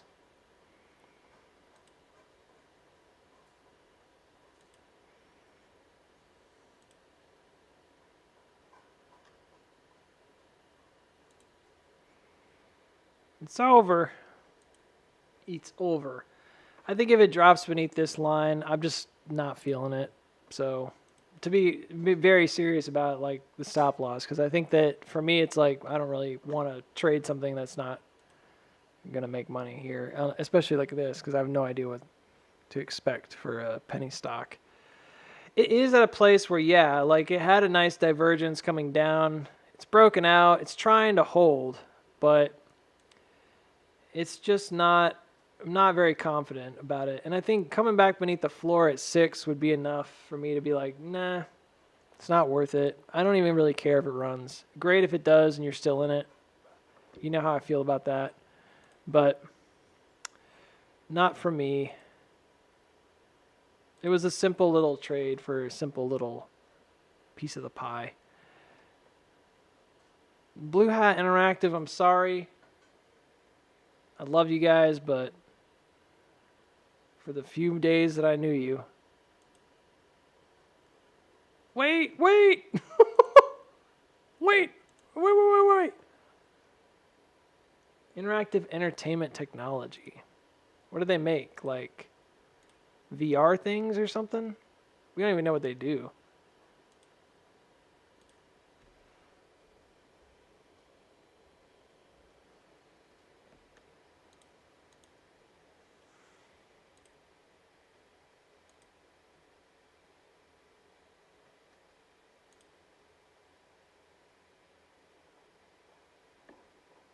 Imagine trading like, oh, your stop loss can't be that specific, is what they're telling me. Well then, I guess I have to pick 6. Since you guys are being ridiculous, we don't know how to deal with this. Yeah, I get it. Place it. Do it.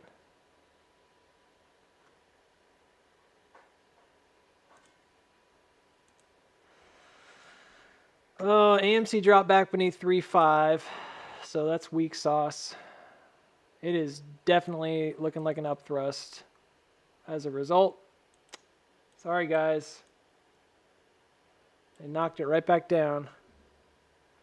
We'll see how tomorrow goes, but it's not looking good. You're like, the day's not over, Booksy. I'm telling you, that's a ceiling. You don't want to see that.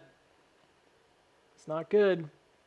Needed to close above there and hold it, not wick up through it and then dive back into the channel.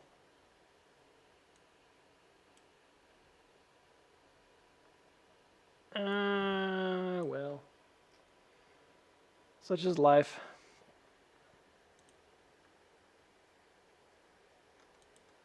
It's like the Wild West out here, man.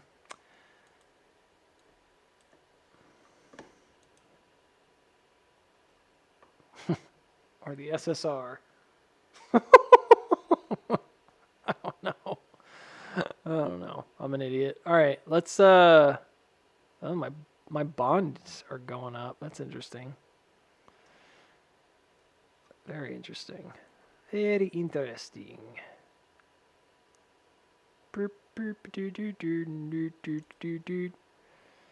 So, what thinking, Booksy? What are your thoughts?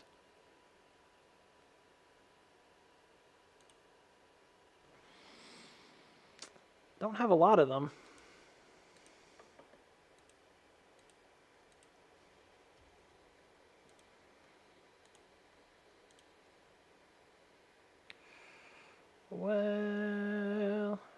It must be insufferable to live with you, Booksy. Sometimes. I'm really not that hyperactive most of the time. I'm pretty relaxed, as you guys are aware. Get little spurts of hyperactivity here and there.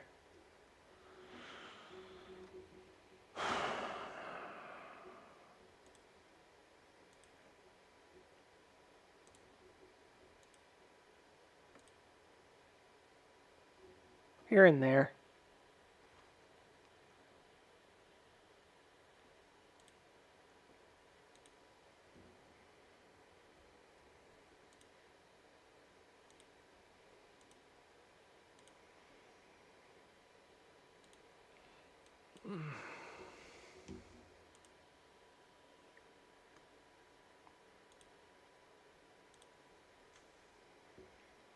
Kind of trading in and out of some stuff right now. You obviously don't know what I'm doing, but I'm just looking at my portfolio, trying to make sure everything's where I want it. The end of this week might be a bit of a dud, and I'm happy with the trades I've made, but I want to make sure I'm in a good position going into the end of the week here. So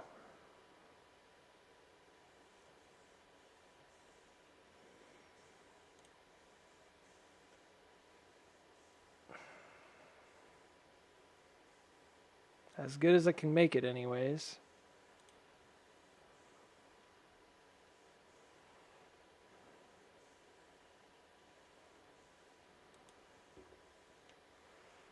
I suppose.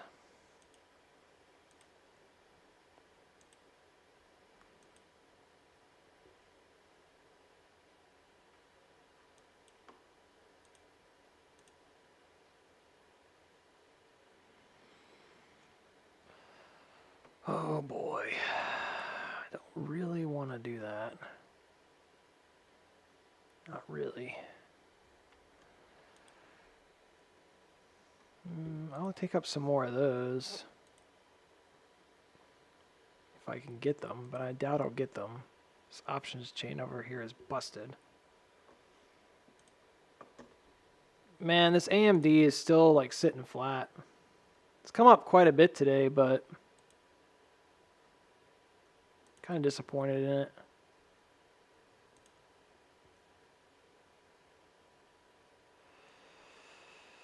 Oh well. Just wait it out. I'm still convinced it's going to go.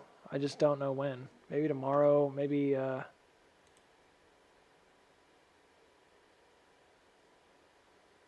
What? What is this? When did that happen? KeyBank cut advanced AMD micro prices from 220 to 150.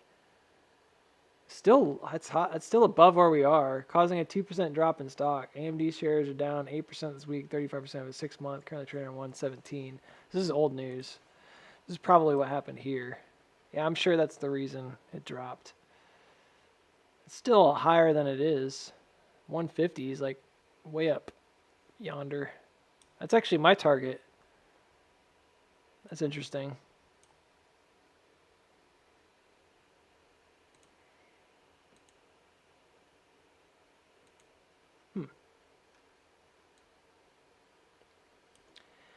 Well, IWM is a very risky possible overnight trade, but it doesn't really feel super strong to me. Like there's definitely a chance here if it closes above the 4 hour that it could pop to 231 even by this in the morning tomorrow. But I'm also kind of of the mind that that daily candle didn't look really that great.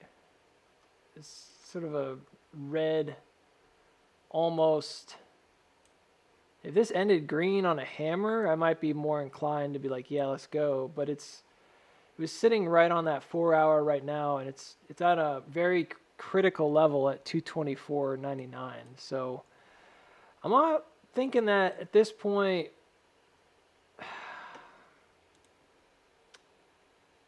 it's not worth it.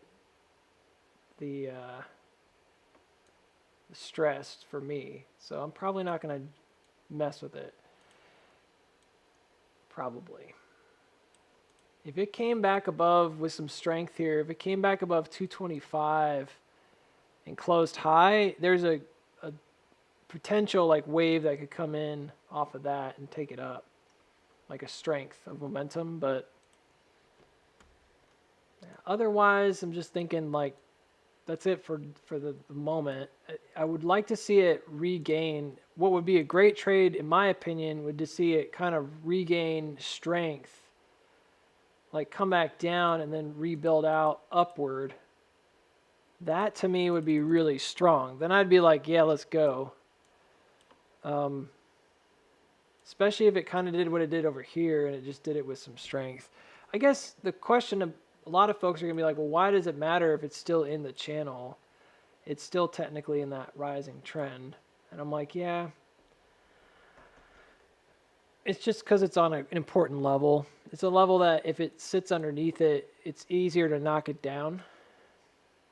I didn't feel that strongly about it down here. I felt like it could go either way.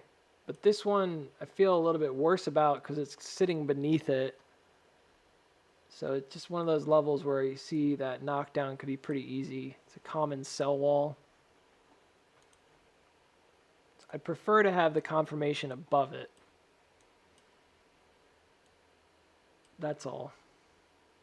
The 30-minute looks good though. It held above, so like I said, maybe it just lifts it up, or maybe we just need to get a little bit of a pullback.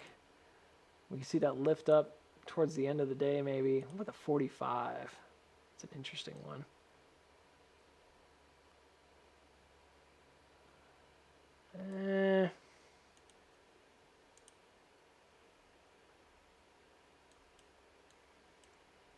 This is kind of sandwiched. I just don't see enough of the volume's just not there. It's a really dead kind of a day for a big move like this. It just looks kind of average to even below average. Oh well. I'm just fighting my own instincts to try to get back in because I think that there's potential there, but I'm just not sure about it enough. I'd rather it chill out for a minute and then re-enter. So maybe I'll get my wish. Man, it's right there. I feel like it'd be so easy if it just closed above it, but instead it's like sitting right underneath it, right on it. You see what happened the last time it dove down on the 4 hour way back here? You see how it's like come above it and then it like rested on top of it? That's sort of what I would prefer to see here because it would be confirmation of that level. Instead, it just kind of pushed up and dropped down beneath. It is on it, but it's not. Just looks kind of empty to me. Doesn't have enough chop.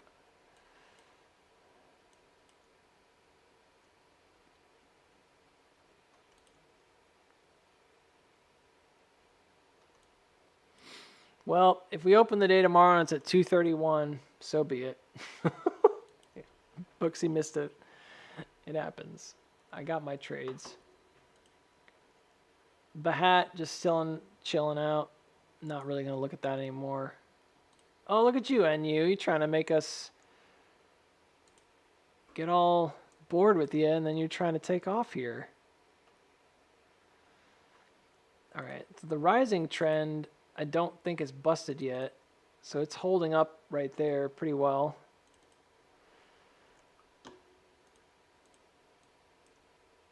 Man, that volume drop, suspect. But at least the RSI, I think, corrected itself. Or did it?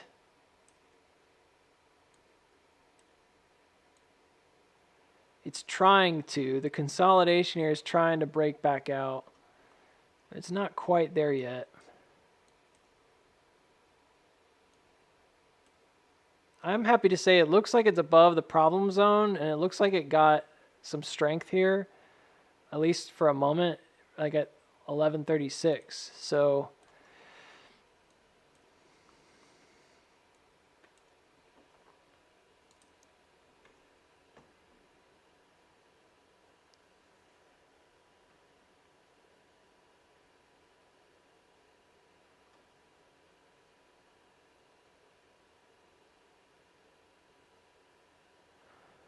the pre-market volume won't be added to the volume indicator until close, so higher than it actually looks right now. Oh, I didn't know that. I feel dumb.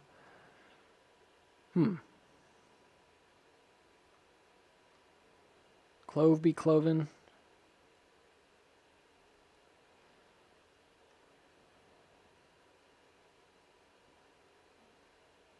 Doge.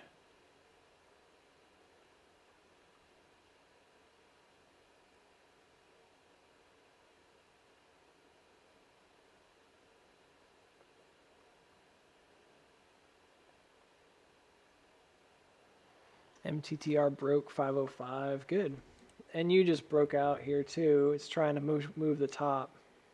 It's right back at the top. So it's going to have a little bit of a... At 1150, it's going to have a little bit of a battle. Uphill battle.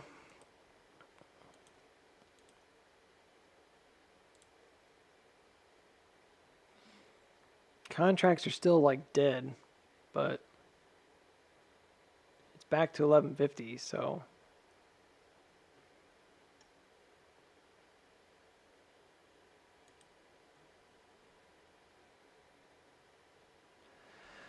Yeah, maybe I just went too close here.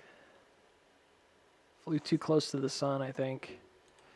If it's done something farther out, I might have been better off, or in the money, even better.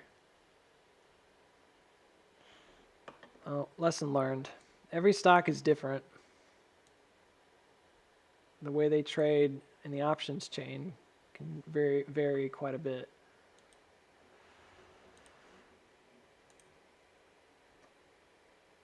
Quite a bit.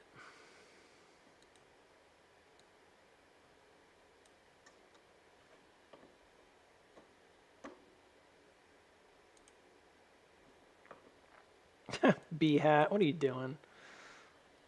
If it breaks back out of here, I'm going to chuckle quite a bit, but I'm not looking for it. Oh, it's trying to. All right, so let's take a look at a few more. I haven't looked at Doge lately. I want to look at that really quick. That was one that was mentioned earlier. And I just haven't looked at it. So let's look at it. I looked at it a couple days ago, and it looked pretty good to me. Yeah, it looks about right. It should be in a period of like consolidation now, where it's getting close to breaking out. It's right on the edge. So it does look pretty good. Sitting at 34 cent or 37 cent. It looks like it's got a leg up to me on this. It looks like it's got over that top. There's another, I don't want to call it like a creek. It's kind of a rising trend that it actually lost. It wrapped around. So if it comes back over that, it could be in good shape. I'm a little nervous because it's right there, y'all. It's like right there. Both the downward targets that I had was like 36 and 27. Both of those got hit and never came back down to retest the very top here at 21. I don't really have a lot of reason to suspect it wouldn't go up.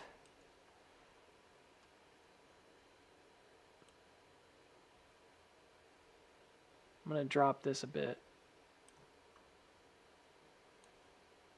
That's one of the big parallels. We need that. I don't have any reason to suspect it wouldn't go up to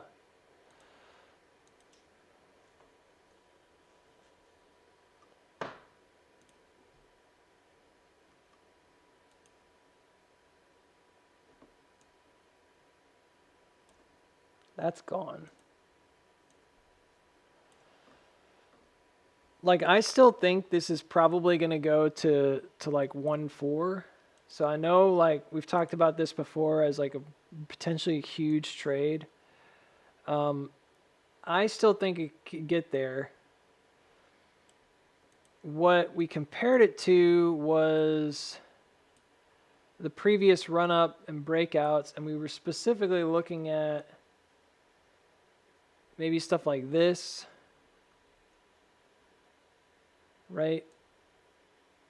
What's odd is it's taking a bit of a breather early on, which reminds me, I guess, a bit of what happened back here, where it takes a breather pretty early on and then took off to the upside. Ours is actually quite extended. This is semi-unique. But there's a lot of trading happening right along this top, so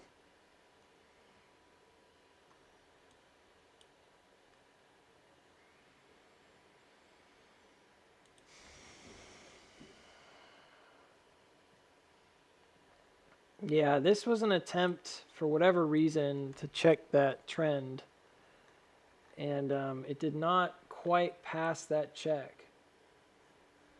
It sort of did, and it sort of didn't. We're not quite there yet. We got to get up above maybe to like 40 cent.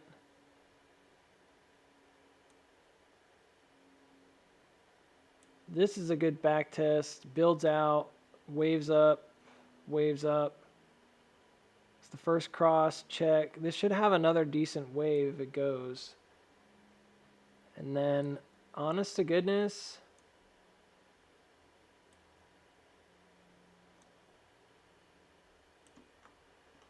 this reminds me of like AMC in 2000, and I don't want to make anyone like flip out, but it does remind me of AMC in that January to June run up, the June run up specifically, that particular top. That's pretty similar.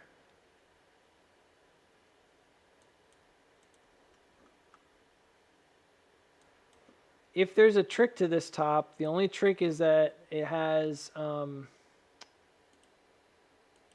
got this kind of oddly placed here.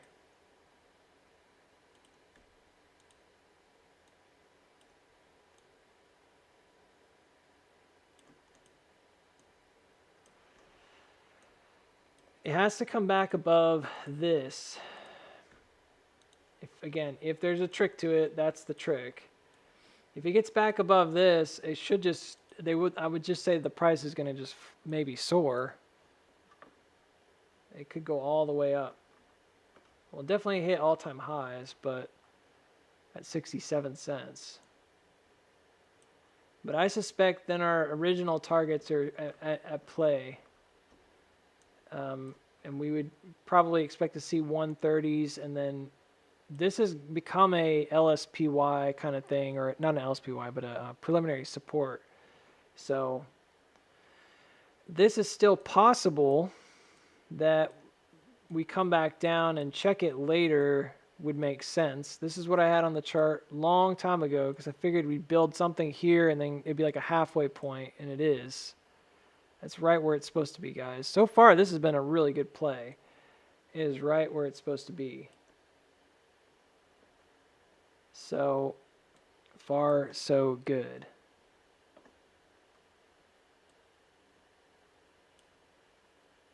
Couldn't tell you the timing is right. That doesn't necessarily mean anything. The box, I mean.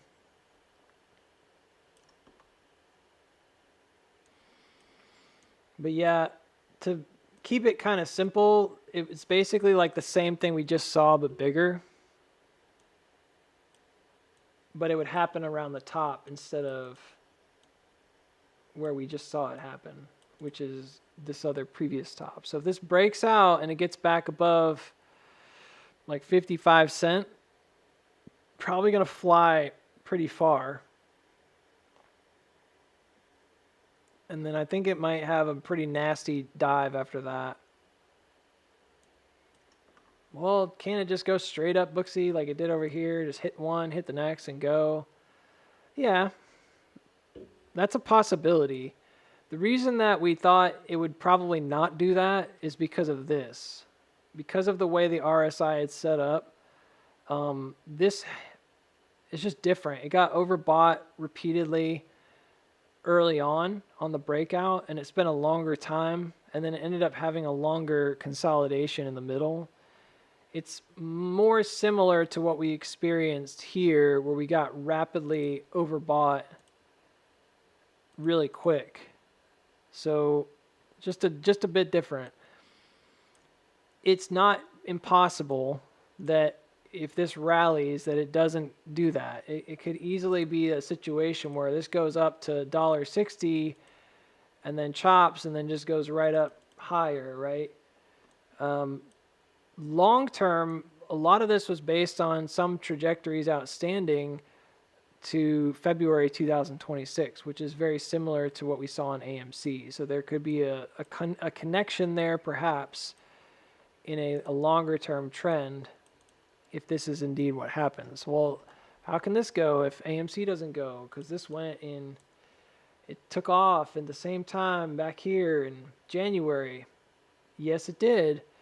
And this is important because notice that like this is obviously January 26th. They're kind of happening in a semi-synchronized way, but they're not synchronized.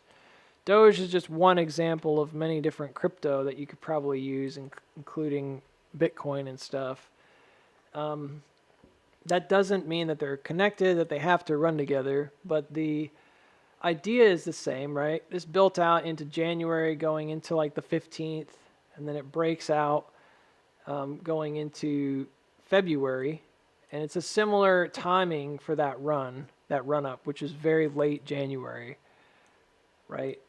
And then later, this actually runs in advance, so to speak, of AMC. I'm not a big like one-to-one kind of guy with cycles and stuff like that. Sometimes they play into it, sometimes they don't. From a technical standpoint, does this look like a decent trade to me? Yeah. You know, it does.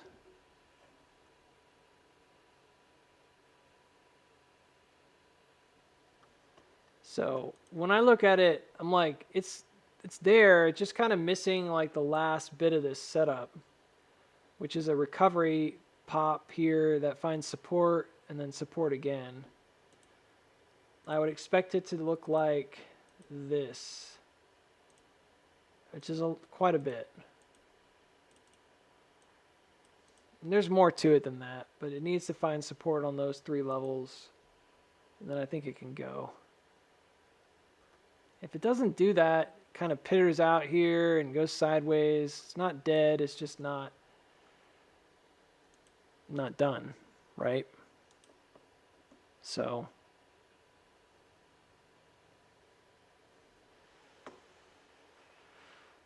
daily RSI looking pretty good. Looks low, reset. You know, when we moved from the bottom here, we moved from about 50, and that was where the leg started. And so we're about the same spot right here. It's very possible we can get a big leg up just based on daily. Weekly, to be honest, looks way worse.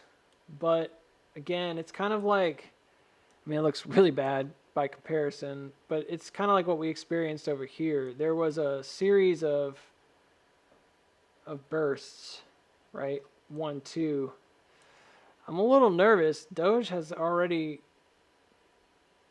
pushed into really overbought territory. I think it's again, maybe it's gonna do that second leg here, and then it really might have to cool for quite a bit. Maybe it's expecting too much that it just follows the same pattern too. You know, we don't know for sure it's going to actually go up there.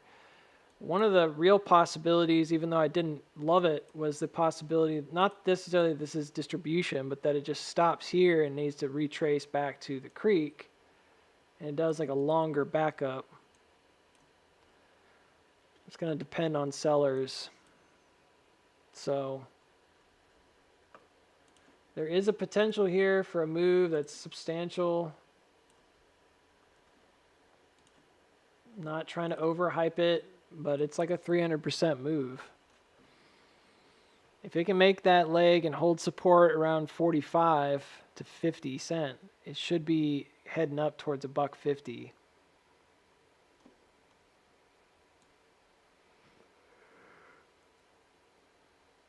Yeah, I don't see why not.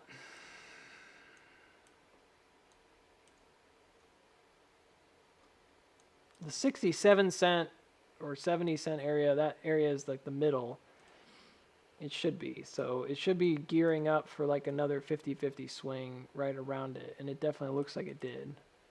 So this backup forms bottom support here at 30 cent. And that 50-50 takes you right up to the upper target. So everything's in the right place. Just got to see the follow through.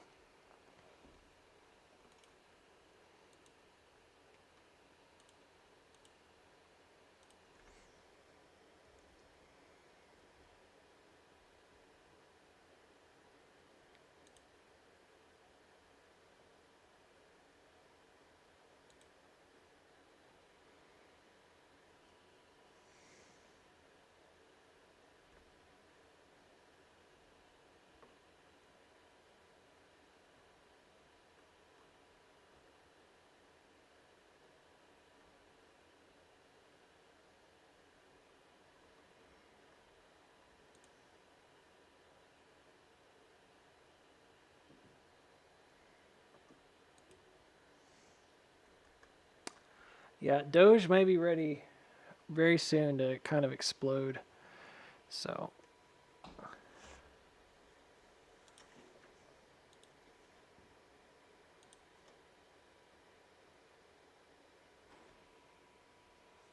very good one to keep an eye on.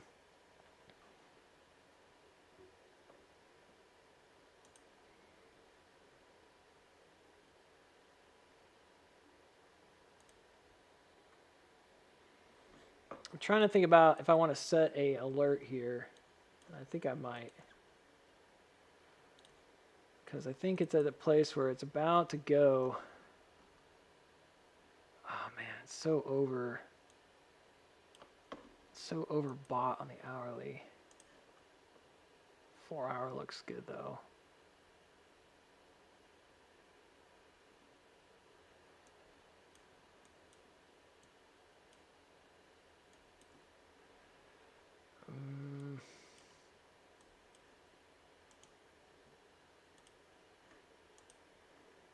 I'm going to put the alert right above here so that if it pops, I can see it happen. And then I'm going to let it set for now.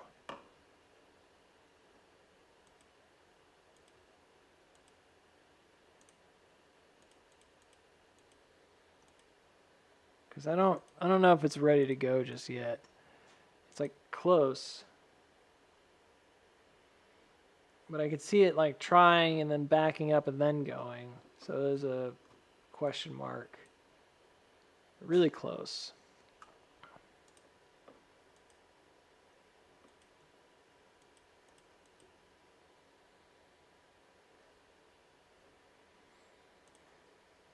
Okay.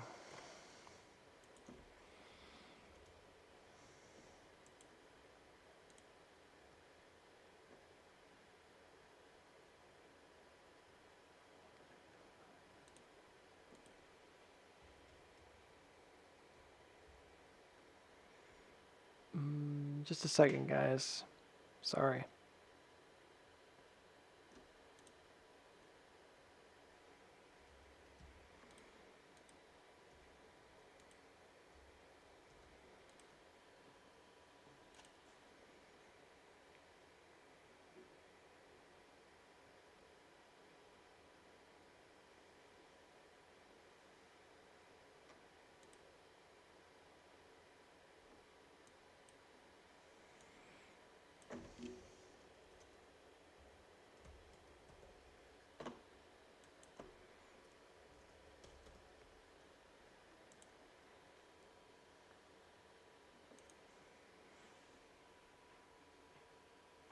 Crap. Hold on just a second. I gotta step away for just a second. I'll be right back.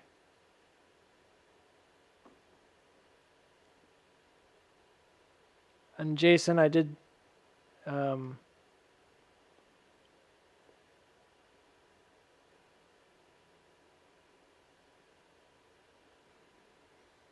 Oh, BHAT. Oh.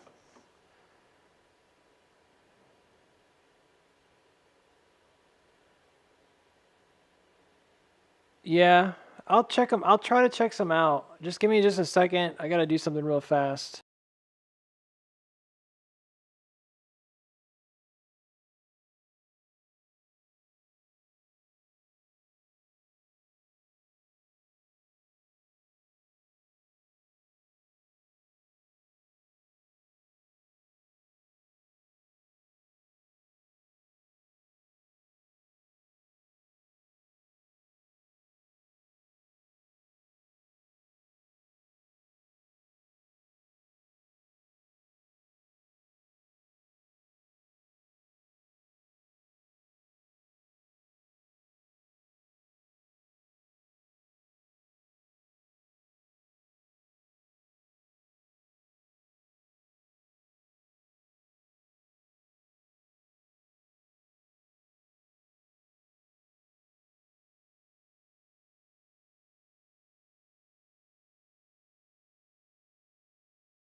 Yeah. Well, that's weird. Oh, the time frame changed. Okay. I'm not really sure what just happened with that time frame thing, but um, so I wasn't really sure. I guess I wasn't really sure how far down this would go, but I estimated around 5, and it went to a little bit below that. And thought if it broke out, this is a wedge, so if it can manage to break out on Wolf, oh my gosh, then you may get a move all the way back up to 14 or $15, which is pretty far.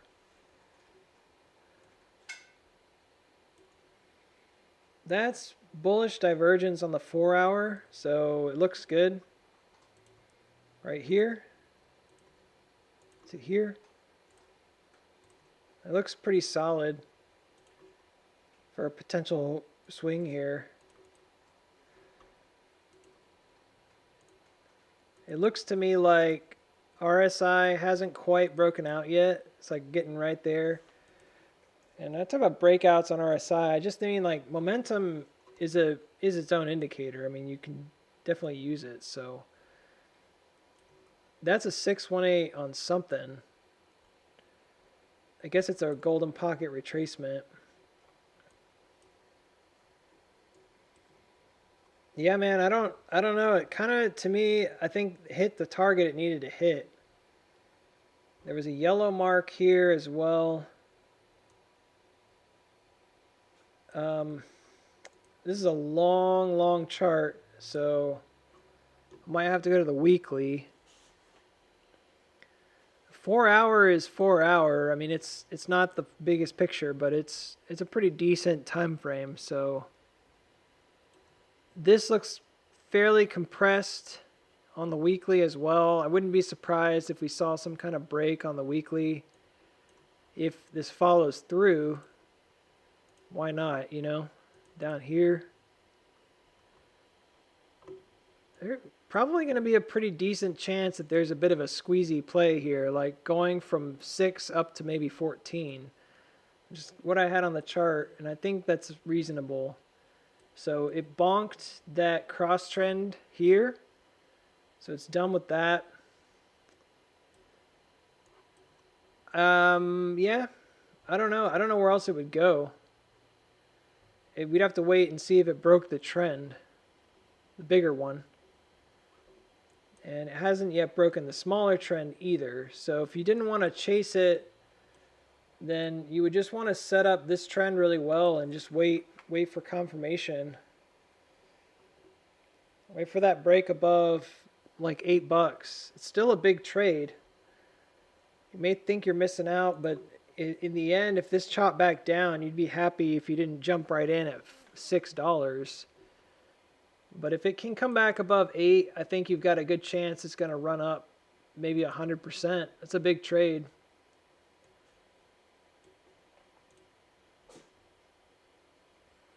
This to me is more of like a reactionary move. So I'm on the weekly. It also looks pretty much like a bullish divergence as well. So right now everything is acting like a strong reaction to this drop. Checking the golden pocket, checking that creek.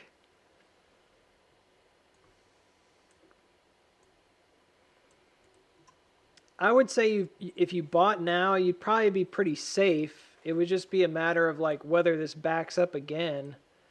That's a question I don't know. And I definitely don't know the options chain on here, so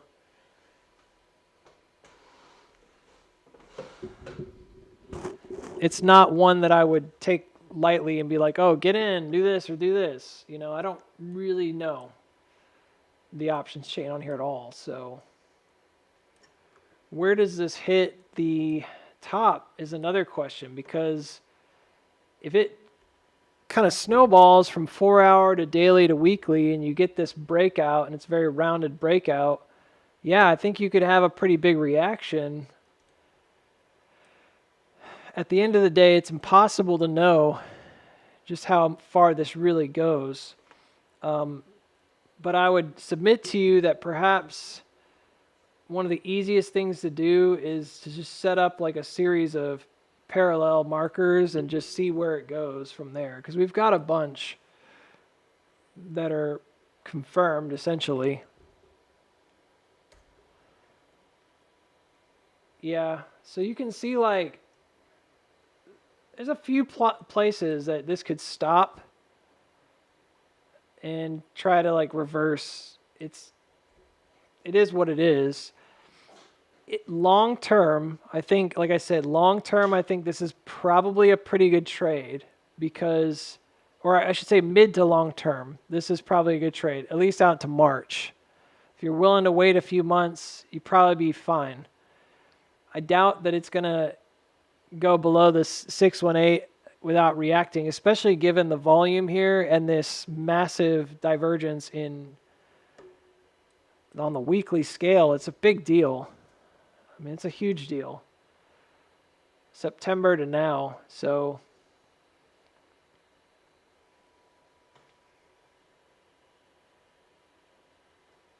I'm just not really confident about the stock. I just don't know it. And it hasn't quite gotten to that breakout point yet on the weekly. I think 4 hour did look like it went, so let me check that again. It was like right over the top of it.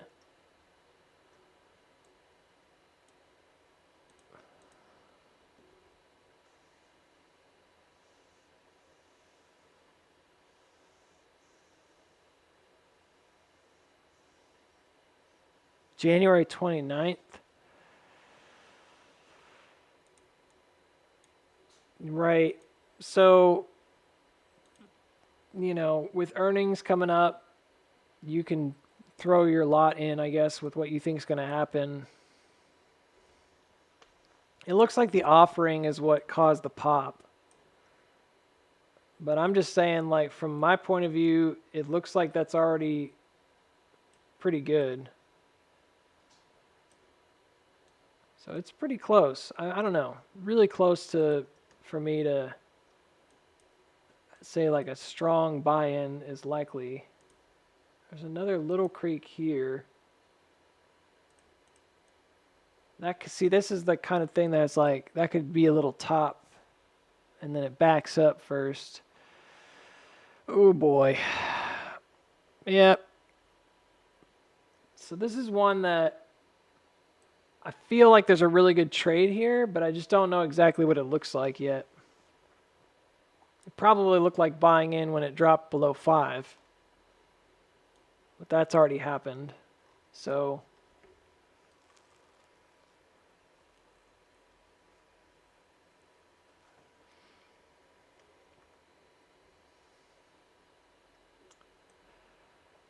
yeah, shares alone, I'd say based on shares alone, there's a decent chance this thing rides up towards like 11, which is still a really good trade. Entry here is just tricky. And I am concerned a bit about that gap. Like, I feel like earnings would be a good time to kind of dump it back down. It's what happened over here.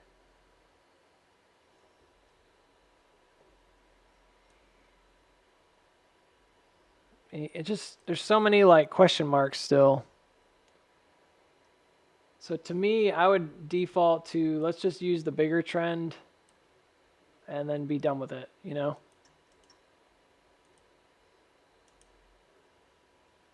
You're not going to get a super, super low entry if you do that, but you're more likely to play a trade that's ready to go for sure. B hat, what are you doing? I'm still in it. I didn't stop out, so I'm still playing it. All right, AMC is trying 350 again after making that nasty, nasty drive back into that trend. It kind of popped back up, so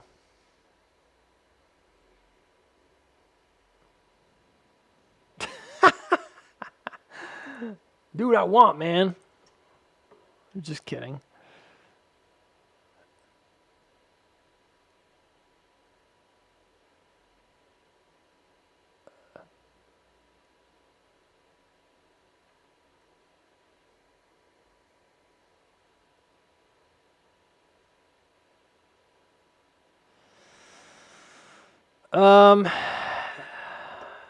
Like, I will check out quickly Xtia and Cero. Yeah, I don't remember this one very much. Well, I guess it made a big move in January. It just looks like it's selling down. Oh, they did a split. That's why. Because all my lines are like messed up.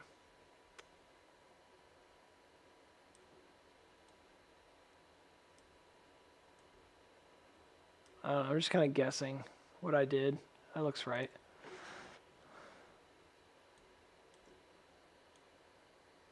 I don't know how I knew that. I'm not sure where that came from. Maybe that's not meant to be there. It's probably this.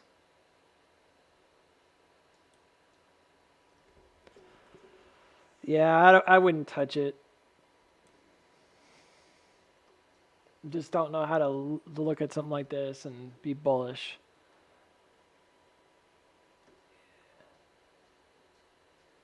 Even if it has a reaction up, it's going to be like short-lived. Probably to go back up and test like 967, maybe. But I don't really see why. If they're splitting because they have to, then it's been shorted down to death already. It's just an opportunity to short it more, you know? And it was recently overbought. So, like, really overbought.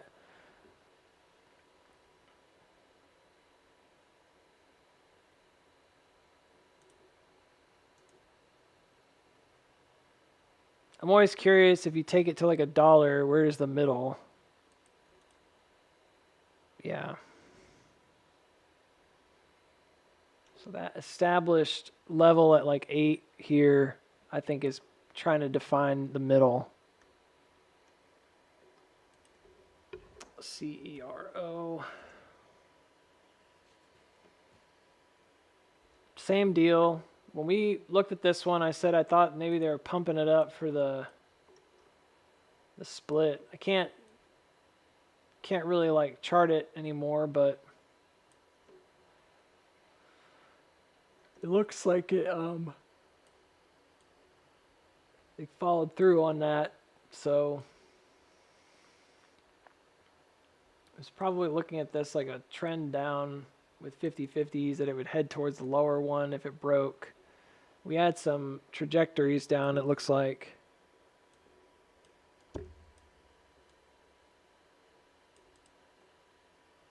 Like that. This one's kind of irrelevant.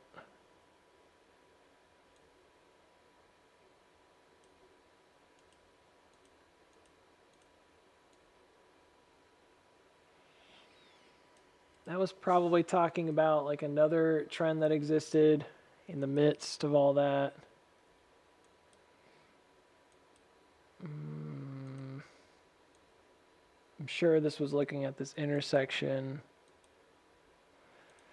It's kind of the same thing, man. I don't know, you keep picking these ones that have splits, but they're not, I don't know, like you have to trade these things like hot potato, in and out, in and out, in and out kind of thing, really quick, because usually they get a pop and then they dump, you know, and this is kind of what's happening. Same deal. I'm kind of curious where that relationship is to like a dollar here.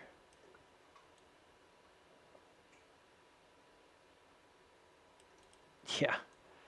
You can kind of tell like what the shorts are doing like right away on these setups. It's like they're immediately like getting ready to sell it back down through and try to get it low. So the RSI is real low, yeah, but this is also one that, again, it's like if it has a reaction, it's probably just going to react to a previous floor and or the channel that it's in. It could easily react up to like 4, but that's just a reaction to the channel that it's in. So it's not really much to say about it.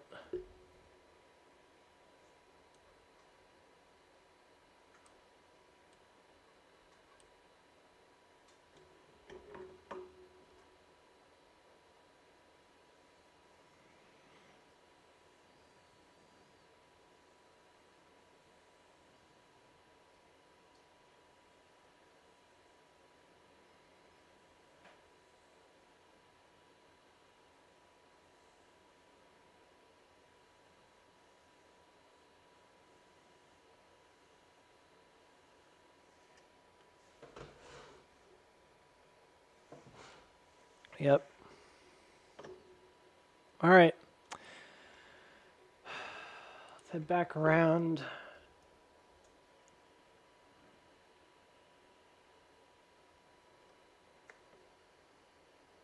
Around the horn here. I gotta get to yeah, I figured this was gonna just sit there, not give me an answer. It looks like it's underneath it, but who knows? That figures.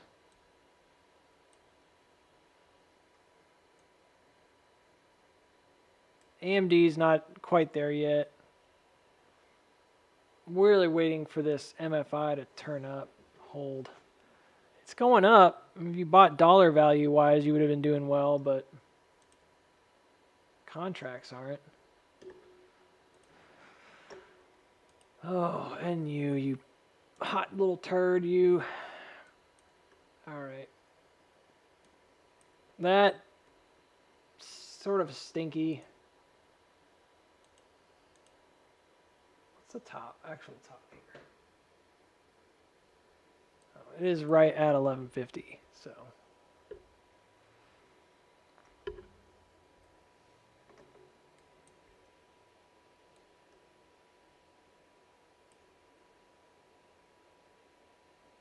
This didn't actually break the top.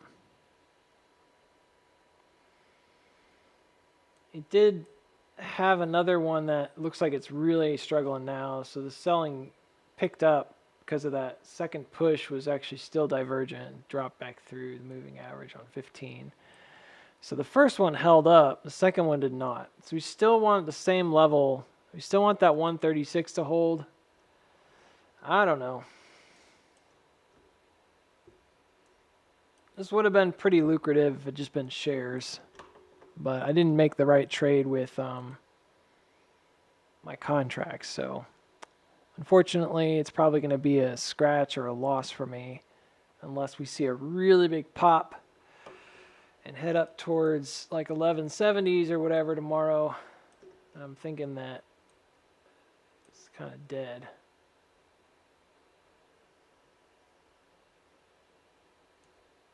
We'll see.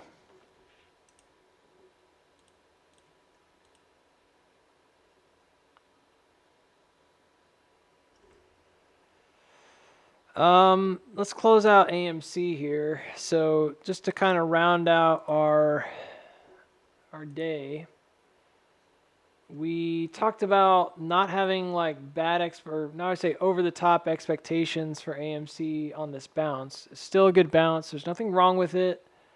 The reaction on the high volume bottom is good. Looks like a lot of interest down here beneath 350, which makes sense. Hasn't really been traded. And we traded it a little bit back here, but not as a top. So it's a good thing that we're here. I'm just concerned about the gap, obviously, and whether or not this breaks out. I think it's still in question. I mean, you can see on the RSI on the 2 hour, probably up to 4 hour, it's not there yet. I do think that it broke the local trend, which gives you good chance here if it holds over 350 that it pops to like 370s or 380s. Maybe not that high. It just depends when it gets there. But yeah, so this little model that I drew lower would apply higher. It would apply up here as well. I drew it down low because I thought we may go ahead and get that gap. But if it stays outside that channel, there's a decent chance it's going to go ahead and do that pump up into the 21st, the inauguration day or whatever.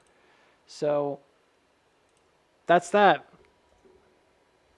GME, little different.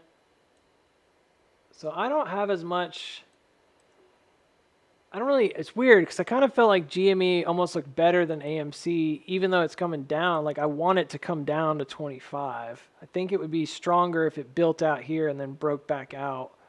So we'll see what happens. It's running out of time if it's going to do it by Tuesday, but maybe it doesn't get there. You know, I'm wrong. It doesn't get there, but I would like for it to build back out before then.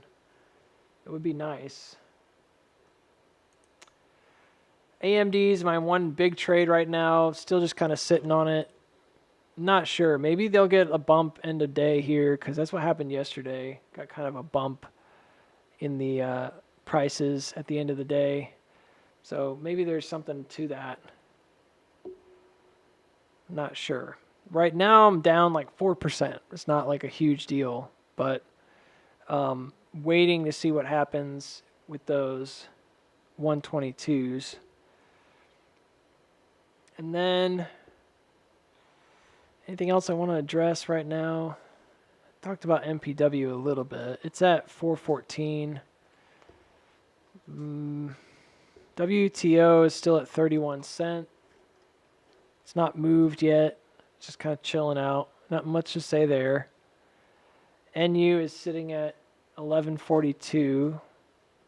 Not bad. It's made good gains. Just hasn't had a big move yet, like a big pop yet. 4%'s 4%.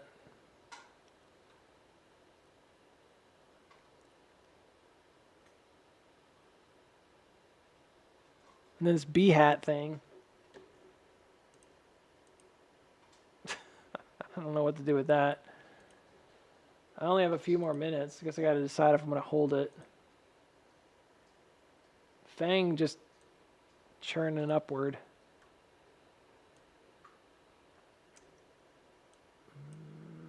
Let's see.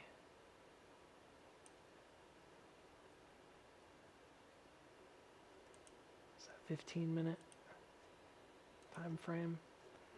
Yeah, I don't know. NU looks like it's not going to go on the 15-minute, but I don't know, guys. It's kind of the same deal. It's like the exact same thing we saw earlier. So it wouldn't surprise me if it just melted down here. It's coming into this junction.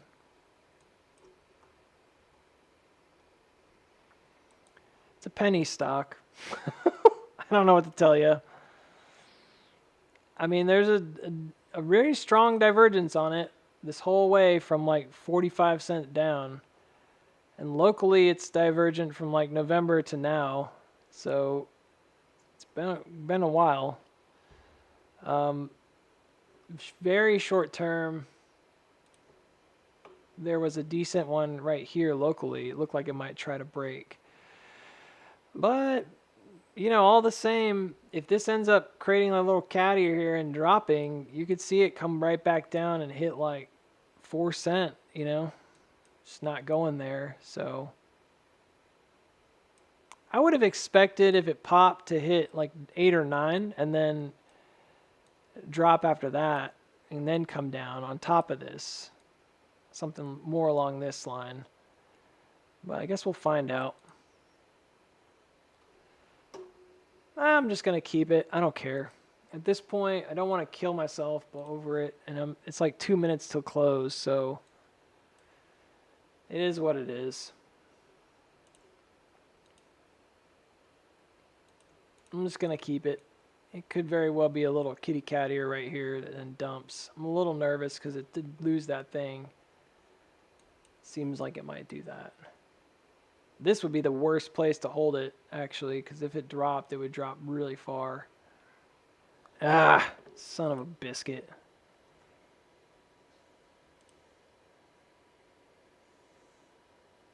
I'm not going to get out, am I? 2 minutes. Is like the worst place to hold it, because if it drops here, it's going to go probably all the way back to the floor. Because every other time it's done this, it's dumped like all the way back down. So it'll be like I'm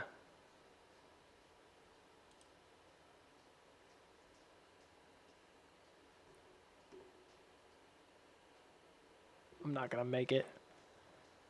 Never going to happen, dude.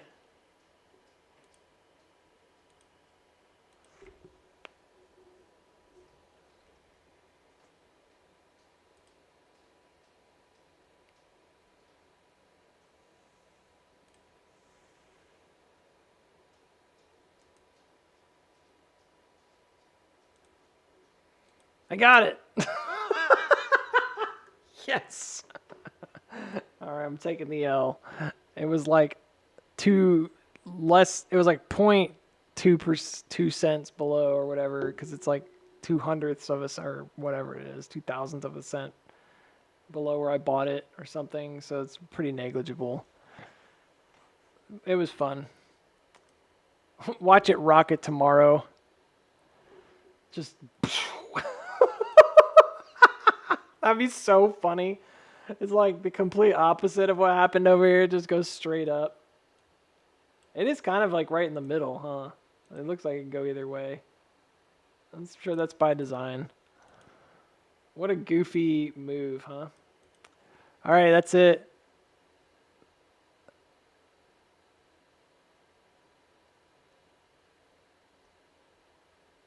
I already did Wolf, Jason. I talked about it, so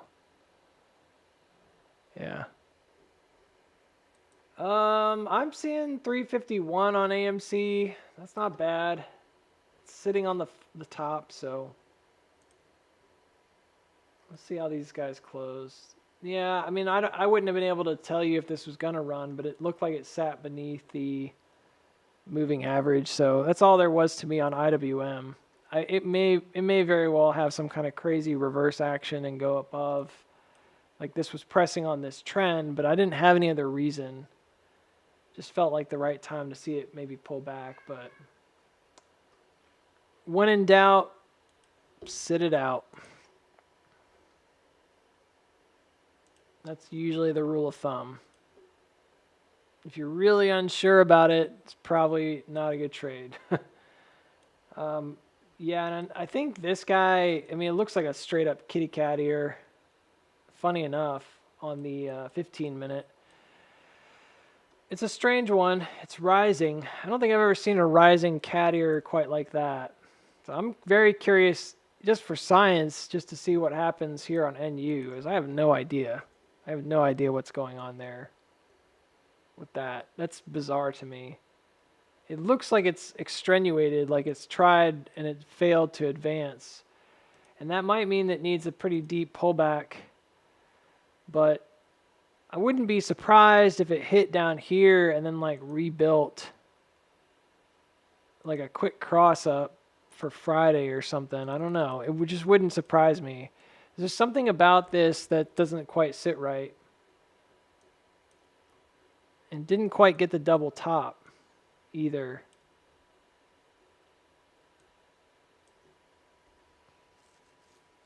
What a weird chart.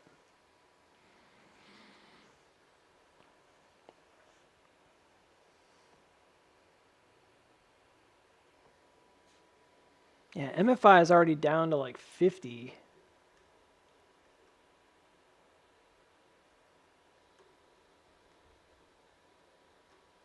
$12.40 by Friday, maybe.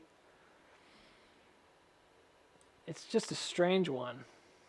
I mean, I'm obviously betting on it going up. I'm being pretty open about my positions with most of these things. Obviously, I'm just telling you guys what I'm trading, but like, I've been clearly very bullish on this. It's just weird because it's sitting on what looks like a breakout, but it didn't advance. It didn't make any advancement. It's definitely weak looking on the smaller time frame. It looks a lot like a cat ear like on RSI, but it's advancing. And then this is a weird advancement there. I think it's just very odd. I don't know. I may need to reset this chart tomorrow and just kind of look at it with fresh eyes. Yeah. Because sometimes you get a little too into the weeds and then you miss the big picture. So I might reset it tomorrow and try again. As I feel like I'm missing something. The smaller time frame was what led me to want to even get in this. Or the bigger time frame, the 4 hour. And I was right to do that because I thought it was going to come up and then continue until it was overbought. But I'm looking at this like, I don't know. This is really strange movement. Whatever. It is what it is. We'll see it. You'll see it again tomorrow. It can sleep with we. It can sleep. All right, guys, I'm done.